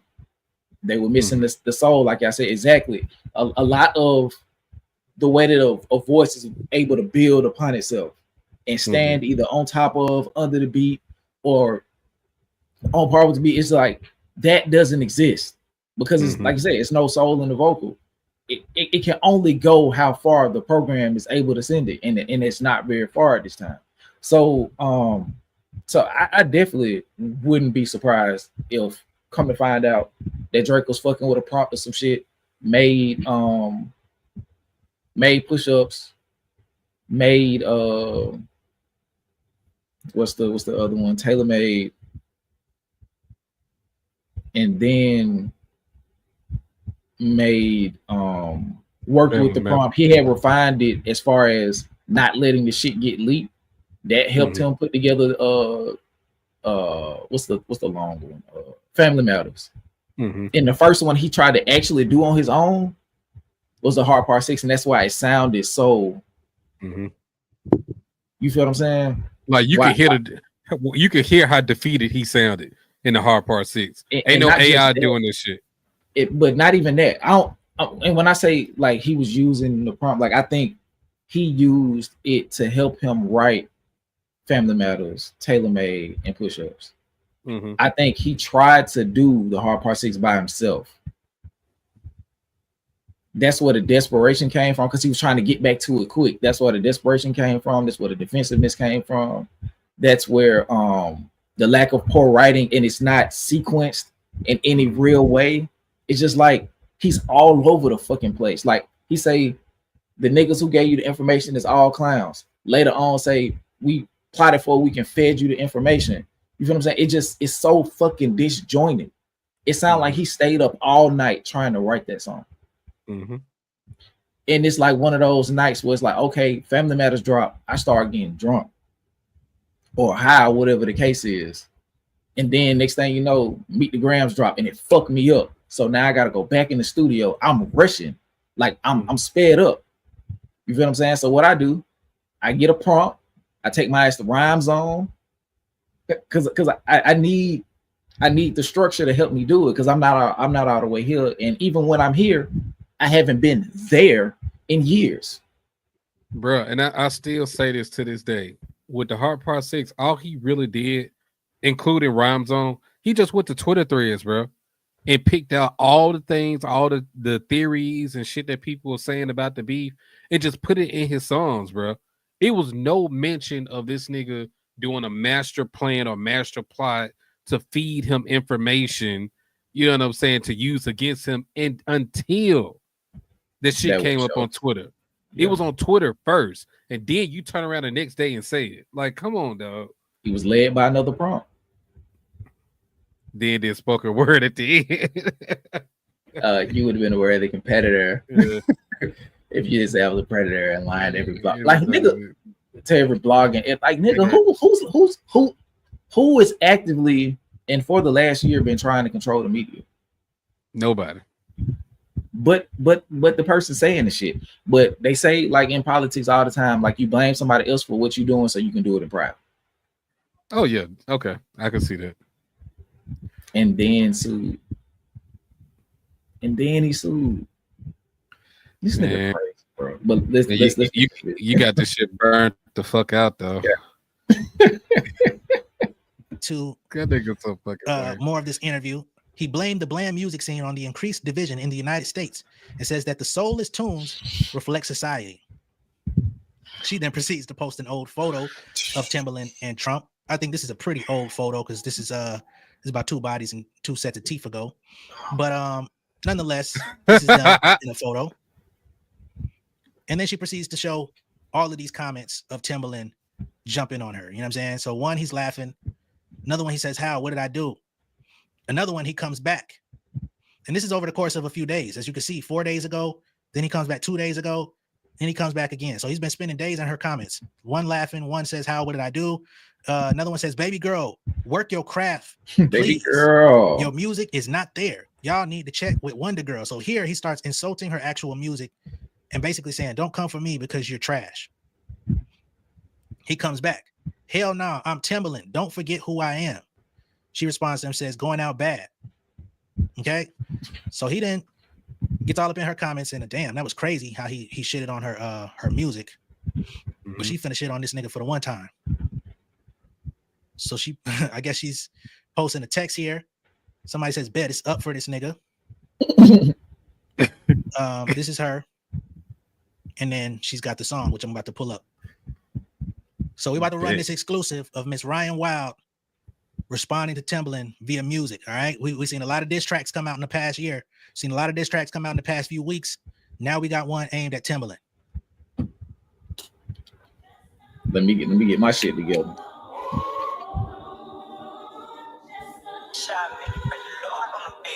World on fire, Timberland in my comment. Worldwide protest, Timberland in my comment. We losing rights every day, Timberland in my comment. He an icon and he paid. Why Timberland in my comment? Could be anywhere in the world. Timberland, here you are. Chat, somebody stop me if I take this shit too far. Clown activities by super sauce we grew up on. I might have to thank you for the record that I blew up on. Wasn't gonna take it here, wasn't getting this involved. You can't speak on music no more. You co-signing Pinky Dog. You not getting feedback. Timbo out here chasing clout. Timberland on TikTok dropping bands on Pinky Goonin' out. Yikes. Everything in the dark coming to the light. Taking credit for music you ain't even right. A thieving nigga, that's that shit I don't like. All music is bland and boring since this election. Is that some coonery I'm detecting? With everything going on, that's your message? We lost one chat, he a sellout, not a legend. Timbo, you delusional. Timbo chronically online. Get some fresh air, Tim. Touch grass, go outside. I got on Twitch, take a break from the chat. Fighting for your life in these comments. You ain't noticed that? Timbo got his ass out. I'm about to cash out. Monetize the moment a icon became a crash out. Timbo going out bad. I'm a witness, shit sad. Don't baby girl me, my nigga. You not my dad. Don't baby girl me with the allegations you got. Don't baby girl me when you out here signing AI. Your opinion on my music, I do not remember asking. Old washed up niggas is not my demographic. Don't Talk give me your your opinion on my music. shit. I never asked it. Talk. Old washed up niggas is not my demographic. Holy That's shit. crazy. Talk. That's Love for the Talk culture, your no respect, shit. no cash. Timbo in my comments could be anywhere on any atlas. You losing it, Tim. I think you should take a break. If not for your own nigga, do it for your children's sake. Please, please, Timberland. None but love for you, Missy. Get your man, Missy, he on live again. He taking money to review artists' music. Put a muzzle on that man. Missy, you would never do that. Things could have been different. Could have been like for real. Real, recognize real. There's a difference we can tell. Kiss goodbye your legacy. Kiss goodbye your reputation. You used to be iconic. Now you washed up in a hater. Now you getting exposed for the lame ass shit you do. Stopping artists from eating cause they ain't break bread with you. You don't pay your employees. Now your ass is getting sued. Is that why you charging indie artists for music review?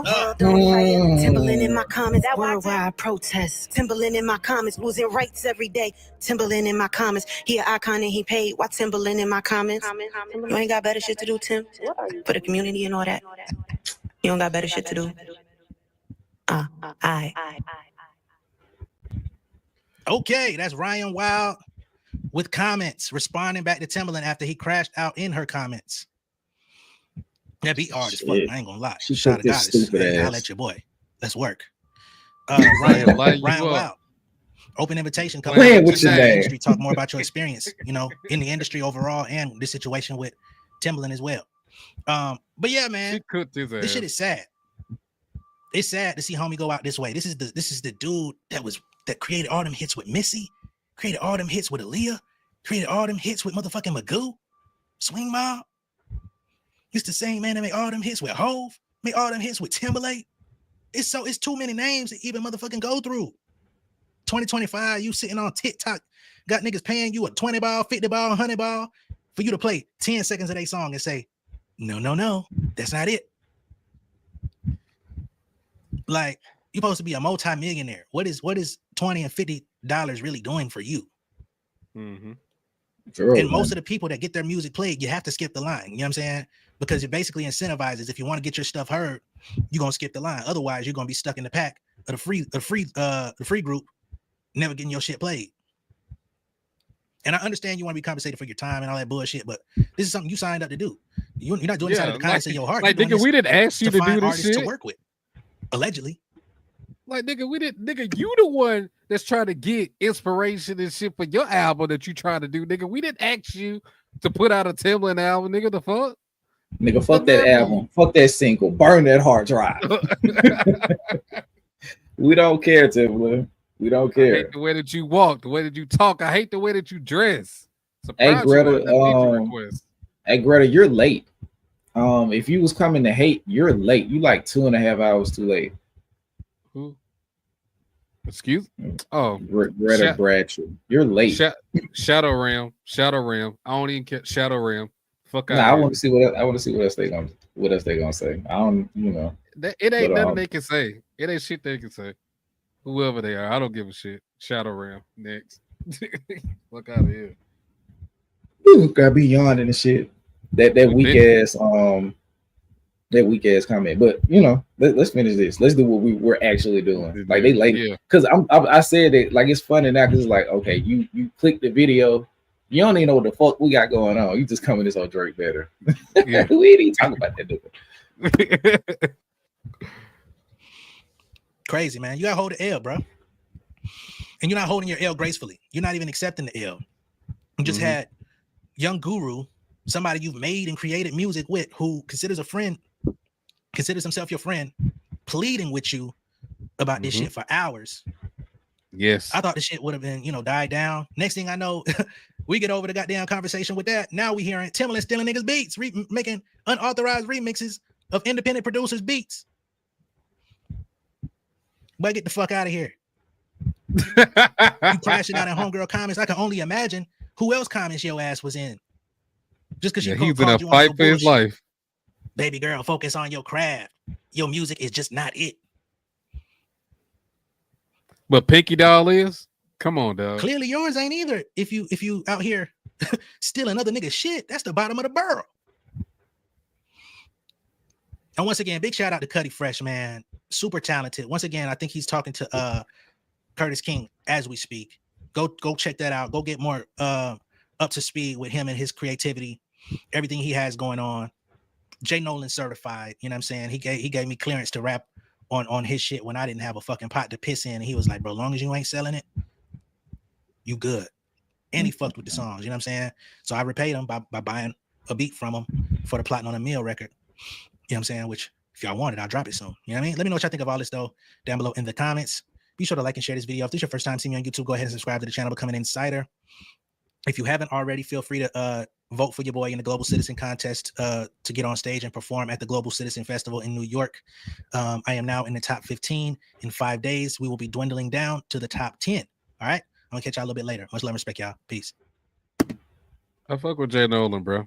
I'm It's gonna start watching Nolan. his stuff. I'm gonna start watching his stuff now, man. I like that. I'm so weak. Drake looks disgusting. Timberland going out fucking sad, dog. Yeah, this is wild as fuck. This is wild. This is wild. Hey man, if y'all fuck with Jay Nolan, man, be sure to go vote for him. Let me see.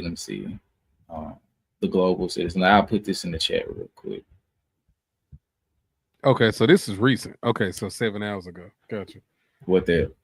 The video. I'm thinking like this is an older video, but this is very Nah, this shit just happened. Yeah. Okay. Yeah, y'all go vote for that, man. Matter of fact, let me go do that shit. I'll do it. Yeah, right y'all go vote for that. Y'all go vote for that.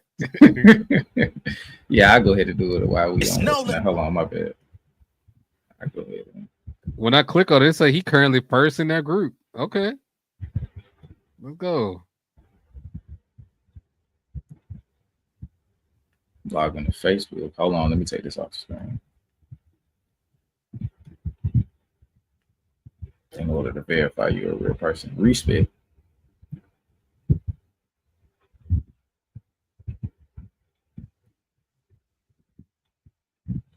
This is an old picture though. His face was slim.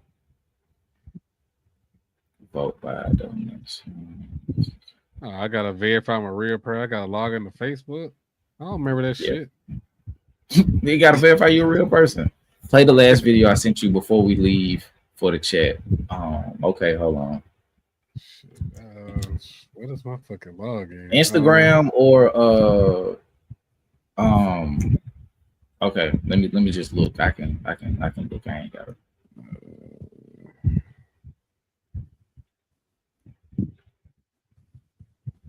I think that's my password.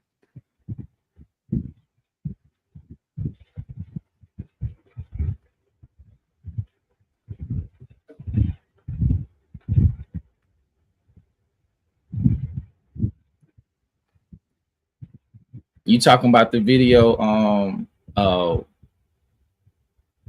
about the wrong side?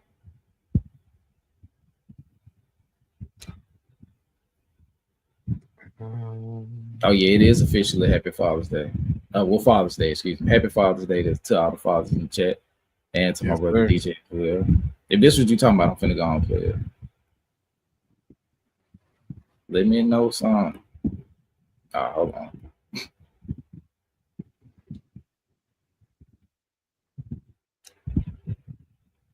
Nah, the last one. Thicker bell for the chat.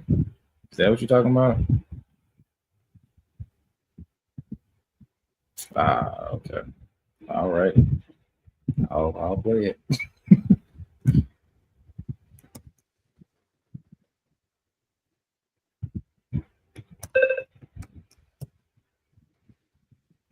All right, chat. This is on request from Miss Mia. I'm gonna play this one from the top so I can. Excuse me. What we doing? What we doing? Living what?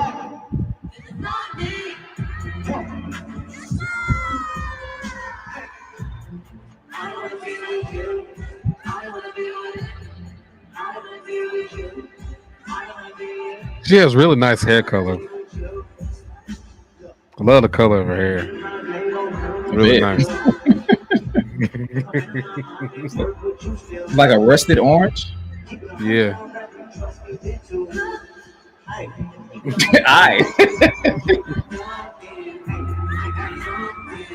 You about to make me act up. Nah, good. It cut off at the right time, then, nigga. Watch how you gonna make me act up. You know what I'm Okay, saying? we had about 4 hours and 10 minutes. We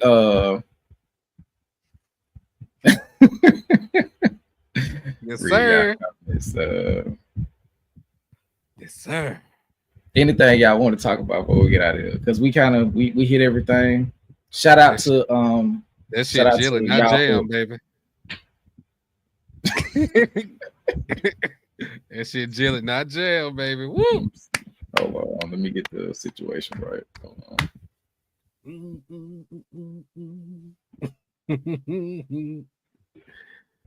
Tinkerbell and Mac touching.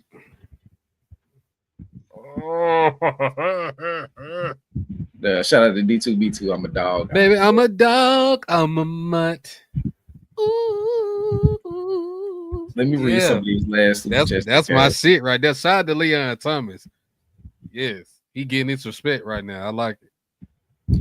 Shout out to 72 Pass for the super chat. Tim is the modern day version of Gator, Samuel Jackson from the movie Jungle Fever. Full blown crackhead.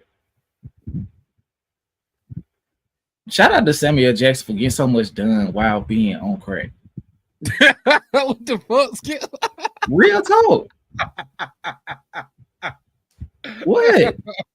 He was just on a podcast talking about like he was like actively like acting. He was like he had job like he was on Broadway on crack, taking care of his young child on crack. Like shout out to Samuel Jackson, bro. bro. It just why you saying it so hard, bro? Oh, crack.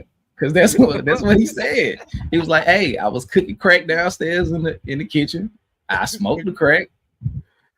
I think I heard my daughter. I go upstairs, check on her, come back downstairs, hit the crack again. Think I hear it, and go back upstairs. Think it was on crack. What you want me to say?" I say that to say, man, if it's something you want to do that shit, bro. If he was able to do what he was able to do, like to get his career started while on crack actively. And he was older too when he really blew up. He wasn't a young dude when he blew up like that. So and was on Broadway, like the actors are on Broadway. Yeah. You feel what I'm saying? So for him to do that and then segue into becoming as great as of an actor as he did, if you being afraid of something is only thing stopping you, get the determination of a crackhead. That's all I'm saying. Get the determination of a crackhead. Get the hustle of a crackhead. Get the tenacity of a crackhead. Because what's gonna stop a crackhead other than death from getting crack? So if you have a dream, be a crackhead about your dream. That's all I'm saying. Nigga, I sold crack, nigga. That's all I'm saying. But let me read this. Shout out to Drake. He said, "Bro, we was finna crash out over a ninja rapping on the same sample. I just used that anyone can use, but I just dropped the album with the sample. Pick different sample. This is hip hop, be original. Facts. I mean, it's just, bro, it's not that difficult. But it's like when niggas willing to sell out, that's when shit get difficult because they gonna make it difficult. Yeah. Shout out again. Thank you so much for stepping into the chat. And supporting the stream as well. Last super chat of the night. Thanks for the stream. Thank you for showing up. Because folks thought I was playing when I she probably some shit going on outside, man. Shit going on outside, man. Yeah, I didn't realize that's who that was, bro. Cause I've seen the name in the like streams before. So she been bebopping around and shit on the cool. Yeah, I just seen it, bro. But I just didn't realize that's who it was. So shout out to you, absolutely. Like you definitely brought, especially for me, just like a different perspective on things. Like, because I mean, I'm not gonna sit up here and say like I know everything about going on. I'm very much a novice when it comes to a lot of this shit. Yeah. But just for somebody who's at least tapped in enough to have an understanding of what's going on, it's very much appreciated, especially being from where we from, as you know. Yeah. You know what I'm saying? So, it's really dope. It's really dope. So shout out to you. Absolutely. For sure. And like I said, when that project drop, pull up, gotta talk about it. And we'll do an album breakdown on it. Most definitely. And because what we'll do is before all of this shit happened, we had this thing called Tell It to Tape, and we would have an interview with an artist about the music. I don't want to get into no mess or none of that shit. So it's strictly about the music. Like Tell It to Tape is about the music. It ain't no shade room type shit and none of the it's just strictly about you and the music. That's what I love. Like we keep it very streamlined, very professional, and that's why. Because I did one, Skip did one, Willow did two, right? No, well, you didn't do a Tell It to Tape for real. Well, no, that was kind of just a with Rich Daniel. Yeah. I'm tripping. Yeah, that wasn't that was so actual Tell It to Tapes. We had two, but they're gone into the ether because they got rid of that channel. But I did two. I did one with Ozu for Finding Ozu, and I did one with Dolo for Rellos and Cream. I think that was the name of the project. I can't remember. Yeah. But so we'll listen to the album, break it down, build questions. The whole interview will be based on that. So if you do decide to do that, or you just want us to do a reaction to breakdown, that's cool too. But whatever the case is, we'll most definitely be glad for that. But yeah, man, this was a great live stream. Oh, side note, real quick, shout out to Richard Daniel. Okay, like he's a father. I've seen him post on Instagram, like his baby, and so they got the new fresh braids and shit. Yeah, like I see you, bro. I see you living your best life up there. I see you, bro. So yeah, but shout out to him, man. Happy Father's Day to him as well. For sure. Real quick, y'all. I wasn't telling you to become a actual crackhead. I'm saying be a crackhead about the things that you care about. Mm-hmm. That's all I'm saying. So if you can afford an excuse, you can afford to persevere. That's all I'm saying. That's the only price that you're paying is you're smoking the excuse. That's it. That's the only thing you're smoking is the excuse. That's it. Crack. No, that's not what I'm saying. So if you want to go to the gym and you're like, yeah, I don't know if I could. Hey, take your ass in the kitchen, because 9 times out of 10, you ain't nobody got carpet in their kitchen.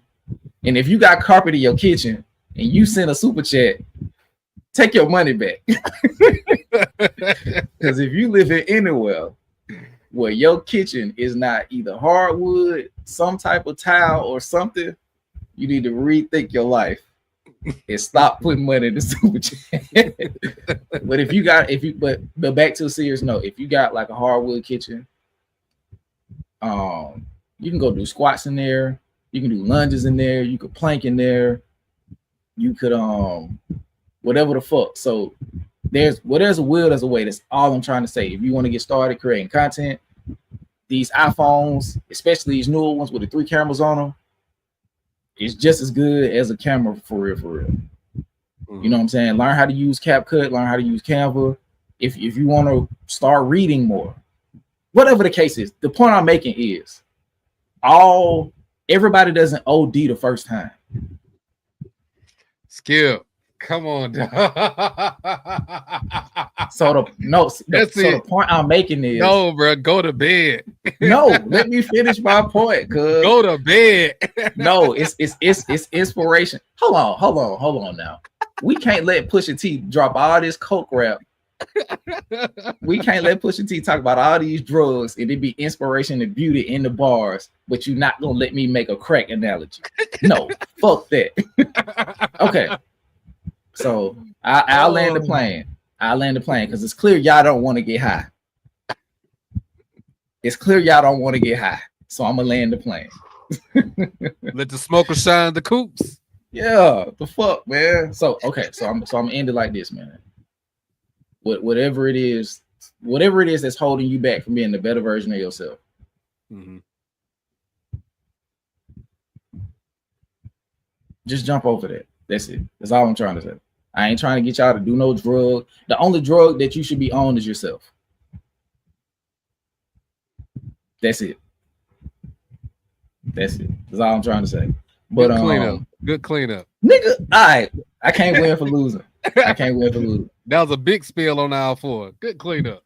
Okay. Y'all niggas just I'm just fucking with you, bro. We all understand. We know, bro. We just fucking with you, though. Mm-hmm. I mean that's real shit, bro. It's so real you know I'm coming on next. Nah, I'm not gonna. But yeah, if I do have some theories that I want to discuss. Mm-hmm. So we might do if I ever get good enough signal at work, I'm gonna start doing like just handheld live streams from work on Patreon. Okay. Because I got some theories I want to talk about. Like I would love to talk about the theory that I was saying about the tape and possession of the tape and distribution of the tape and how it turned into a $1 billion enterprise. But that's another story for another day. We get that shit off on our 15 minutes. No, I ain't talking about at work. I'm talking about my second okay. job. Oh, okay, I got you. Because I don't really be. I think you talking. Oh hell no! Now that's Social Security. You can't talk about this shit on federal grounds. Nigga get fired like a motherfucker. Hell no. I need that job. I can kind of lose that second one, but I need that first one. Because if I lose the second one, I'll be streaming every day. But if I lose the first one, I'm gonna be streaming all day and night. I'm gonna really be on this whole time I spread the bread. Day night. Yeah. But I'm telling you, being this whole sick, I'll be like, hey, I'm not getting off stream until I hit the money that I'm trying to hit. I don't even care about entertaining y'all. I need bread. Boy, you gonna be cussing that, nigga? No, nigga, I'm gonna be therapy. My bad. Thank y'all for tuning in to Go to Bed. Enjoy your day, good sir. Peace and love and happiness to everybody in the chat. Thank y'all for pulling up. We enjoyed y'all on this stream. Thank y'all for the love and support. And we hitting y'all back with more content. It's coming. We were just in studio last night. So we all good. Peace and love.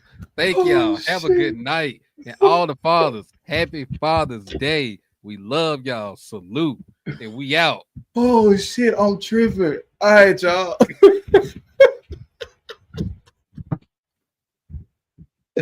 Spread the bread, bro. Oh my god. Oh my god, he tripped with that shit. But look, man, like everything DJ said is 100% correct, bro. We're gonna finish up the road to 100 this week. Y'all gonna get 2 episodes probably Monday. So y'all might get like I don't know how they're gonna come out, but we need to catch up so we done by Friday. So y'all probably gonna get 2 episodes Monday, and then it'll be 1 Tuesday, Wednesday, Thursday, Friday, and Saturday, 4:30.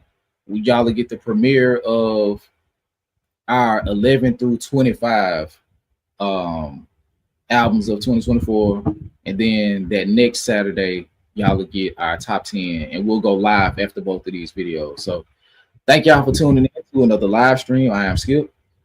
And I'm DJ. Happy birthday again to Gen X Gemini. Happy Father's Day to all the fathers, single mothers playing both roles. And until next time, we out of here, y'all. Peace. Oh, real quick.